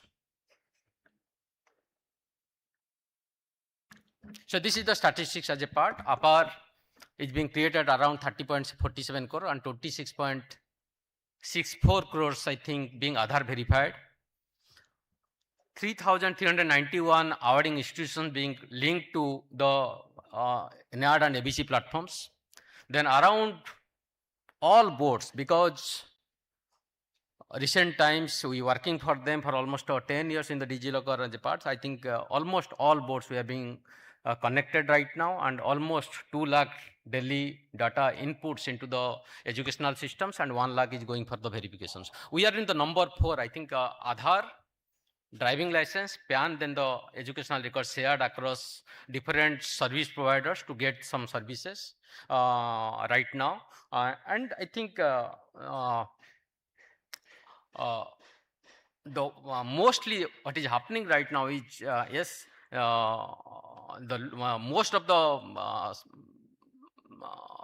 data is going to third-party service providers. Third-party service provider means you always your consent, because you are giving the data through the DigiLockers. It is a similar way that how the payment gateway works, similar way DigiLocker works. It's not that I am giving the data, rather than you are giving the data as a part of sharing your personal records with the third parties like Zerodha, ICICI Bank, and loans. So lots of things is happening around the DigiLocker and the ecosystems right now.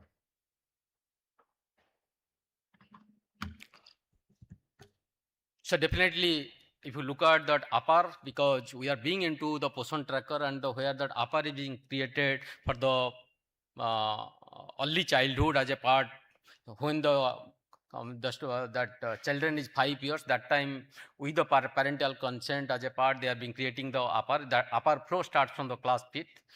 Then we are being into the through the UDICE also, that is being APAR ID is being created. Then higher education we are being through the ABC as a part. I think if you look at the APAR in the horizontal scale, I think APAR being created is one aspect, but APAR-based data creation is much more important to all of us to look at the way that whole educational ecosystem should work. Because that will not happen, then that is why that APAR will be only ID, that will never work until unless you are being not sitting with the all educational data, skill data as a part. So that is where that educational ministry and we as a part that we are working together as a part, how that one is the easy for the APAR creation, then APAR ID linking with the educational record should happen. So that is one that work is going on. I think it's a great progress as a part of the APAR. I think 2024 we started, but not it's the mandatory right now, but it's working fine right as a part. So similar way that how you looked at the Aadhaar as a part, now you looked at the APAR in a way. Then definitely we created APAR because of the Aadhaar restrictions, but some way it should be inclusive, then portable as a part, trusted as a part, how that you control your data and you are giving or you are sharing your data to the others. That is why that we are now talking about internationalization of the data sharing when the people, the students moving India to other countries, how that data can be verifiable and you control your data rather than we as a government should know where you are giving the data. That is why the new term is coming up in the standard is the verifiable credential. That is one of the terms where that you can present like a API and your data can be verified, can be shared, so that your mobile and the other side will be know, not the backend as a part of the API should know. So we are now talking about API-less web integration, the privacy data also. So again, that for the AIs and others to take that intelligent layer. Thank you.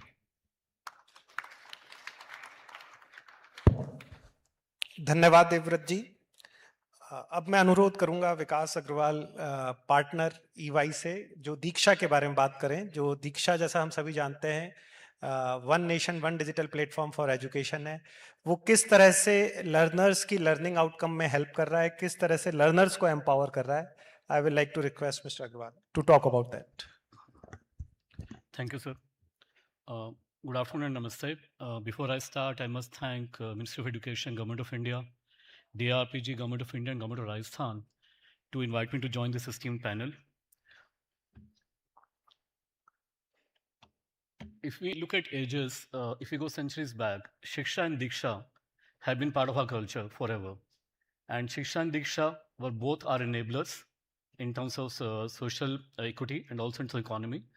And also Diksha was part of our spiritual culture.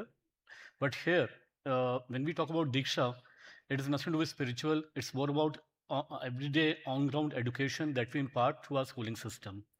So the acronym stands for Digital Infrastructure for Knowledge Sharing. It is India's own DPI. So we have created this infrastructure for ourselves, an ecosystem for ourselves, which we are offering to the countries around the world. It is totally homegrown. It works on web. It works on Android. It works on iOS. The idea is to have maximum reach. Can each and every student be enabled through this learning process, through this learning ecosystem? Can each and every teacher be enabled further to excel into what they do, teach, and tell us, solve our inquiries, solve our, help us in learning. If you see the ecosystem, if you look towards the left, I know it's a very busy slide, typical consulting kind of slide, so bear with me. So if you look towards the left, the ecosystem comprises of students, teachers, school leaders, administrators, and parents. So each and every of these stakeholders have a role to play in a child's education, an education which is meaningful, an education that leads to gainful employability by imparting the rudiments of what we need to learn. If I talk in terms of the components, if you see, Diksha started from energized textbooks. So it was about the physical textbooks being used in schools used to have a QR code. A student or a teacher could scan the QR code and using that go to curated content on the web. So additional content, additional videos used to come through. So we have covered a long journey from the early days of Diksha. So today Diksha comprises of digital content. It has AI-powered learning support. TPD is one of the mainstays of Diksha, teacher professional development. To my mind, TPD brings two connotations. One, the mandatory hours a teacher needs to do as TPD. So maybe it's a statutory requirement, teachers need to upgrade themselves, but also brings to fore a very, very important aspect. Today, as a teacher, I may or may not be comfortable asking a question. I may think I'm supposed to be the teacher. Can I tell someone there's something more I need to learn? There's something more I need to gain? So Diksha takes that hesitation away.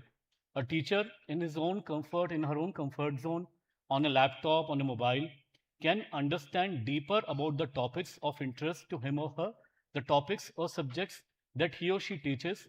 They can go deeper, they can understand, they can check their own knowledge, how deep and how wide it is, and they can upgrade themselves. So there's no hesitation. It's about going, learning. So before you teach, you learn yourself or you upgrade yourself where you stand. So that becomes a mechanism over there. If you look towards the right, it talks about the federated structure that Diksha has. So while it's a platform enabled by, empowered by, facilitated by Ministry of Education, Government of India, it has a very much a federal structure. So platform is common, but each state has its own role to play, depending on what curriculum nuances are there, depending on what subjects are there, depending on languages. States can enable their own content, they can enable their own learning programs. So each and every component of our physical education system has a role to play in this technologies ecosystem also. So we have MOE, NCERT, states, SCERT, DIETs at district level, going to block level, cluster level, and school level. So each stakeholder maintains its own position in the ecosystem and moves from a physical world to a digital world. So Diksha is not actually a replacement of a classroom teaching. It's an aid, it complements and it supplements what is being taught in the class. So it somehow ignites a child's imagination that, okay, in the school, I've learned something from my teacher. Probably I understood something, I want to know more. Or probably I didn't understand it as well. Can I get some more help on my own? Would my parents come to know? And can they assist me what I'm learning over there? So this Diksha enables some of those things. In terms of, in principle, Diksha strictly follows what NEP 2020 says. It is enabling Nipun Bharat, FLN, at early levels of education. As I mentioned, teachers can do their TPD Nishtha 50 hours program over there. And one very good aspect over there is Diksha today has Indian Sign Language videos. So we don't only have sign language videos, it's ISL videos. So students with special needs who need to learn through sign language, Diksha enables that. And of course, through Diksha as a platform, since it's technology enabled, a lot of analytics go into that, a lot of technology goes into that. We can track what's happening. We can go up to student level, and I'll explain how. Before I move on, again, something which I must do as a consultant, talk about some figures, talk about some numbers. So today, we have 2.25 CR registered users. The usage, daily average usage goes ups and down. So depending on what month of the year is, what day of the week is, the learning, the students and teachers who log in, the activity goes up and down. So if we look at average activity in the month of June, it was around almost 3.2 lakhs daily active users. We have more than 7,500 energized textbooks spanning from books from NCERT to SCERTs and other sources. So it's not only NCERT, it's a state level courses also mapped over there. The courses are live, certificates have been issued. 560 crores learning sessions have taken place on the platform. So the platform is enormous, it carries tremendous potential, and a lot of resources, a lot of effort is being dedicated to it by the Government of India.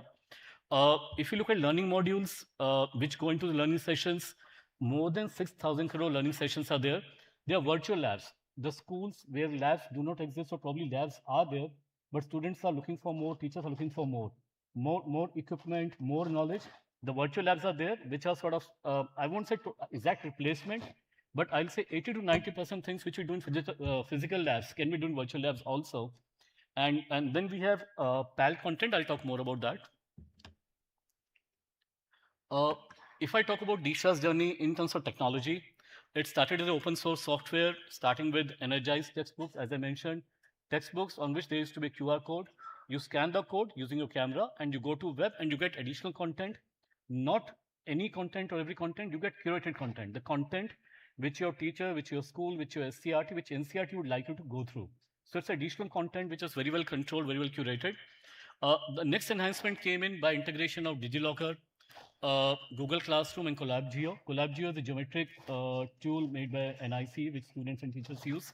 So that was next level integration, and it started going upwards from there. Third integration came in terms of Bhashini, which was AI-powered language. So it brought in the feature of being able to work on Diksha, to use Diksha in vernacular, and today it has 22 Indian languages in which students can learn. Then came in smart video key search. So if a student has a video, and he or she doesn't want to go through the entire one, especially for teachers, and they want to go to exact instance where that keyword occurs in that video.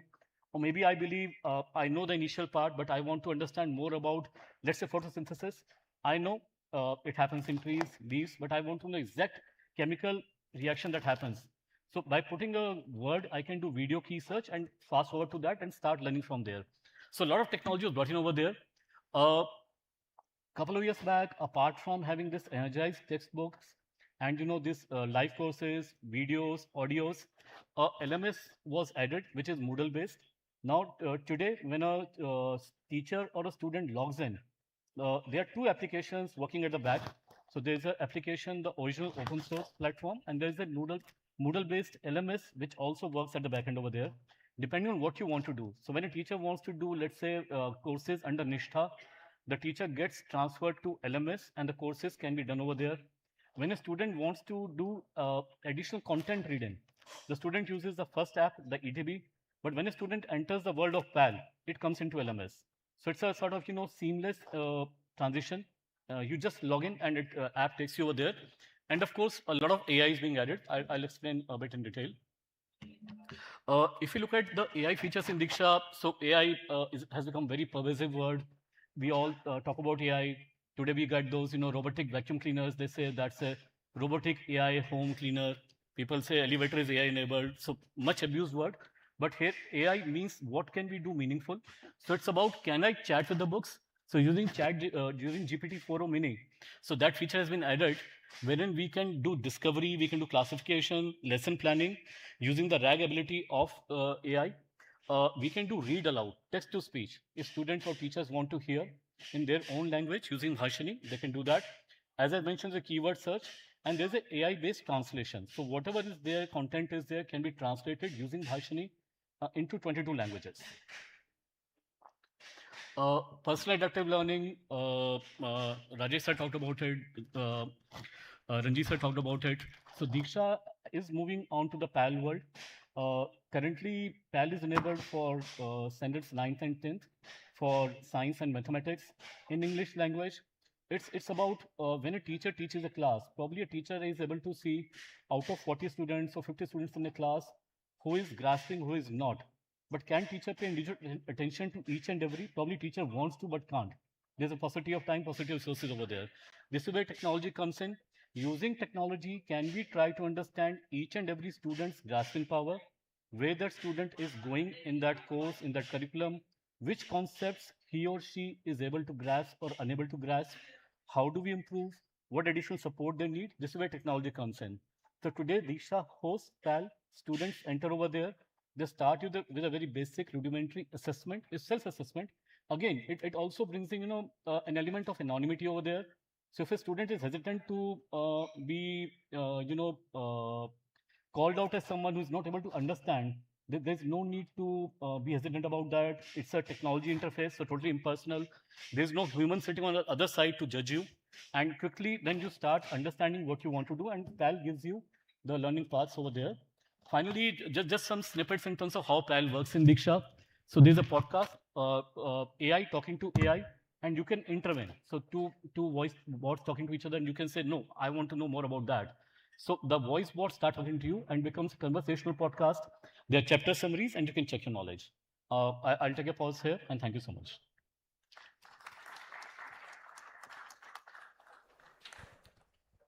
Thanks, Vikas ji. Diksha is an example where technology just not become a content delivery tool. Rather than it becomes a partner in improving the learning outcomes, helping children attaining or a student attaining the educational goals. Finally, I would like to invite a final small presentation on Kendriya Vidyalaya school system. How is it using technology, AI, in ensuring the educational outcome across the length and breadth of the country. Manoj Pandey, Assistant Commissioner, will talk briefly about KVS system. Manoj, try to finish it in 5 minutes.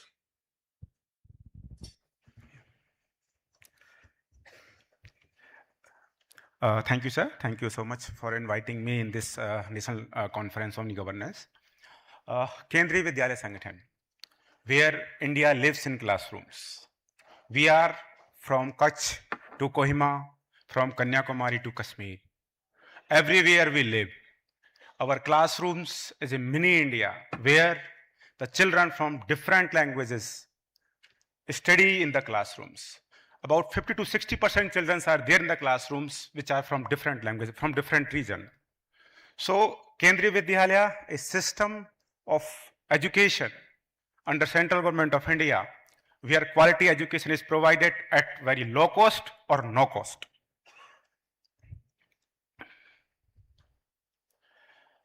Here we can see the scale and diversity of Kendriya Vidyalaya Sangathan. There are 1,336 schools in India, and we are catering to the need of 13.91 lakh students. We are having 56 lakh teaching and non-teaching staff in the whole country. We are covering all 37 states and UTs in India, as well as we are also having Kendriya Vidyalayas in 3 foreign countries, Moscow, one is Moscow, and Tehran and Kathmandu. We serve to the need of children from different languages, including all 22 Indian languages and 4 foreign languages. How the KVS digital ecosystem is working, this is the complete picture of the whole system in which we are working. Initially, we were having system which work in silos.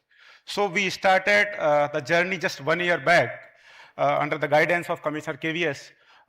We are coming together all those systems into one place so that we can integrate the system and can access the information for the fruitful result. Here you can see we are having different modules. The whole system is known as the Samagam, where things come together and meet at one place. This is the KVS indigenous 360-degree digital ecosystem, where we start from admission to graduating for the children. We start from onboarding to retirement for the employees. Here in the systems, we are having all in-house developed applications, and we are ensuring the security of our data at each level. Here, in student management systems, we are having admissions, results, assessment, online TC generation, sports management, online attendance systems. Everything is there about the children's. For the parents or for the community, we are having different portals, and all those portals are integrated with this Samagam systems. For the staff, we are having online APR system, online staff sanctioning system, attendance system, continuous professional development tracking and training modules, etc. For the employees also, we are having vigilance tracking system, online transfer module, grievance tracking system, and court case tracking systems also.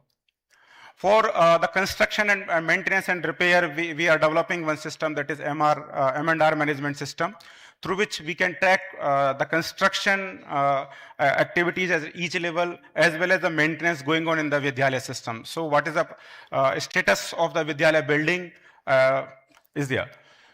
So for financial management, we are also developing asset tracking system, fee collection system. We are also already having fee collection system through online mode, but we are making it, we are upgrading it to the next level. We are also developing online audit systems, and the salary of the contractual staff linked with the attendance system. So these systems are working together. And this whole system is connected with the Vidya Samiksha Kendra of Kendriya Vidyalaya Sangathan. That is the AI-enabled in-house developed Vidya Samiksha Kendra, in which whole Vidyalaya infrastructure, attendance system, student performance, PM3 progress tracking, these 4 modules we have indicated till date. And through this, we are able to identify the infrastructure gap as well as the learning gaps to the system. So this whole system is based on the 5 pillars.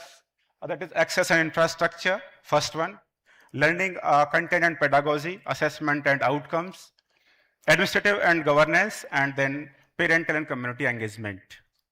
So about the digital access and infrastructures, we are having 73,777 computers in all classroom, on an average 60 plus computers in each and every Kendriya Vidyalaya.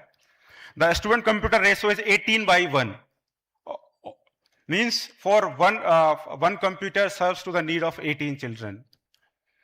In smart classrooms, we are having 38,709 e-classrooms against 31,577 physical classrooms. We are also having e-classrooms in libraries, laboratories, conference hall, etc.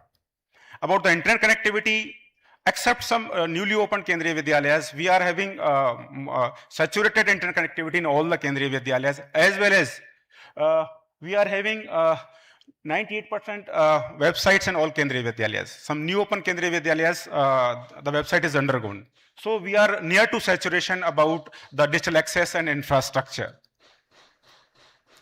About the content and pedagogy, we are having our own eVidya channel, that is the channel number 16, through which all KVS specific e-content can be accessed from anywhere, anytime by the students.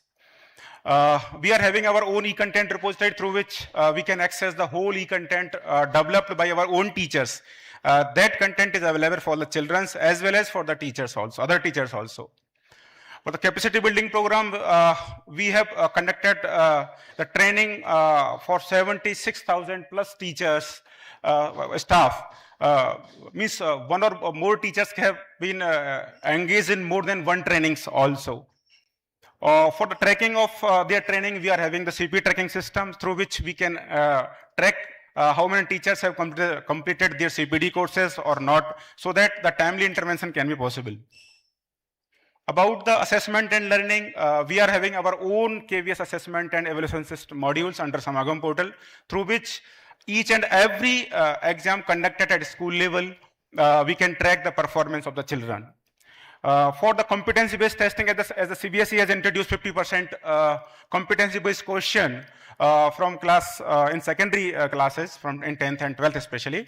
So we have made a special portal for competency-based testing, through which we can test the child competency, and it is also a self-based portal through which the child can enter into the system and give the examination as per the need. Next is the KVS LAT system, that is the Learner Achievement Test, through which we can test the learning level of the children in online mode. And these all systems are connected with the Vidya Samiksha Kendra. Yeah. And next is about the administration. We are having Samita Sathi portal, that is for the hiring of contractual staff, through which 345 staff have been engaged that belong to teaching and non-teaching both.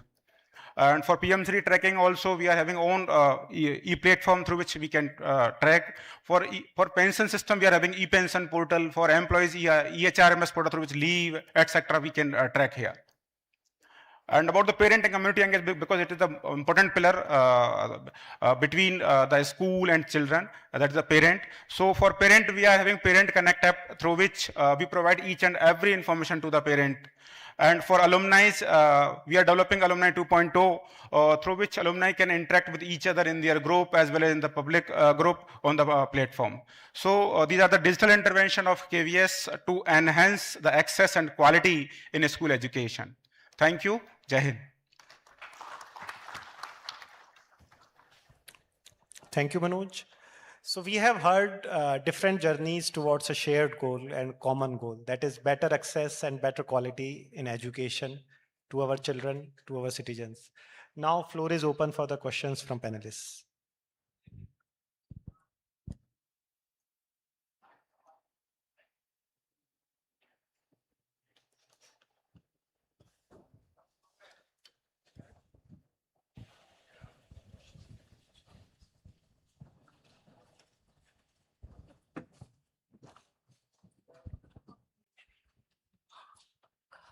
Good afternoon, sir. I'm Dr. Tushaba Shinde, Director, DARPG. Sir, in the education system, there is no doubt that KV is doing the marvelous job.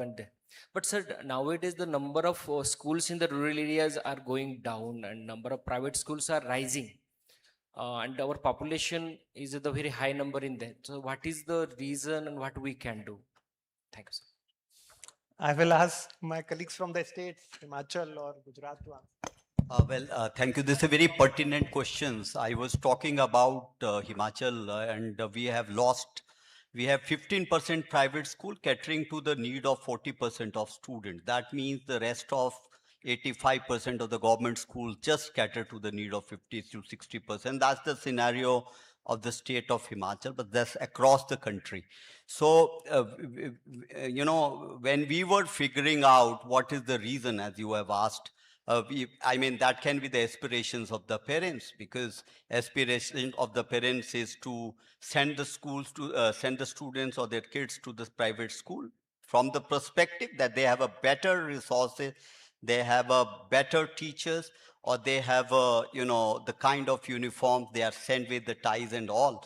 And that's the scenario. But then that's not the case. That's not the case, because, you know, we in Himachal, as we tried, you know, when we were figuring out that what is the reason for this, there may be aspirations of parents which must have sent these students to the private school. But when Vidya Samiksha Kendra came, and we were actually trying to dig out probably the reasons for this, the reasons are different.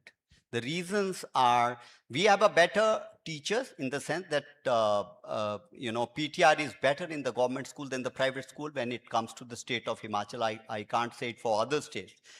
We talk about their kind of, you know, the educational qualification and the entrance to the government service.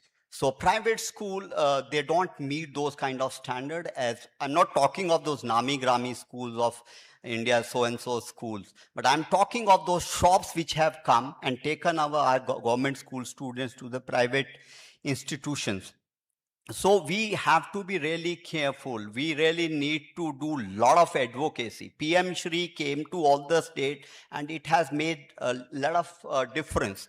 You know, the PM Shri school, the government school across the state, where now the private school students have started coming back. But it is the aspirations of the parents which made them to leave the government school in favor of a private school. What all we can do from the government perspective, that is critical and important. One thing I will like to add, being commissioner of Kendriya Vidyalaya Sangathan, this is also a public school education system in the country. But if I see the demand for admission in Kendriya Vidyalaya is far, far like more than even best of the private schools.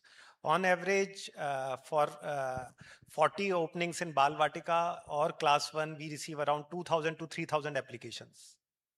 So it depends on the quality of education. Infrastructure also comes important, but the actual learning which is taking place in that particular school and classroom. Actually, generally, physical infrastructure and the quality of education. Slowly, all the government schools are improving their physical infrastructure. In the quality point of view, we have been monitoring through BRCs and CRCs. We are focusing the learning outcomes.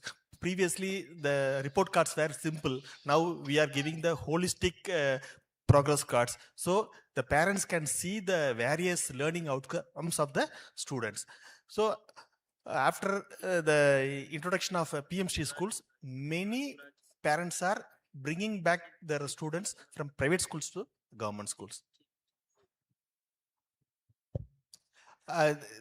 Every district, every location, every region may not be having the same resources because the shortage of teachers and other things. That's why these G-Shala and the learning management systems, these portals are coming into picture, so that the quality of teaching, that audio, videos, 3D animations, that quality of teaching would reach to the nook and corner of the state. This way, we are ensuring the quality.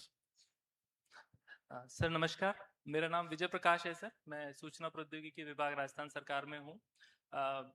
क्योंकि मैं भी केवी से पढ़ा हूँ, मेरे परिवार में भी सभी वाइफ भी केवी में ही हैं। तो मेरा प्रश्न सर कमिश्नर केवीएस से है कि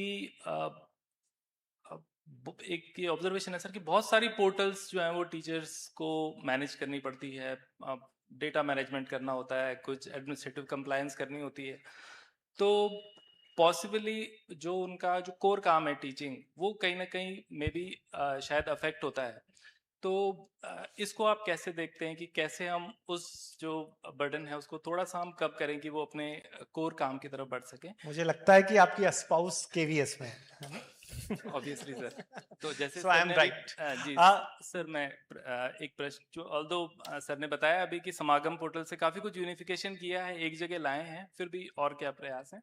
दूसरा प्रश्न सर मैं साथ में, और नायक सर पॉसिबली आंसर कर पाएंगे कि स्टूडेंट्स के लिए भी अगर कोई ऐसी पोर्टल होती तो उसके बारे में डिजिटल इंडिया में क्या काम हो रहा है? बिकॉज पीआर या एबीसी आईडी ये सब हमने बनाए हैं, लेकिन स्टूडेंट के पास कोई ऐसा पोर्टल इंटरफेस नहीं है जहाँ पे वो ये देख सके कि उसकी जो एकेडमिक जर्नी है उसका गवर्नमेंट के पास क्या रिकॉर्ड है, चाहे वो कहीं भी पढ़ा हुआ हो। मे बी केवी ने अपना एक SIS बनाया है, लेकिन जो कहीं भी पढ़ रहा हो, मे बी बाद में वेटिंग के लिए या रिक्रूटमेंट पर्पज से उसको यूज किया जा सके। तो सर 2 प्रश्न थे। Thank you sir. I want to add one point, sir. Actually, regarding the individual's achievements and the performance of the each and every students, that's why this e-content and LMS, learning management system, comes into picture. As I told you, G-Shala, each and every student, they are having their own accounts. As I mentioned, 32 lakhs and above students are enrolled. Initially, we had the CTS, child tracking system. That number was there. Now we are slowly replacing it with the APR ID. So with that ID, each and every student are having they are having their own LMS. They can do self-study, self-assessment. They can see their outcomes. So this way, already the system is there.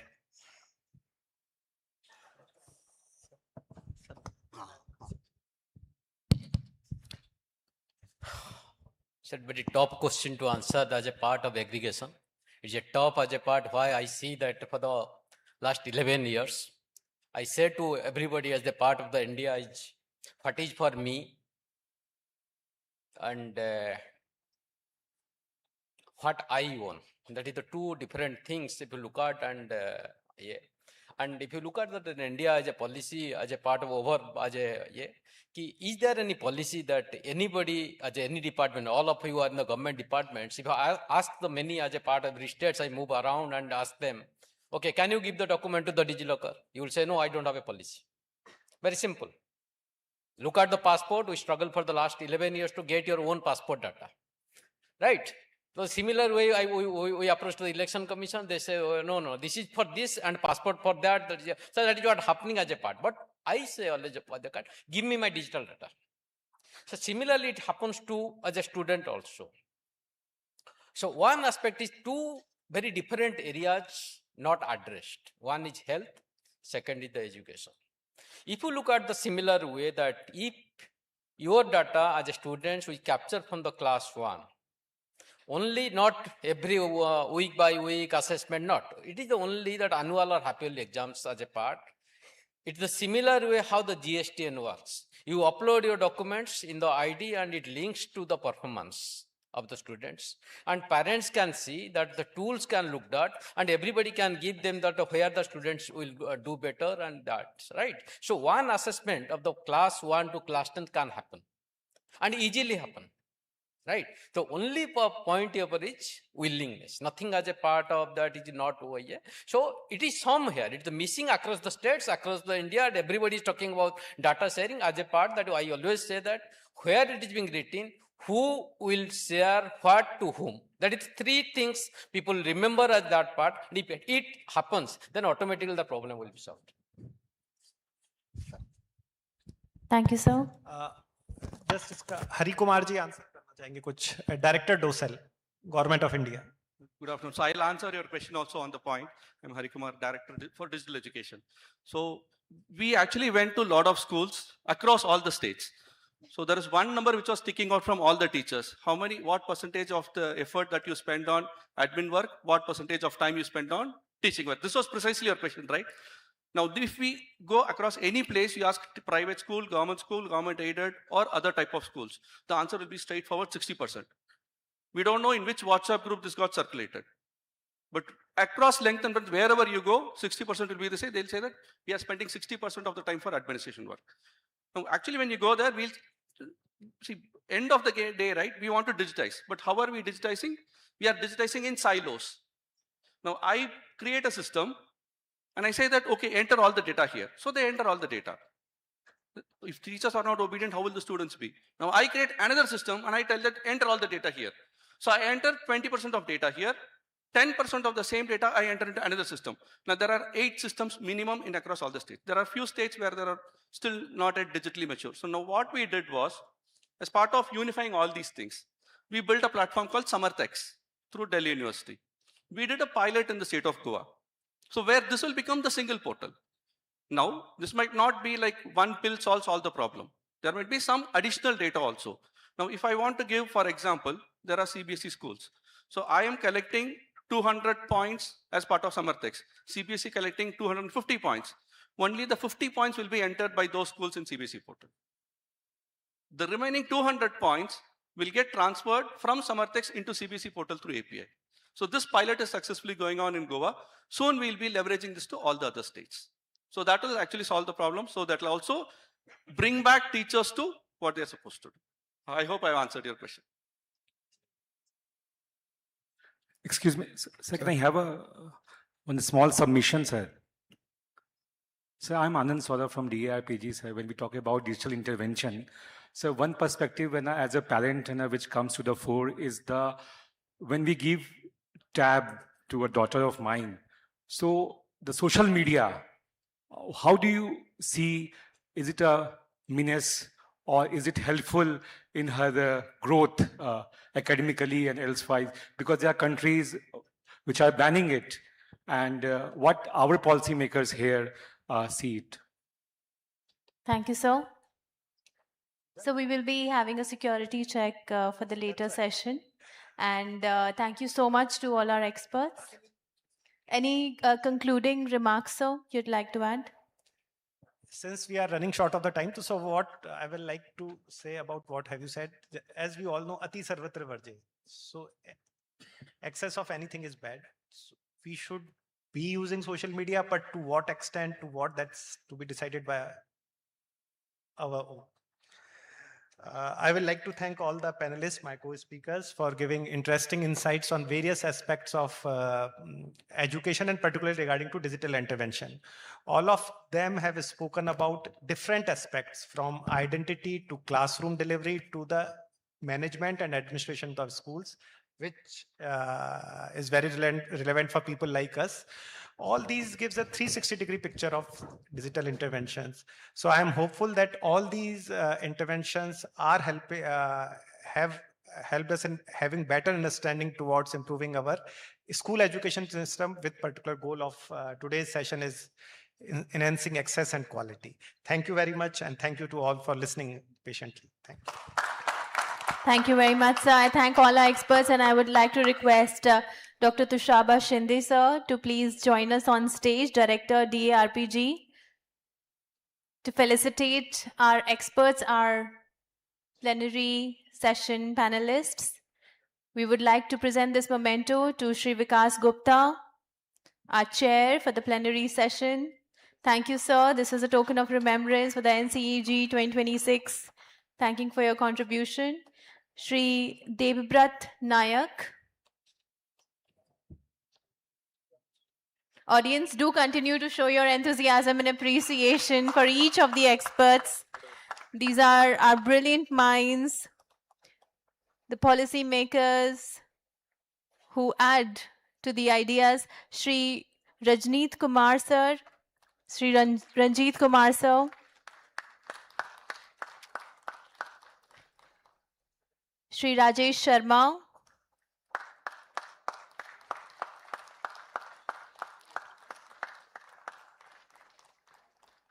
Shri Vikas Agarwal. I thank all our experts once again, Shri Vikas Gupta, Shri Devbrat Nayak sir, Shri Ranjit Kumar sir, Shri Rajesh Sharma, and Shri Vikas Agarwal sir, and I request you to kindly step forward for a group photograph. Thank you, Dr. Shinde sir, for presenting these mementos. And as you're all aware, post-lunch we have the national awards, the valedictory session, for which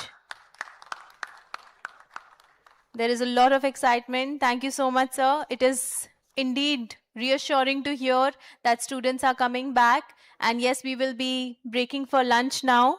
And I will see you after lunch for the awards and the valedictory session.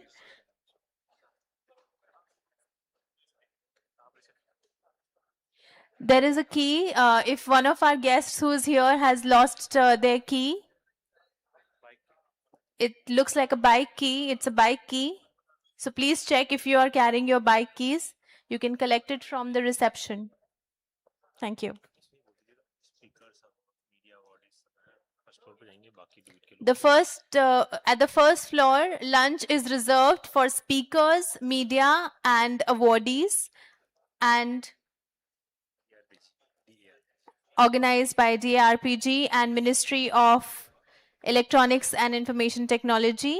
The other delegates and attendees are requested to join us for the other lunch area at the basement, at the lower ground floor.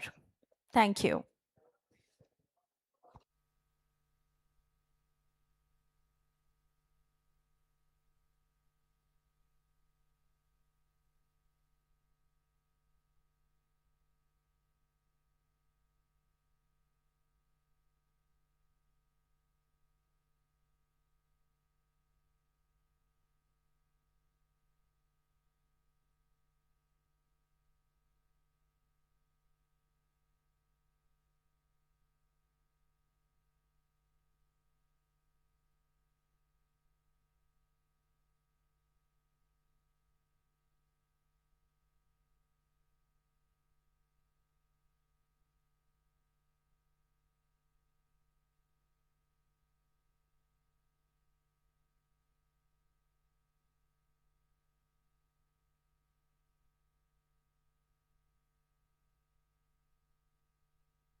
अंधकार से प्रकाश की ओर जाने के लिए उस दीप का प्रज्वलन हम करते हैं किसी भी समारोह में, किसी भी शुभ कार्य में। लेकिन एक बार फिर मैं वो कहानी आपके साथ साझा करती हूँ। यदि आपको लगे कि ये आपकी अपनी कहानी है तो उस कहानी को सुनकर अपनी तालियों से अभिव्यक्ति जरूर दीजिएगा। एक नन्हा सा दीपक, और ये दीपक की कहानी। एक बार सूर्य देवता अवकाश पर गए और जाते वक्त उन्होंने सभी देवी देवताओं को बुलाया और पूछा कि मेरा दायित्व लेगा कौन? सूर्य का भला कोई दायित्व ले सकता है? सभी देवी देवताओं ने आकर हाथ जोड़ लिए, कहा देव आप जैसी सामर्थ्य भला हम में कहाँ है? लेकिन तभी एक नन्हा सा दीपक टिमटिमाता हुआ आया और उसने हाथ जोड़कर कहा देव मुझसे जितना बन पड़ेगा मैं अपने हिस्से का प्रकाश फैलाकर इस जग के अंधकार को दूर करने की कोशिश करूंगा। तो कुछ ही समय में माननीय मंत्री महोदय डॉक्टर जितेंद्र सिंह जी, माननीय IT and communication minister Rajasthan सरकार कर्नल राज्यवर्धन जी, हमारे मुख्य सचिव श्री वी श्रीनिवास जी, सचिव DARPG श्रीमती निवेदिता शुक्ला वर्मा जी और additional secretary DARPG Sarita Chauhan जी यहाँ मंच पर हमारे बीच होंगे। सभी अतिथियों का हम स्वागत करेंगे। तो ये जो बड़े बड़े दीप हैं अपने अपना कार्य कर रहे हैं, अपना अपना दायित्व पूरा कर रहे हैं, लेकिन आप सब जो नन्हे नन्हे छोटे छोटे दीपक हैं जो आज इस सभागार में मौजूद हैं और वो सब जो देश भर से आज के इस कार्यक्रम को देख रहे हैं, सुन रहे हैं, सुनेंगे, उन सब नन्हे नन्हे दीपों का जो अपने अपने हिस्से का प्रकाश फैलाकर इस जग के अंधकार को दूर करने की कोशिश कर रहे हैं, आप सबका बहुत बहुत स्वागत, बहुत बहुत अभिनंदन 29th national conference on e governance 2026 के इस आयोजन में।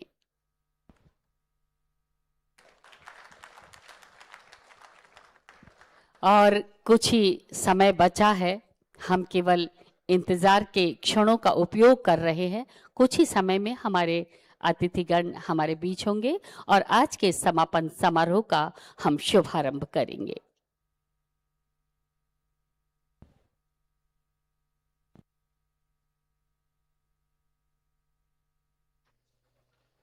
The NCeG 2026 that we are witnessing today, it also comes with a rich history.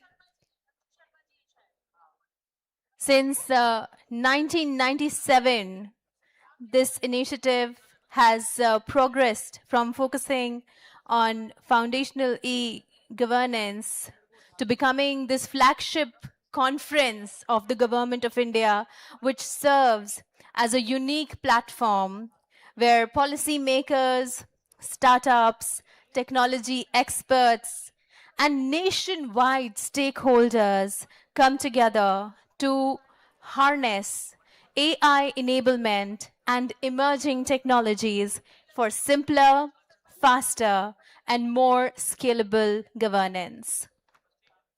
Yesterday, we had the inauguration ceremony, which was quite eventful.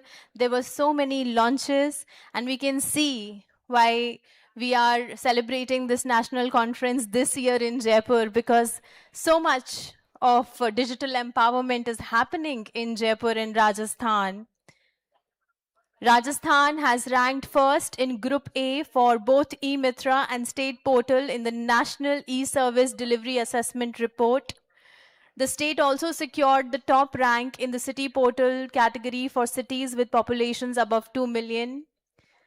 Rajasthan has to its credit the digital infrastructure that includes a state data center, which is one of Asia's largest tier 4 government data center. We witnessed the various launches from the eMitra WhatsApp to the AI model building hackathon, the smart project, the innovation challenge portal. The Innovation Challenge portal aimed at inviting scalable solutions for identified problem statements and selected solutions will be receiving funding support of up to 5 crores. Then the SMART initiative, the SMART project, will be ensuring that citizens no longer have to chase the government services. Government services will be auto-delivered to the citizens. I was saying this at the beginning of the day too as well, that we usually hear and we read about historical moments in our books. But those historical moments also were happening at some point of time. And I think what we are witnessing right now, these are the catalyst moments, these are the historical moments which will be studied by the future. Because this is changing the way we will be living. Our next generation would probably not be creating a physical file or going to a physical location. They will be doing it all from wherever they are located with the click of few buttons. And when we will tell them, you know, this is how we used to live or this is how we used to go, they would probably not be able to relate to that. And I think that is also success. That such an ease of life, such an ease of governance will be the new way. And this is all because of the theme that we are celebrating at the NCeG. The theme is Viksit Bharat 2047, AI-enabled, data-driven, and secure digital governance. And we would like to show you the IT initiative video. Kindly pay attention to the screen.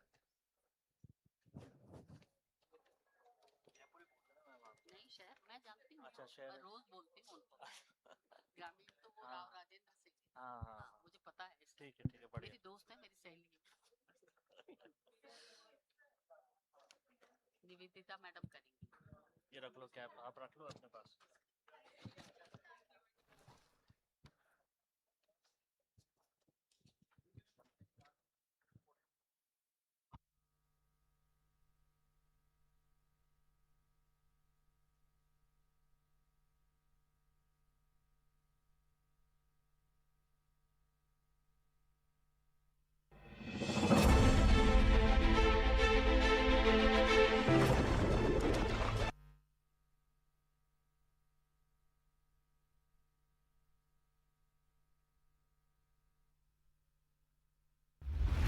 Rajasthan, the land of timeless traditions, valor, vibrant culture, and magnificent heritage. Today, this historic land is setting new benchmarks in digital infrastructure,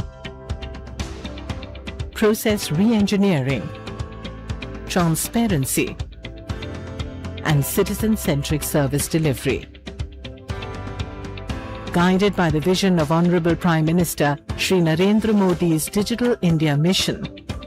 In the last decade, India has been going through a rapid transformation that is powered by technology. And under the leadership of Honorable Chief Minister Shri Bhajan Lal Sharma, Rajasthan is progressing at a transformative pace.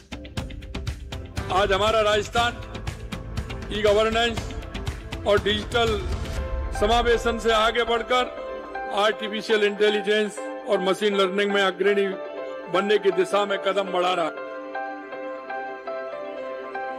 At the heart of this digital ecosystem lies the Bhamasha State Data Center, one of Asia's largest Tier 4 government data centers, with a capacity of 600 racks and certified as a Griha Green Data Center. With the principle of one number, one card, one identity, the Jan Aadhaar platform, a unique model of digital empowerment, has onboarded more than 2 crore families. Rajasthan's eMitra, India's largest network of citizen service centers, delivers over 900 government services at more than 78,000 locations, facilitating over 55 lakh transactions every month. Recognizing its excellence in digital governance, Rajasthan was ranked first in Group A for both eMitra and the State Portal in the National E-Service Delivery Assessment Report 2023. The state also secured the top rank in the City Portal category for cities with population above 2 million. Despite the geographical challenges of India's largest state, RajNet has connected more than 9,000 Gram Panchayats, extending digital access to the last mile. The Chief Minister's helpline 181 is redefining grievance redressal through AI-powered voice bots, chatbots, and WhatsApp integration, delivering fast, transparent, and efficient services to 70 to 80,000 citizens every day. Raj Kisan Sathi has connected more than 75 lakh farmers with government services and agricultural support, and direct benefit transfers exceeding 4,500 crore rupees. Its impact has been recognized with 2 prestigious national awards. Towards the Honorable Prime Minister's vision of Viksit Bharat, Rajasthan is fostering entrepreneurship and innovation through its iStart program. iStart has supported more than 7,000 startups, attracted investments exceeding 1,000 crore rupees, and has created over 43,000 jobs. To prepare the youth for emerging opportunities in the fintech sector, Rajasthan is establishing the Fintech Digital Institute with an investment of nearly 800 crore rupees, strengthening India's fintech ecosystem and creating future-ready careers. The state is also building an AI-powered governance framework that will automatically initiate services and scheme benefits for eligible citizens, eliminating office visits, applications, and delays. The state's new AI/ML policy is paving the way for extensive adoption of artificial intelligence for strengthening governance. The Brahmagupta Center of Frontier Technologies has established centers of excellence in cybersecurity, data analytics, and blockchain. This is the new Rajasthan, where technology is no longer confined to cities, but reaches every village, every farmer, and every young dream, shaping a smarter, stronger, and more inclusive future for generations to come.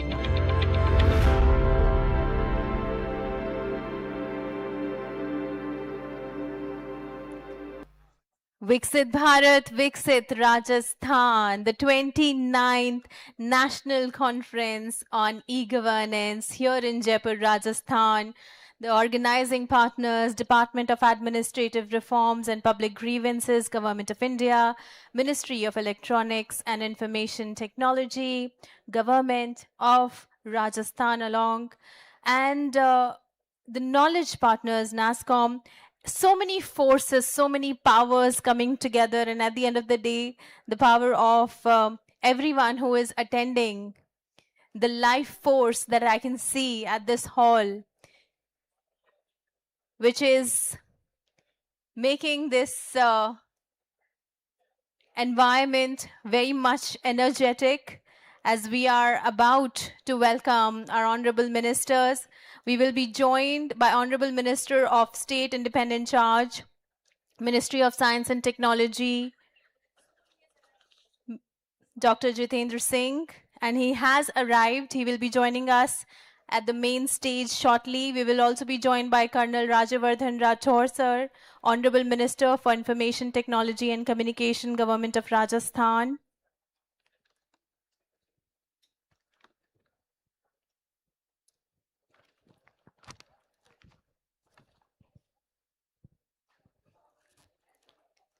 All the ideas that are being tabled, every discussion, every deliberation, the source of these ideas and deliberations is the vision of Viksit Bharat.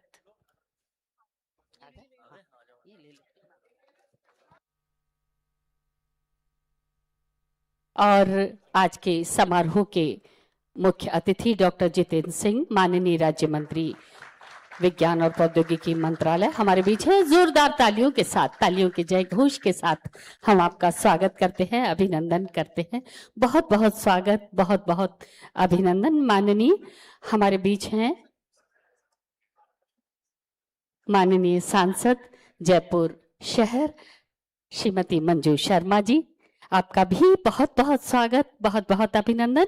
हमारे बीच हैं माननीय मुख्य सचिव Rajasthan Shri we Srinivas जी, आपका भी स्वागत है। हमारे बीच है श्रीमती निवेदिता शुक्ला वर्मा जी, सचिव प्रशासनिक सुधार और लोक शिकायत विभाग DARPG भारत सरकार।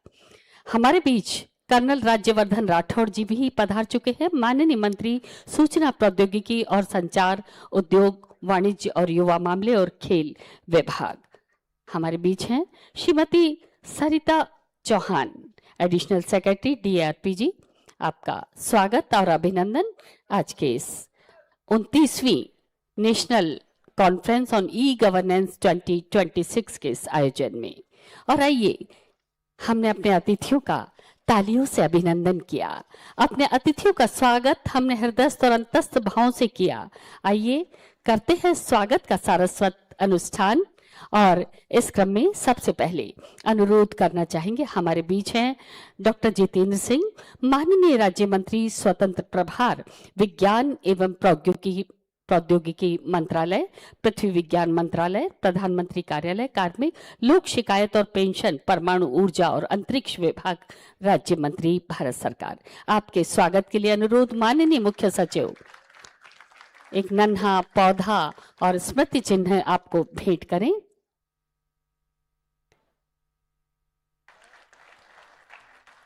हमारे बीच हैं colonel Rajyavardhan Rathore, honourable minister of IT and communication Rajasthan. आपके स्वागत के लिए अनुरोध, श्रीमती निवेदिता शुक्ला वर्मा जी, सेक्रेटरी DARPG, आपसे अनुरोध, ये हरियाली, खुशहाली, वृद्धि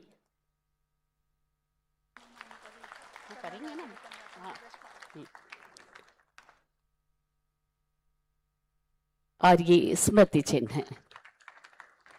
निवेदिता शुक्ला मैडम से पुनः अनुरोध, माननीय सांसद जयपुर शहर श्रीमती मंजू शर्मा जी, माननीय सांसद जयपुर शहर, ये पौधा भेंट कर आपका स्वागत और अभिनंदन।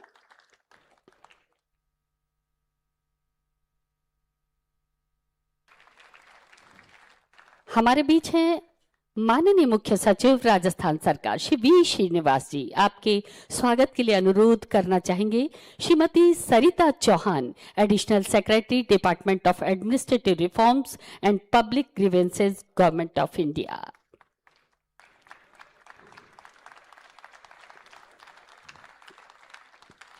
हमारे बीच हैं Shrimati Nivedita Shukla Verma, secretary department of administrative reforms and public grievances government of India. आपके स्वागत के लिए अनुरोध, doctor Ravi Surpur, secretary department of IT and communications government of Rajasthan.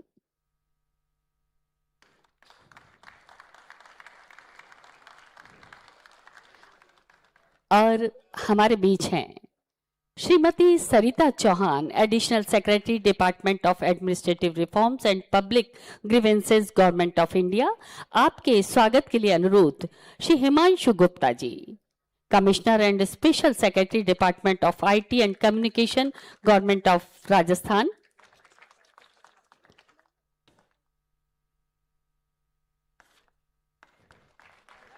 बहुत बहुत स्वागत, बहुत बहुत अभिनंदन।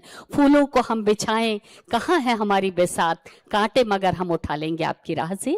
बहुत बहुत स्वागत। श्रीमती निवेदिता शुक्ला वर्मा जी, सचिव हमारे बीच हैं। आपने प्रशासनिक सुधार और सुशासन और नागरिक केंद्रित सेवाओं के क्षेत्र में अनेक दूरदर्शी पहलों का नेतृत्व किया है। आपसे अनुरोध, आप सभी का स्वागत, शाब्दिक स्वागत यहाँ प्रस्तुत करें।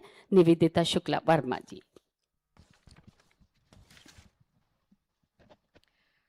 Honorable Minister of State for Personnel, Public Grievances and Pensions, Government of India, Dr. Jitendra Singh ji, Honorable Minister for Information Technology and Communication, Government of Rajasthan, Colonel Rajyavardhan Rathore ji, Jaipur की माननीय सांसद madam Sharma ji, Chief Secretary Government of Rajasthan Shri V. Srinivas, senior officers from the Government of India and state governments, distinguished award winners and distinguished delegates. As we come to the final session of the 29th National Conference on E-Governance and the National Awards for E-Governance 2026, I extend my sincere gratitude to all participants, speakers, delegates, partners, and award winners who have contributed to making this conference a success. The theme of this conference reflects the aspirations of a nation that seeks not only economic growth, but also excellence in governance, social inclusion, and citizen empowerment. Districts and other organizations. Over 1,65,000 nominations were received from Gram Panchayats, and this demonstrates that innovation is no longer confined to a few centers of excellence. India's greatest strength lies in its ability to transform successful pilots into national movements, and every award-winning initiative recognized today is not merely a success story, it is a potential national model. The Department of Administrative Reforms remains committed to facilitating this process through knowledge-sharing platforms like national e-governance webinars, regional conferences, best practice compendiums, and collaborative learning networks. In fact, the next regional conference is scheduled on the 13th and 14th of July at Shillong this month. And I extend an invitation to everybody, whoever can participate in that conference, they should definitely do so. I would like to take this opportunity to express my sincere gratitude to Honorable Minister Sir, whose vision, leadership, and unwavering commitment to administrative and governance reforms have provided an impetus to our efforts to pursue this agenda. I would like to express my sincere appreciation to Government of Rajasthan and Shri V. Srinivas, Chief Secretary, and his team for its excellent support in hosting this conference. I also thank the Ministry of Electronics and Information Technology and all partner organizations who contributed to the success of this event. My congratulations to all the award winners for their achievements, which demonstrate their commitment to finding solutions to the most complex governance challenges.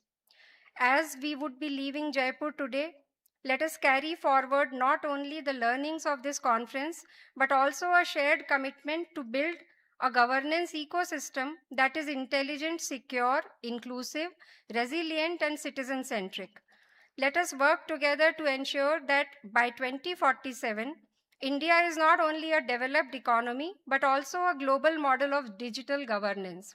Thank you. धन्यवाद, बहुत बहुत धन्यवाद माननीय Nivedita Shukla madam जी, और एक ऐसे प्रशासक जिनका नाम सुशासन, प्रशासनिक उत्कृष्टता और डिजिटल परिवर्तन की राष्ट्रीय यात्रा का एक सशक्त अध्याय बन चुका है। श्री वी श्रीनिवास, मुख्य सचिव राजस्थान सरकार, न केवल प्रशासनिक नेतृत्व के लिए जाने जाते हैं, बल्कि राष्ट्रीय ई गवर्नेंस सम्मेलन की विकास यात्रा के एक सतत और महत्वपूर्ण सहभागी रहे हैं, और 8वीं बार इस नेशनल कॉन्फ्रेंस में आप सहभागी बन रहे हैं, साझा कर रहे हैं। आपसे अनुरोध, अपना उद्बोधन हमें प्रदान करें। माननीय मुख्य सचिव राजस्थान सरकार।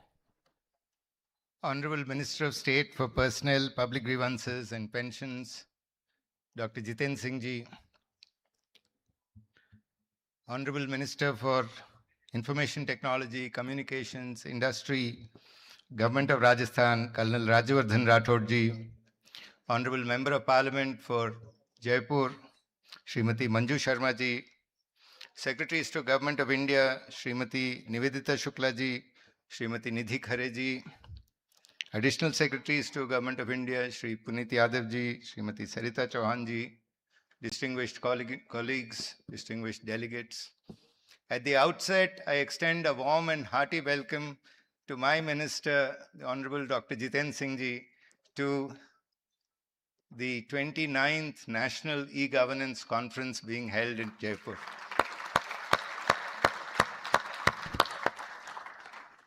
Sir, this is your 11th National E-Governance Conference, a long journey, and together with you, I have traversed this, and this is my 8th National E-Governance Conference, sir.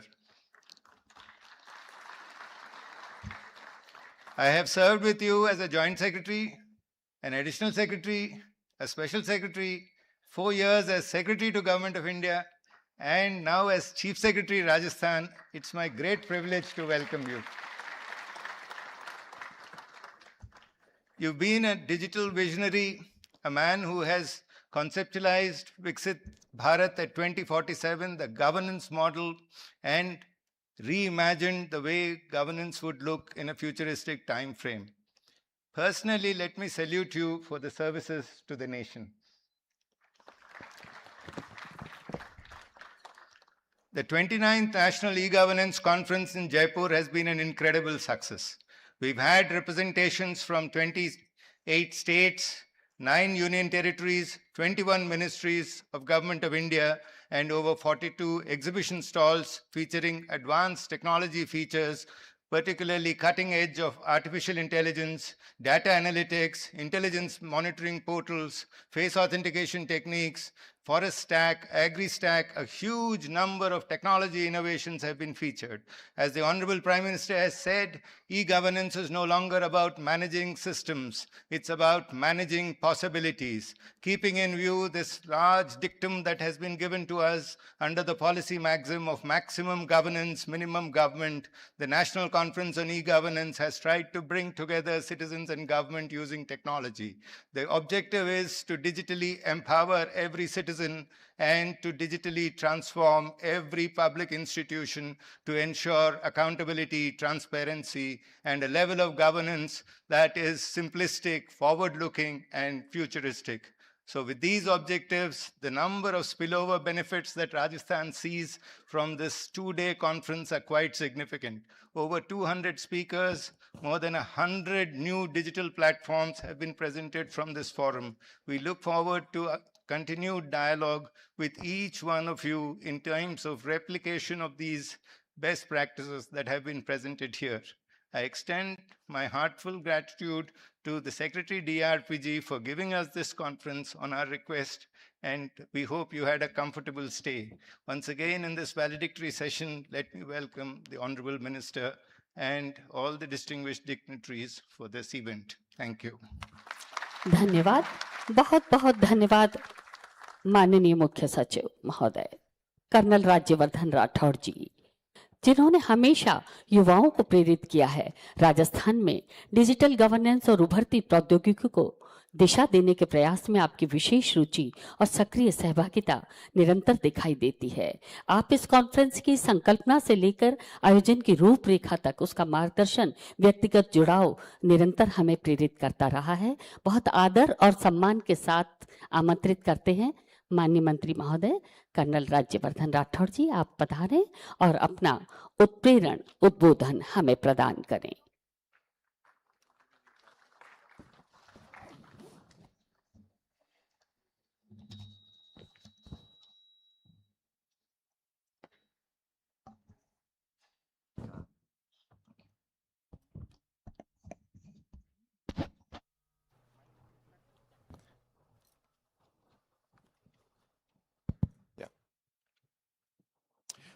सभी को बहुत बहुत नमस्कार। आज इस वैलिडिक्टरी फंक्शन में on National Conference of E-Governance, which is being held in Rajasthan, I'm very proud to host Dr. Jitendra Singh ji, Honorable Minister of State for Personnel, Public Grievances, Pensions, Government of India. Dr. Jitendra has been holding this position for a very long time, and the efficiency of Government of India, its officers, is an example of Dr. Jitendra Singh ji's leadership. I welcome you, sir. It's such a pleasure to have you here in Rajasthan. Thank you so much for coming here. Srimati Nivedita Shukla ji, Secretary, Department of Administrative Reforms, Public Grievances. our Chief Secretary, Shri V. Srinivasji, not to forget our Member of Parliament from Jaipur, Manju Sharma-ji, Srimati Sarita Chauhan-ji, Additional Secretary, Department of Administrative Reforms, Public Grievances, all the officers from various states who are present here, members of the academia, IT industry leaders, young members from the startups, friends from the media. It's been a pleasure to host you for the last 2 days. The sessions have been wonderful. I had asked my department to compile a whole list of all the major observations from your sessions. जो बातें आप सबने करी, उसमें प्रमुख बातों को हमने नोट करा है और आपने मंच पे देखा होगा. Those pages are nearly 60 to 70 pages where your names, what you have stated, the ideas that you have shared with us are all there. And why have we done all of that? It's because now the question is not that can governance be improved with information technology. That's not the question now. The question is, how can we bring governance improvement through technology? How can we use technology to improve governance? And निश्चित रूप से governance can be improved once the citizens are kept first in decision making by the leaders. आज हर session के अंदर citizen centric बातें हुई हैं, trust की बात हुई है, साइबर सिक्योरिटी की बात हुई है, एआई से ट्रांसफॉर्मेशन की बात हुई है, किस तरह से हम किसानों के पास और बेहतर तरीके से पहुंच सकते हैं, किस तरह से हम युवाओं को एक बेहतर भारत दे सकते हैं, किस तरह से महिलाओं को और सशक्त करा जा सकता है, किस तरह से दिव्यांगजनों को एक नया जीवन दिया जा सकता है. The world is talking about artificial intelligence, but India is always been speaking about responsible AI and inclusive AI. In the sessions that we had, Shri Ranjit Kumar, IAS State Project Director, Gujarat, he presented G-Shala Digital Learning, which reduces the dependency on printed books. We had Shri Puneet Yadav, who spoke about the importance of voice-first technologies in making digital public services more inclusive, accessible, and citizen-centric. Ms. Kavita Bhatia, who's a scientist, she mentioned that India stands 7th globally in the AI vibrancy ranking in 2023. Shri Pradeep Singh Ji, Program Director, Niti Aayog, mentioned very rightly that AI is not luxury anymore, that Bhashani now enables 22 languages across the whole country. Shri Amitabh Nag, CEO Digital India Bhashani, he mentioned how Bhashani is now being used in Man Ki Baat, in AIMS, in piloting AI to convert doctor-patient conversations, and many more examples. We had Professor Virender Singh of IIT Mumbai, who spoke about growing cybersecurity challenges in the era of artificial intelligence, and that AI systems must be secure, resilient, flexible, and privacy-centric. Shri Ravi Gupta, IPS retired, he spoke about real-world usage of AI in transforming governance into public service delivery. Shri Madhukar Kumar Bhagat, Joint Secretary, Ministry of Health and Family Welfare, he highlighted how AI was being used in clinical decision support systems and being integrated with Sanjeevani. Dr. Manisha Saxena, scientist, she mentioned about the digitally enabled care pathway where ASHA, community health workers, medical officers, psychiatrists work together to provide early screening, structured referrals, and continuous patient flow. We had Mr. Dr. Pramod Kumar Meherda, Additional Secretary, Department of Agriculture. He mentioned how AgriStack is being developed as the digital public infrastructure for agriculture. We had Ms. Ritu Mehrotra, founder Shunya Labs. She showcased India's progress in developing sovereign AI solutions capable of understanding over 220 languages. We had Dr. Dinakaran, who spoke about quantum computing in solving complex issues, and a number of other speakers. This is just an example of how we have curated and we have put together all the ideas that have come. Reason being, this may be the closing ceremony for the 29th e-governance summit here in Rajasthan. But I believe this is the beginning of transformation. This is where the implementation starts. And I'm happy to say that we are going to have a follow-up program. I've already directed my officers in DOIT. In next 2 to 3 months, we will go through all the suggestions that had come from all of you, all the newer ideas that are already being implemented in some of the other states, which were part of the exhibition. We will go through all of that. I discussed with Chief Secretary just now before this program began that we should do pilot projects in some of the districts. If we are talking about governance in the entire state, we should lead it with some pilot projects in districts where various departments within the district actually do not speak to each other. That we should have a method by which they share their data with proper firewalls so that the data privacy is there, and yet decision making is faster.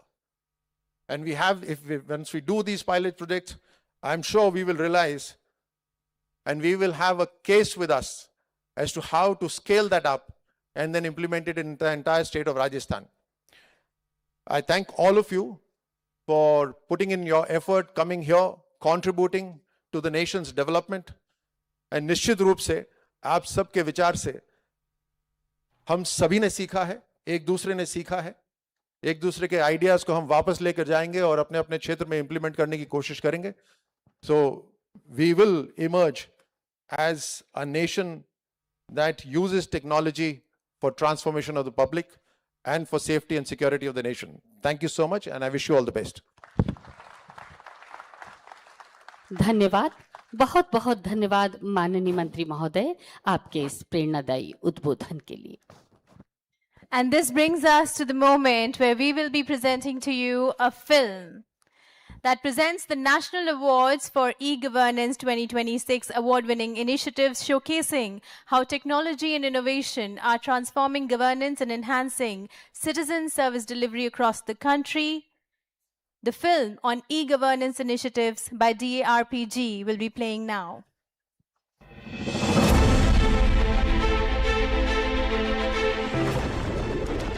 Bharat, जिसकी विरासत अनंत है और जिसकी उड़ान असीमित, एक ऐसा राष्ट्र जिसने तकनीक को केवल सुविधा नहीं बल्कि सशक्तिकरण का माध्यम बनाया और दुनिया को दिखाया कि तकनीक कैसे करोड़ों लोगों के जीवन में बदलाव ला सकती है. आज भारत आर्टिफिशियल इंटेलिजेंस को जनहित का उपकरण बनाकर सुशासन की नई परिभाषा गढ़ रहा है. We are entering an era where humans and intelligent systems co-create, co-work and co-evolve. AI हमारे काम को और अधिक स्मार्ट, एफिशिएंट और इंपैक्टफुल बनाएगा. हम बेहतर डिजाइन करेंगे, तेज बिल्ड करेंगे और बेहतर डिसीजन ले सकेंगे. डिजिटल सुशासन की इन उत्कृष्ट पहलों को प्रोत्साहित करने तथा शासन में नवाचार को बढ़ावा देने के उद्देश्य से भारत सरकार के प्रशासनिक सुधार एवं लोक शिकायत विभाग, इलेक्ट्रॉनिकी एवं सूचना प्रौद्योगिकी मंत्रालय तथा राजस्थान सरकार द्वारा संयुक्त रूप से इस वर्ष 29वां राष्ट्रीय ई गवर्नेंस सम्मेलन जयपुर, राजस्थान में आयोजित किया जा रहा है. सम्मेलन की थीम है विकसित Bharat 2047, AI enabled, data driven and secure digital governance।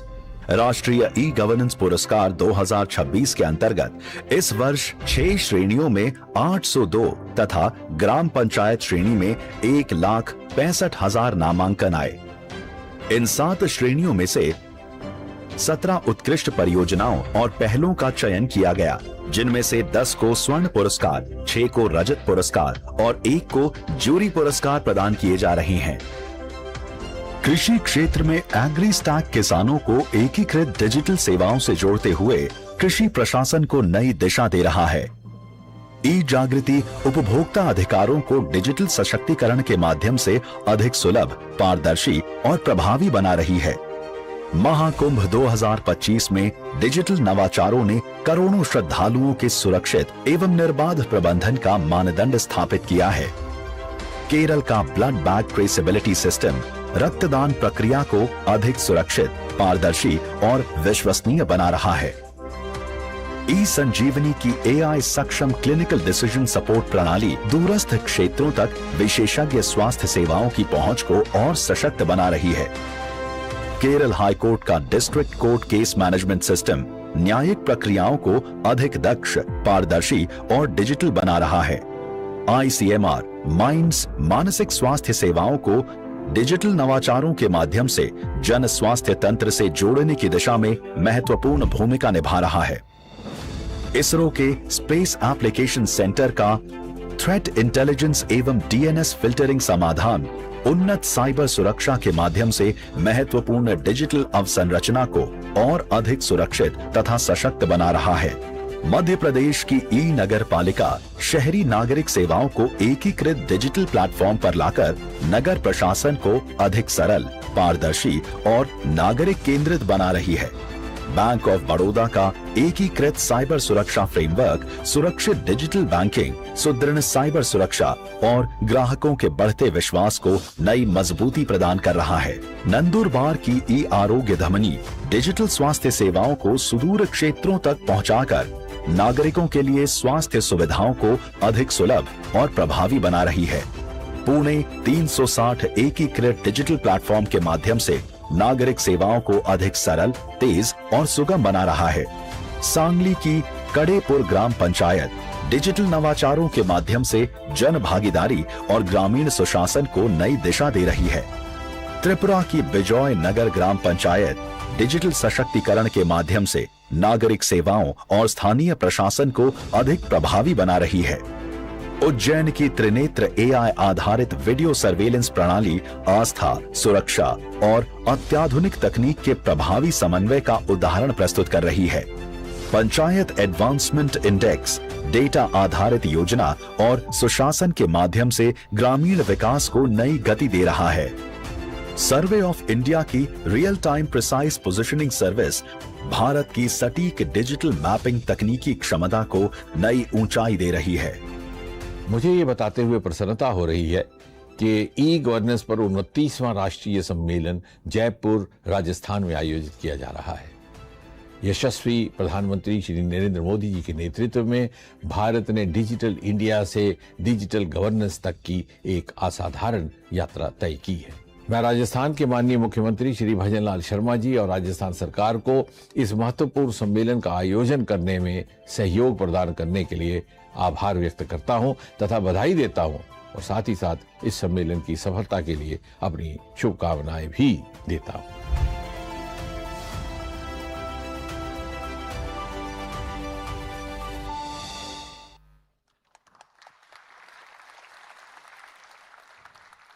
Thank you very much, sir, for those best wishes and that congratulations. This journey has also been documented in several books which are about to be released, books and publications that will be released on stage now will be National Awards for E-Governance 2026 Citation Booklet, Excellence Booklet, National Awards for E-Governance 2025, Compendium of Selected Research Papers, and background papers on the themes and sub-themes of NCeG 2026. I request Honorable Minister Dr. Jitendra Singh, sir, to kindly do the book release, along with Honorable Minister Colonel Rajawardhan Rathore and our respected officials.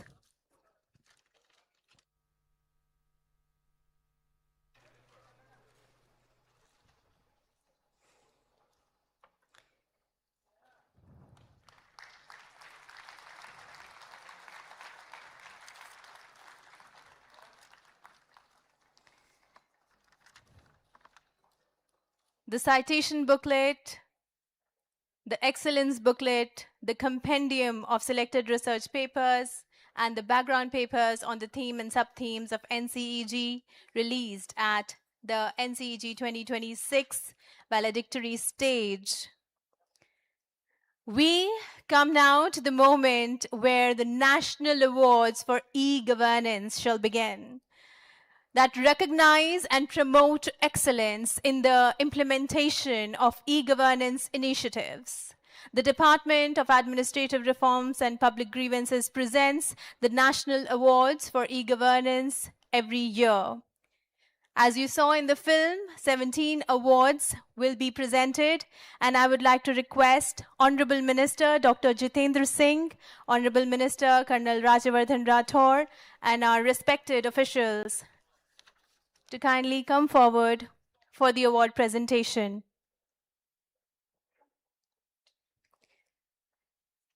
For Category 1, Government Process Re-engineering by Use of Technology for Digital Transformation for Central Level Initiatives, the gold goes to AgriStack.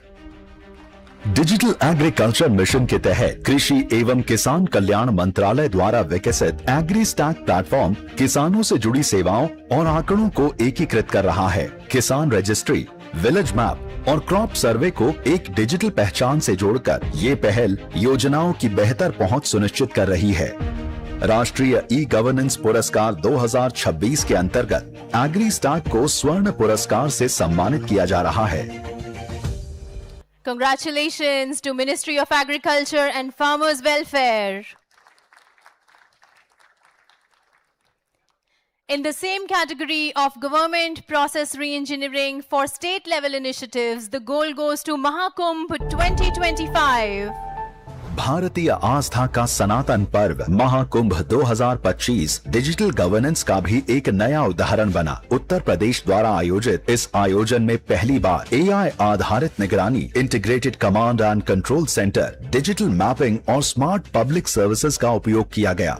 राष्ट्रीय e governance पुरस्कार 2026 के अंतर्गत महाकुंभ 2025 को स्वर्ण पुरस्कार से सम्मानित किया जा रहा है। Congratulations to Prayagraj Mela Authority. For Category 2, Innovation by Use of AI and Other New Age Technologies for Providing Citizen-Centric Services, Central-Centered PSUs, the Sanjeevani gold में AI goes आधारित to clinical decision support system स्वास्थ्य एवं परिवार कल्याण मंत्रालय की एक महत्वपूर्ण digital health पहल है। आर्टिफिशियल इंटेलिजेंस आधारित ये समाधान डॉक्टरों को बेहतर निर्णय लेने में सहायता प्रदान कर रहा है और दूर दराज क्षेत्रों तक गुणवत्तापूर्ण स्वास्थ्य सेवाओं की पहुंच बढ़ा रहा है। राष्ट्रीय ई गवर्नेंस पुरस्कार 2026 के अंतर्गत इस पहल को स्वर्ण पुरस्कार से सम्मानित किया जा रहा है। In the same category for state and state PSUs, gold goes to district court case management system Kerala उच्च न्यायालय द्वारा विकसित एक महत्वपूर्ण न्यायिक ई गवर्नेंस पहल है। इस प्रणाली के माध्यम से जिला न्यायालयों में मामलों के प्रबंधन, निगरानी और निस्तारण की प्रक्रिया को अधिक प्रभावी और पारदर्शी बनाया गया है। डिजिटल केस ट्रैकिंग और रियल टाइम मॉनिटरिंग से न्यायिक प्रशासन को नई गति मिली है। राष्ट्रीय ई गवर्नेंस पुरस्कार 2026 के अंतर्गत इस पहल को स्वर्ण पुरस्कार से सम्मानित किया जा रहा है। In the same category, another gold goes to ICMR Mines. Bharatiya Ayurvigyan अनुसंधान परिषद ICMR द्वारा संचालित स्वास्थ्य अनुसंधान पहल ICMR माइंड्स के माध्यम से मानसिक स्वास्थ्य और नशा संबंधी विकारों की स्क्रीनिंग एवं प्रबंधन को अन्य स्वास्थ्य सेवाओं के साथ जोड़ा जा रहा है। ये पहल मानसिक स्वास्थ्य सेवाओं की पहुंच बढ़ाने में योगदान दे रही है। राष्ट्रीय ई गवर्नेंस पुरस्कार 2026 के अंतर्गत ICMR माइंड्स को स्वर्ण पुरस्कार से सम्मानित किया जा रहा है।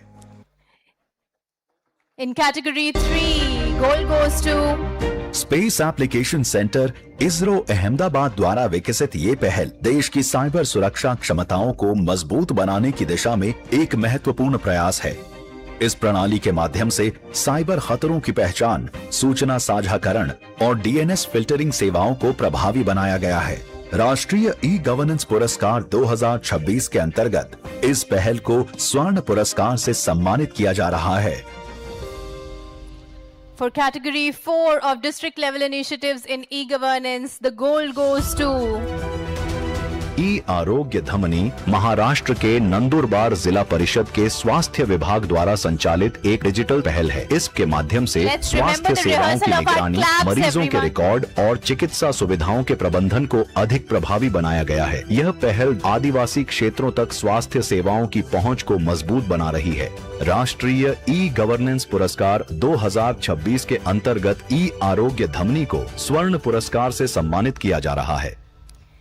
In category 5, grassroots level initiatives by Gram Panchayats, it goes to Maharashtra के सांगली जिले की कड़ेपुर ग्राम पंचायत ने डिजिटल तकनीक के माध्यम से ग्रामीण प्रशासन और सेवा वितरण को नई दिशा दी है। ग्राम पंचायत स्तर पर डिजिटल सेवाओं और नागरिक सहभागिता को बढ़ावा देकर ये मॉडल ग्रामीण विकास में तकनीक के प्रभावी उपयोग का उत्कृष्ट उदाहरण बना है। राष्ट्रीय ई गवर्नेंस पुरस्कार 2026 के अंतर्गत कड़ेपुर ग्राम पंचायत को स्वर्ण पुरस्कार से सम्मानित किया जा रहा है।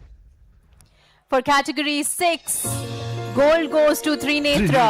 महाकालेश्वर मंदिर ट्रस्ट उज्जैन द्वारा विकसित एआई आधारित वीडियो सर्वेलेंस प्रणाली है। महाकाल रुद्र सागर एकीकृत विकास क्षेत्र में स्थापित आर्टिफिशियल इंटेलिजेंस आधारित ये समाधान श्रद्धालुओं की सुरक्षा और बेहतर प्रबंधन में सहायक सिद्ध हुआ है। राष्ट्रीय ई गवर्नेंस पुरस्कार 2026 के अंतर्गत त्रिनेत्र को स्वर्ण पुरस्कार से सम्मानित किया जा रहा है।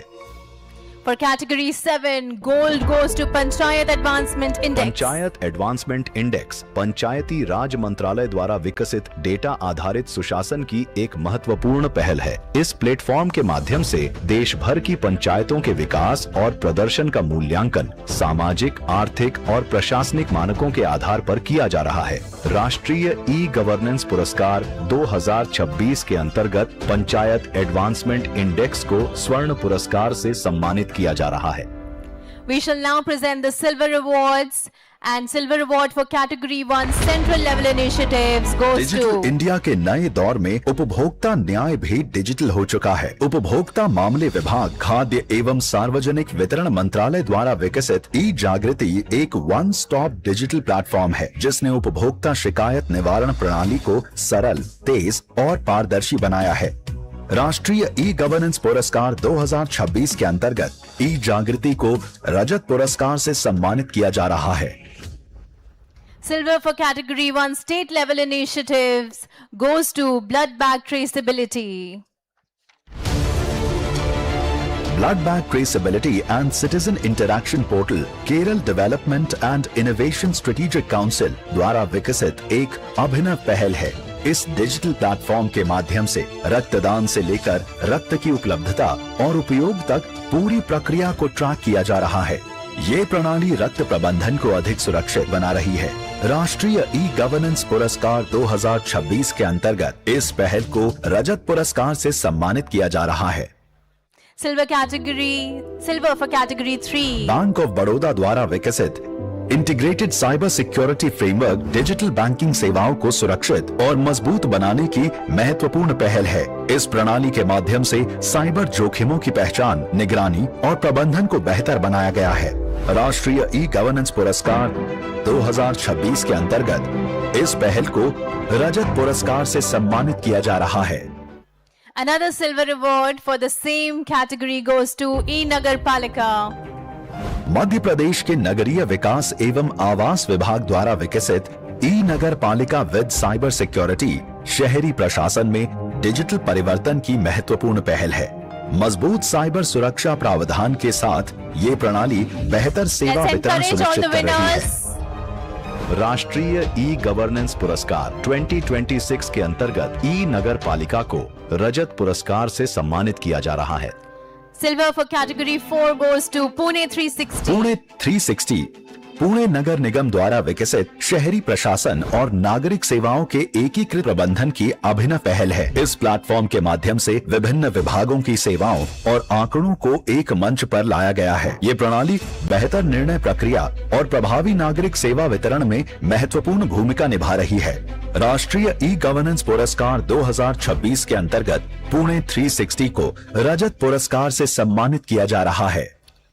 Silver for category 5 goes to Bijoy Paschim Tripura Nagar, जिले की Mohanpur. बिजॉय नगर ग्राम पंचायत ने डिजिटल तकनीकों के माध्यम से ग्रामीण सेवा वितरण को अधिक प्रभावी और पारदर्शी बनाया है। इस पहल से स्थानीय प्रशासन को सशक्त करते हुए नागरिकों तक योजनाओं और सेवाओं की बेहतर पहुंच सुनिश्चित की गई है। राष्ट्रीय ई गवर्नेंस पुरस्कार 2026 के अंतर्गत बिजॉय नगर ग्राम पंचायत को रजत पुरस्कार से सम्मानित किया जा रहा है। The jury award for category 1 central level initiative. Real time precise positioning services through CORS network survey of India द्वारा विकसित एक महत्वपूर्ण भूस्थानिक पहल है। इस नेटवर्क के माध्यम से सर्वेक्षण, मैपिंग, इंफ्रास्ट्रक्चर विकास और इंजीनियरिंग परियोजनाओं के लिए उच्च सटीकता वाली रियल टाइम लोकेशन सेवाएं उपलब्ध कराई जा रही हैं। राष्ट्रीय ई गवर्नेंस पुरस्कार 2026 के अंतर्गत इस पहल को जूरी पुरस्कार से सम्मानित किया जा रहा है। Let's have an applause that justifies the efforts of all 17 winners, all the applications, everyone who put in the work for this awards. This brings us to the completion of the National Awards of E-Governance 2026. In continuity, we would like to now request Honorable Minister Dr. Jitendra Singh to kindly release the Jaipur Declaration with the click of the remote.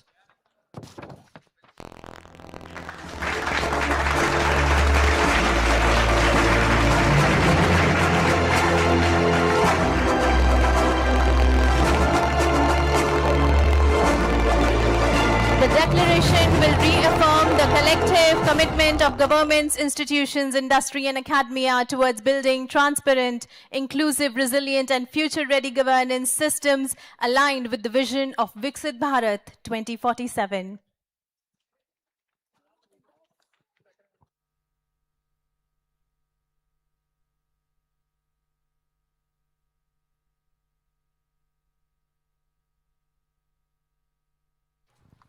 और अब इस राष्ट्रीय conference का समापन उस व्यक्तित्व के उद्बोधन से होने जा रहा है जिनके दायित्वों का विस्तार विज्ञान, प्रौद्योगिकी, प्रशासनिक सुधार और सुशासन सभी को एक सूत्र में जोड़ता है। चिकित्सा और शोध की पृष्ठभूमि से सार्वजनिक जीवन में आए डॉक्टर जितेंद्र सिंह जी ने विज्ञान और प्रौद्योगिकी को नागरिक केंद्रित शासन से जोड़ने की दिशा में निरंतर कार्य किया है।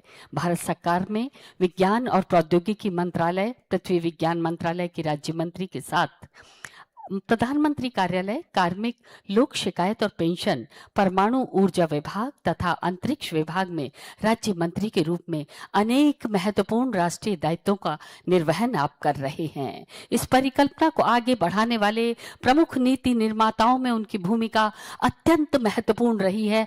बहुत विनम्रता पूर्वक आपसे आग्रह, अपना उत्प्रेरण, अपना उद्बोधन हमें प्रदान करें। डॉक्टर जितेंद्र सिंह।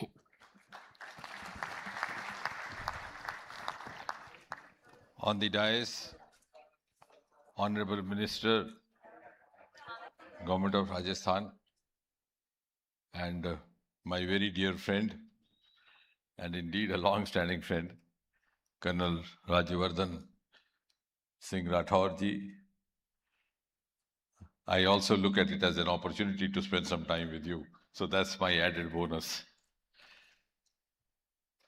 लोक सभा में हमारी बड़ी वरिष्ठ साथी और आपके यहाँ की लोकप्रिय प्रतिनिधि आदरणीय मंजू शर्मा जी,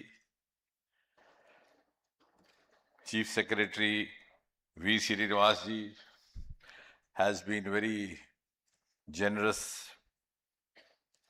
in praising me, so I have to think of a return gift. No, it's true that we have spent quite some time together and all these experiments have emanated during this time. And in fact, as Secretary ARPG, when we were finalizing the possible venues for the next few years or months, it was he who suggested Jaipur, because he belonged to this cadre. But never realized that destiny had something else for him. He was going to be both a guest as well as a host, which has happened today.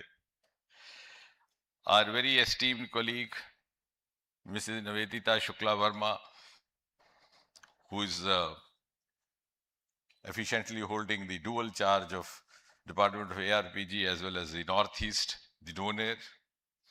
Sarita Chauhan, my colleagues from the Department of Administrative Reform, senior officers, Government of Rajasthan, young friends, ladies and gentlemen. At the outset, I have to congratulate and also thank the Government of Rajasthan, the Chief Minister of Rajasthan. In fact, he's been so closely following it up that only 3 days back when he met me in Delhi, he mentioned that he has kept himself available for the 1st of July, because today he is busy with Ramji.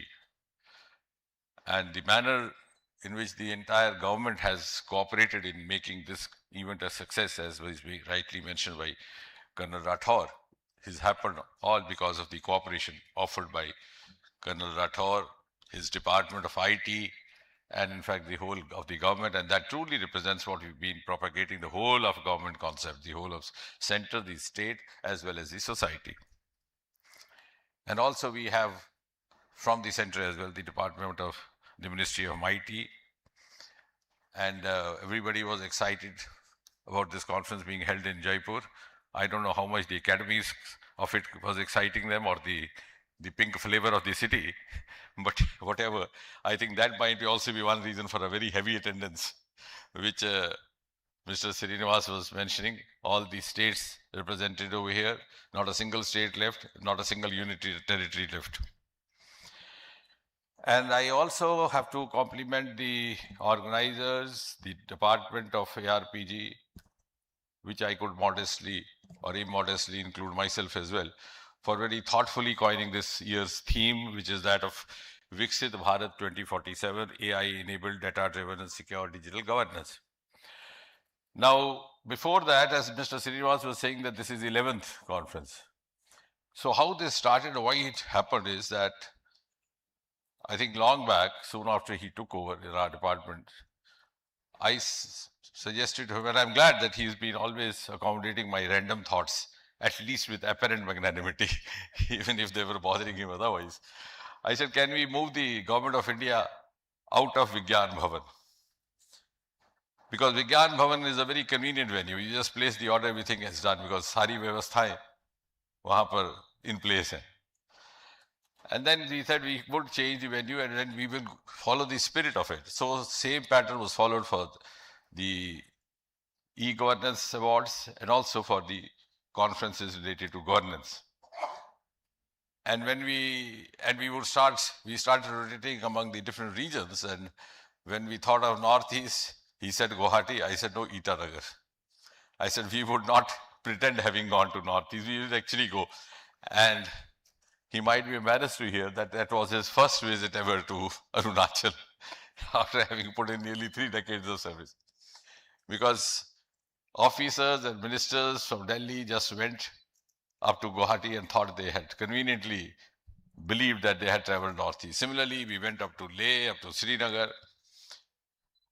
And then learning from this experience, I have tried to follow it also in the other departments. For example, in the CSIR, started off with startup conclaves. So last week we had one in Bengaluru. Before that, we had one in North in Chandigarh. And this outreach has really been very miraculous because we have actually made our presence felt. And we have also got some recognition among the stakeholders that we are looking for. Now, as far as this theme is concerned, of course, this theme is very much in keeping with the tone and tenor of the Modi government, which has just completed its 12 years. It is also in keeping with the tune of the vision of Viksit Bharat, which Prime Minister Modi keeps reiterating. But why it is relevant is that whether we like it or not, this is no longer a choice. It's an essential commodity now. And the challenge now is how best to use it. So the question actually is not only artificial intelligence.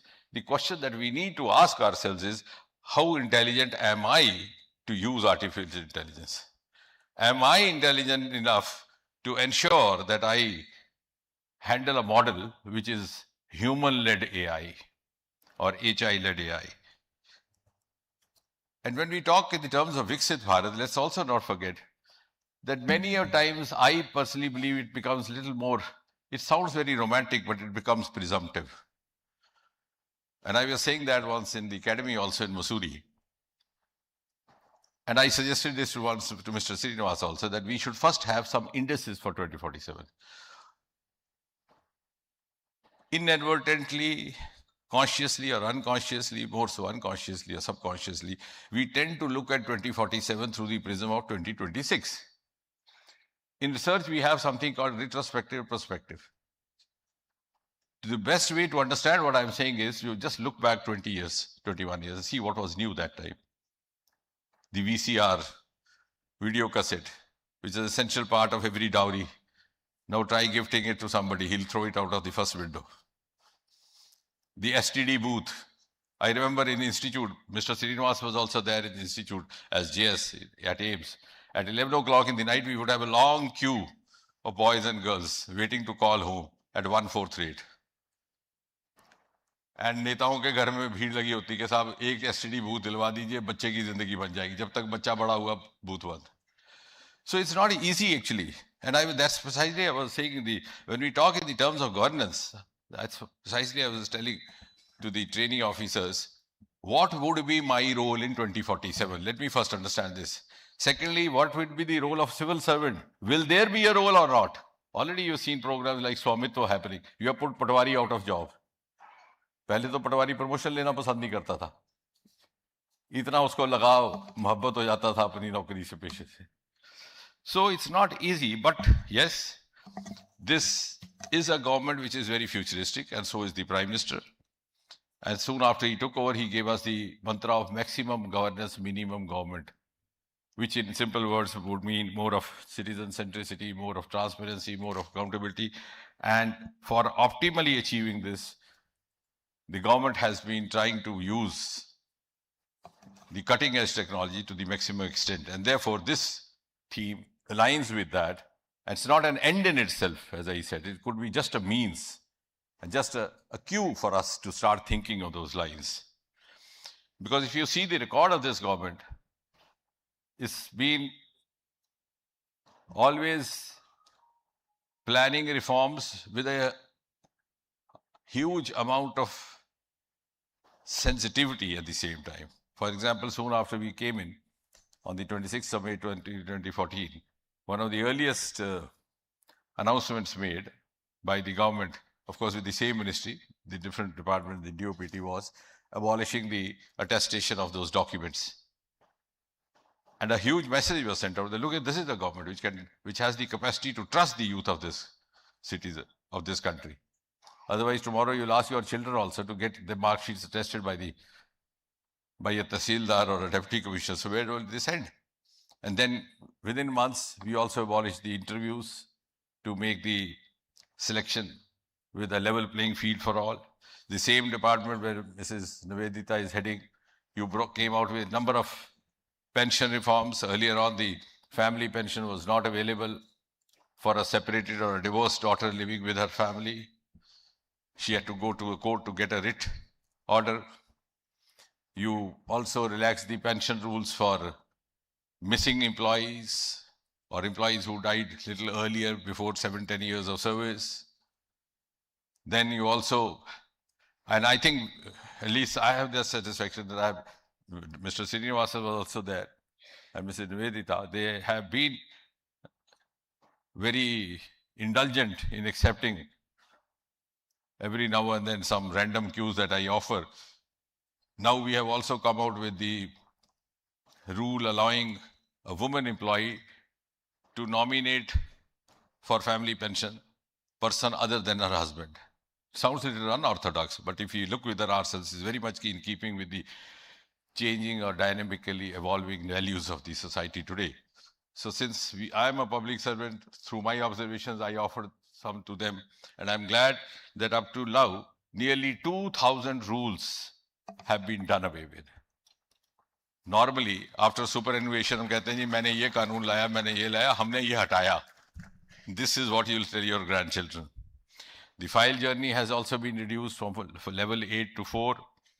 And for the first time, this department, the India hosted the international conference of IAS, which is the International Institute of Administrative Services, with its headquarters in Brussels. For the first time, we had a president from India, and he's sitting here as Chief Secretary.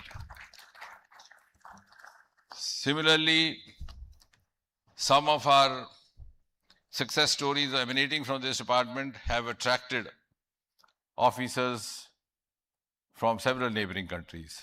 Right now, we have a delegation of Mauritius at Delhi.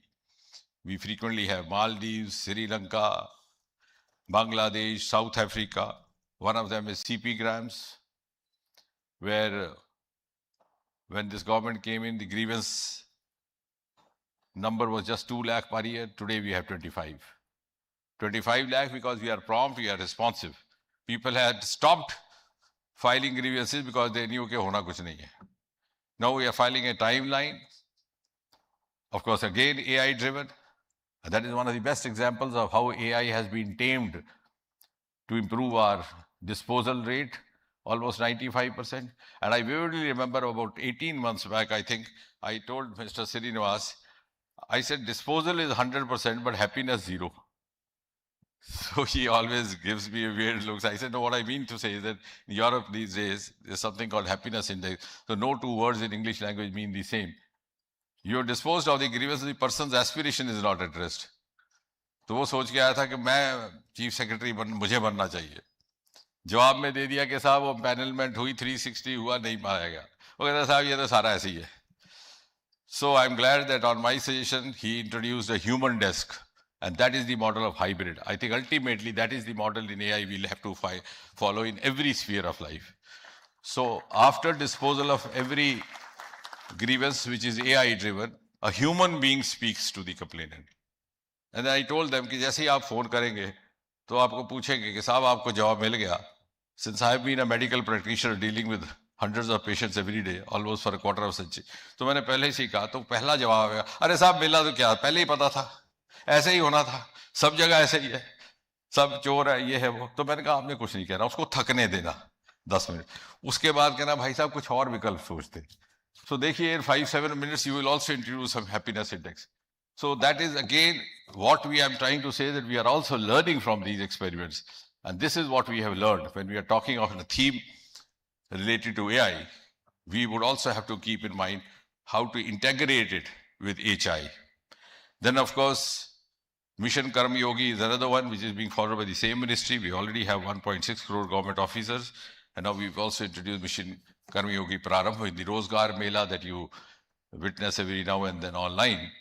The option is provided to the new appointed along with that so that he can actually train himself for the new assignment that is being taken over. And similarly, now, very recently, I must congratulate Mrs. Nivedita. She's also introduced a chatbot in the CP Grabs, where you can talk, you can write in any language, and you receive the answer in the same language. So, keeping all this in mind, I think, as Colonel Rathore was rightly mentioning earlier, Mr. Srinivas, this has been a successful conference with the number of speakers that you had, the knowledge sharing sessions you had, and the number of applications. I was asking Mr. Srinivas, more than 800 applications in 6 categories, which is by all standards. And Rajasthan, usually, from the point of view of governance, is said to be a better state, because having dealt with DOPT and the Mussoorie, being a researcher, I keep studying the pattern. So the best parameter to study which is the best college, I was telling some friends in education ministry, is not what is given in the magazines, the ratings. Even today, one magazine has come in the rating. The best is to find out what was the counseling pattern in NEET. And I gave this feedback to that I've found many of the boys in IIT JE preferring a private engineering college to an IIT. That which means that that new IIT needs to be upgraded. Or it's preferring a private medical college to a new AIMS.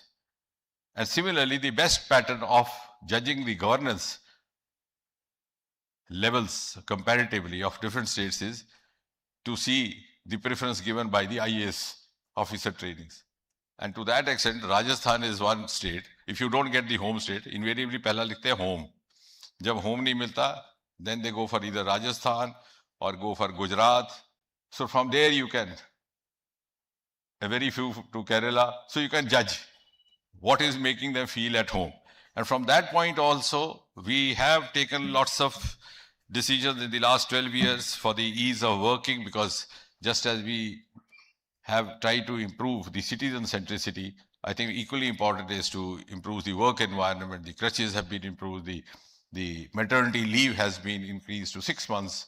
And I'm glad, as a physician, gives me satisfaction that now we are also recently introduced maternity leave for the stillbirth born mothers, because somehow it had gone inadvertently unnoticed without realizing that a woman, whether she gives child birth to a live or a non-alive child, the physiology undergone by her remains the same. So from that point of view, once again, I must compliment Colonel Rathore and through him the government of Rajasthan for having enabled us to hold this very successful event. I'm sure all of us will go back wiser than before. And I also hope, and this Jaipur declaration was also started for the first time when we went to Shillong. I said we should have Shillong declaration. So Mr. Srinivas was amused. I said whether declaration has something or not, content matters or not, but you will be remembered. Just as Dhaka declaration, Jakarta declaration. So he got the idea, he liked it, I'm glad. So he's now making declaration every year. He's made one from Jammu and now also from Jaipur. But nevertheless, I hope that this will actually prove true to the spirit, and the Jaipur conference will prove to be not only a milestone, but also a stepping stone to India's governance journey to destination 2047. Thank you. We would like to thank Honorable Minister Dr. Jitendra Singh. And with visionary leaders like yourself, we can see the Viksit Bharat dream turning to reality. On behalf of DARPG, we would like to thank policymakers, startups, technology experts, nationwide stakeholders, our honorable ministers, the government of Rajasthan for their impeccable hosting. Thank you. And with this, we conclude the 29th National Conference on E-Governance. And thank you so much, everyone, for participating. We will be having the national anthem, but before that, we would also like to share with you the information about the group photograph. Immediately after the national anthem, the group photograph will be taking place at Block B entrance. And I would like to now invite, for the vote of thanks, Additional Secretary, Department of Administrative Reforms and Public Grievances, Government of India, Srimati Sarita Chauhan.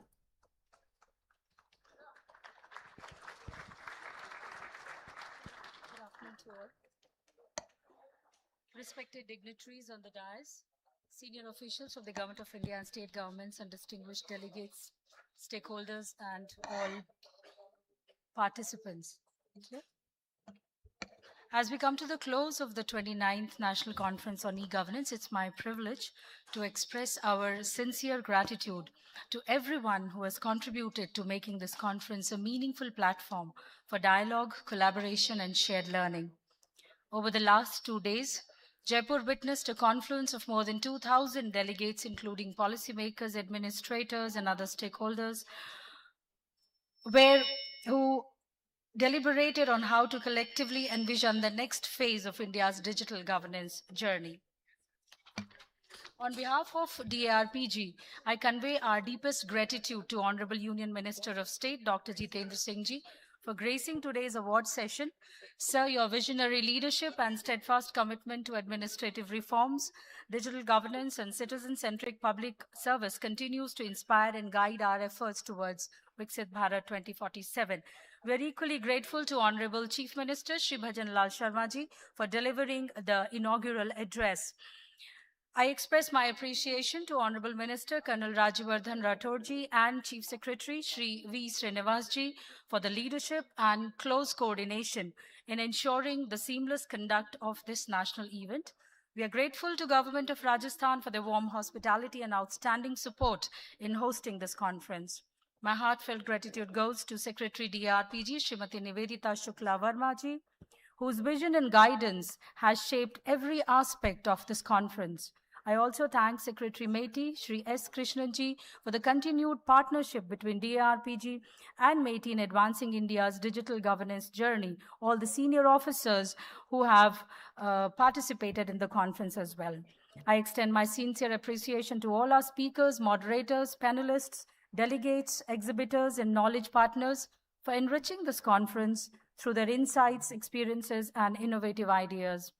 I also place on record our gratitude to the organizing teams of DARPG, Department of ITC, Government of Rajasthan, volunteers, media representatives, and everyone who worked tirelessly behind the scenes to make this event a resounding success.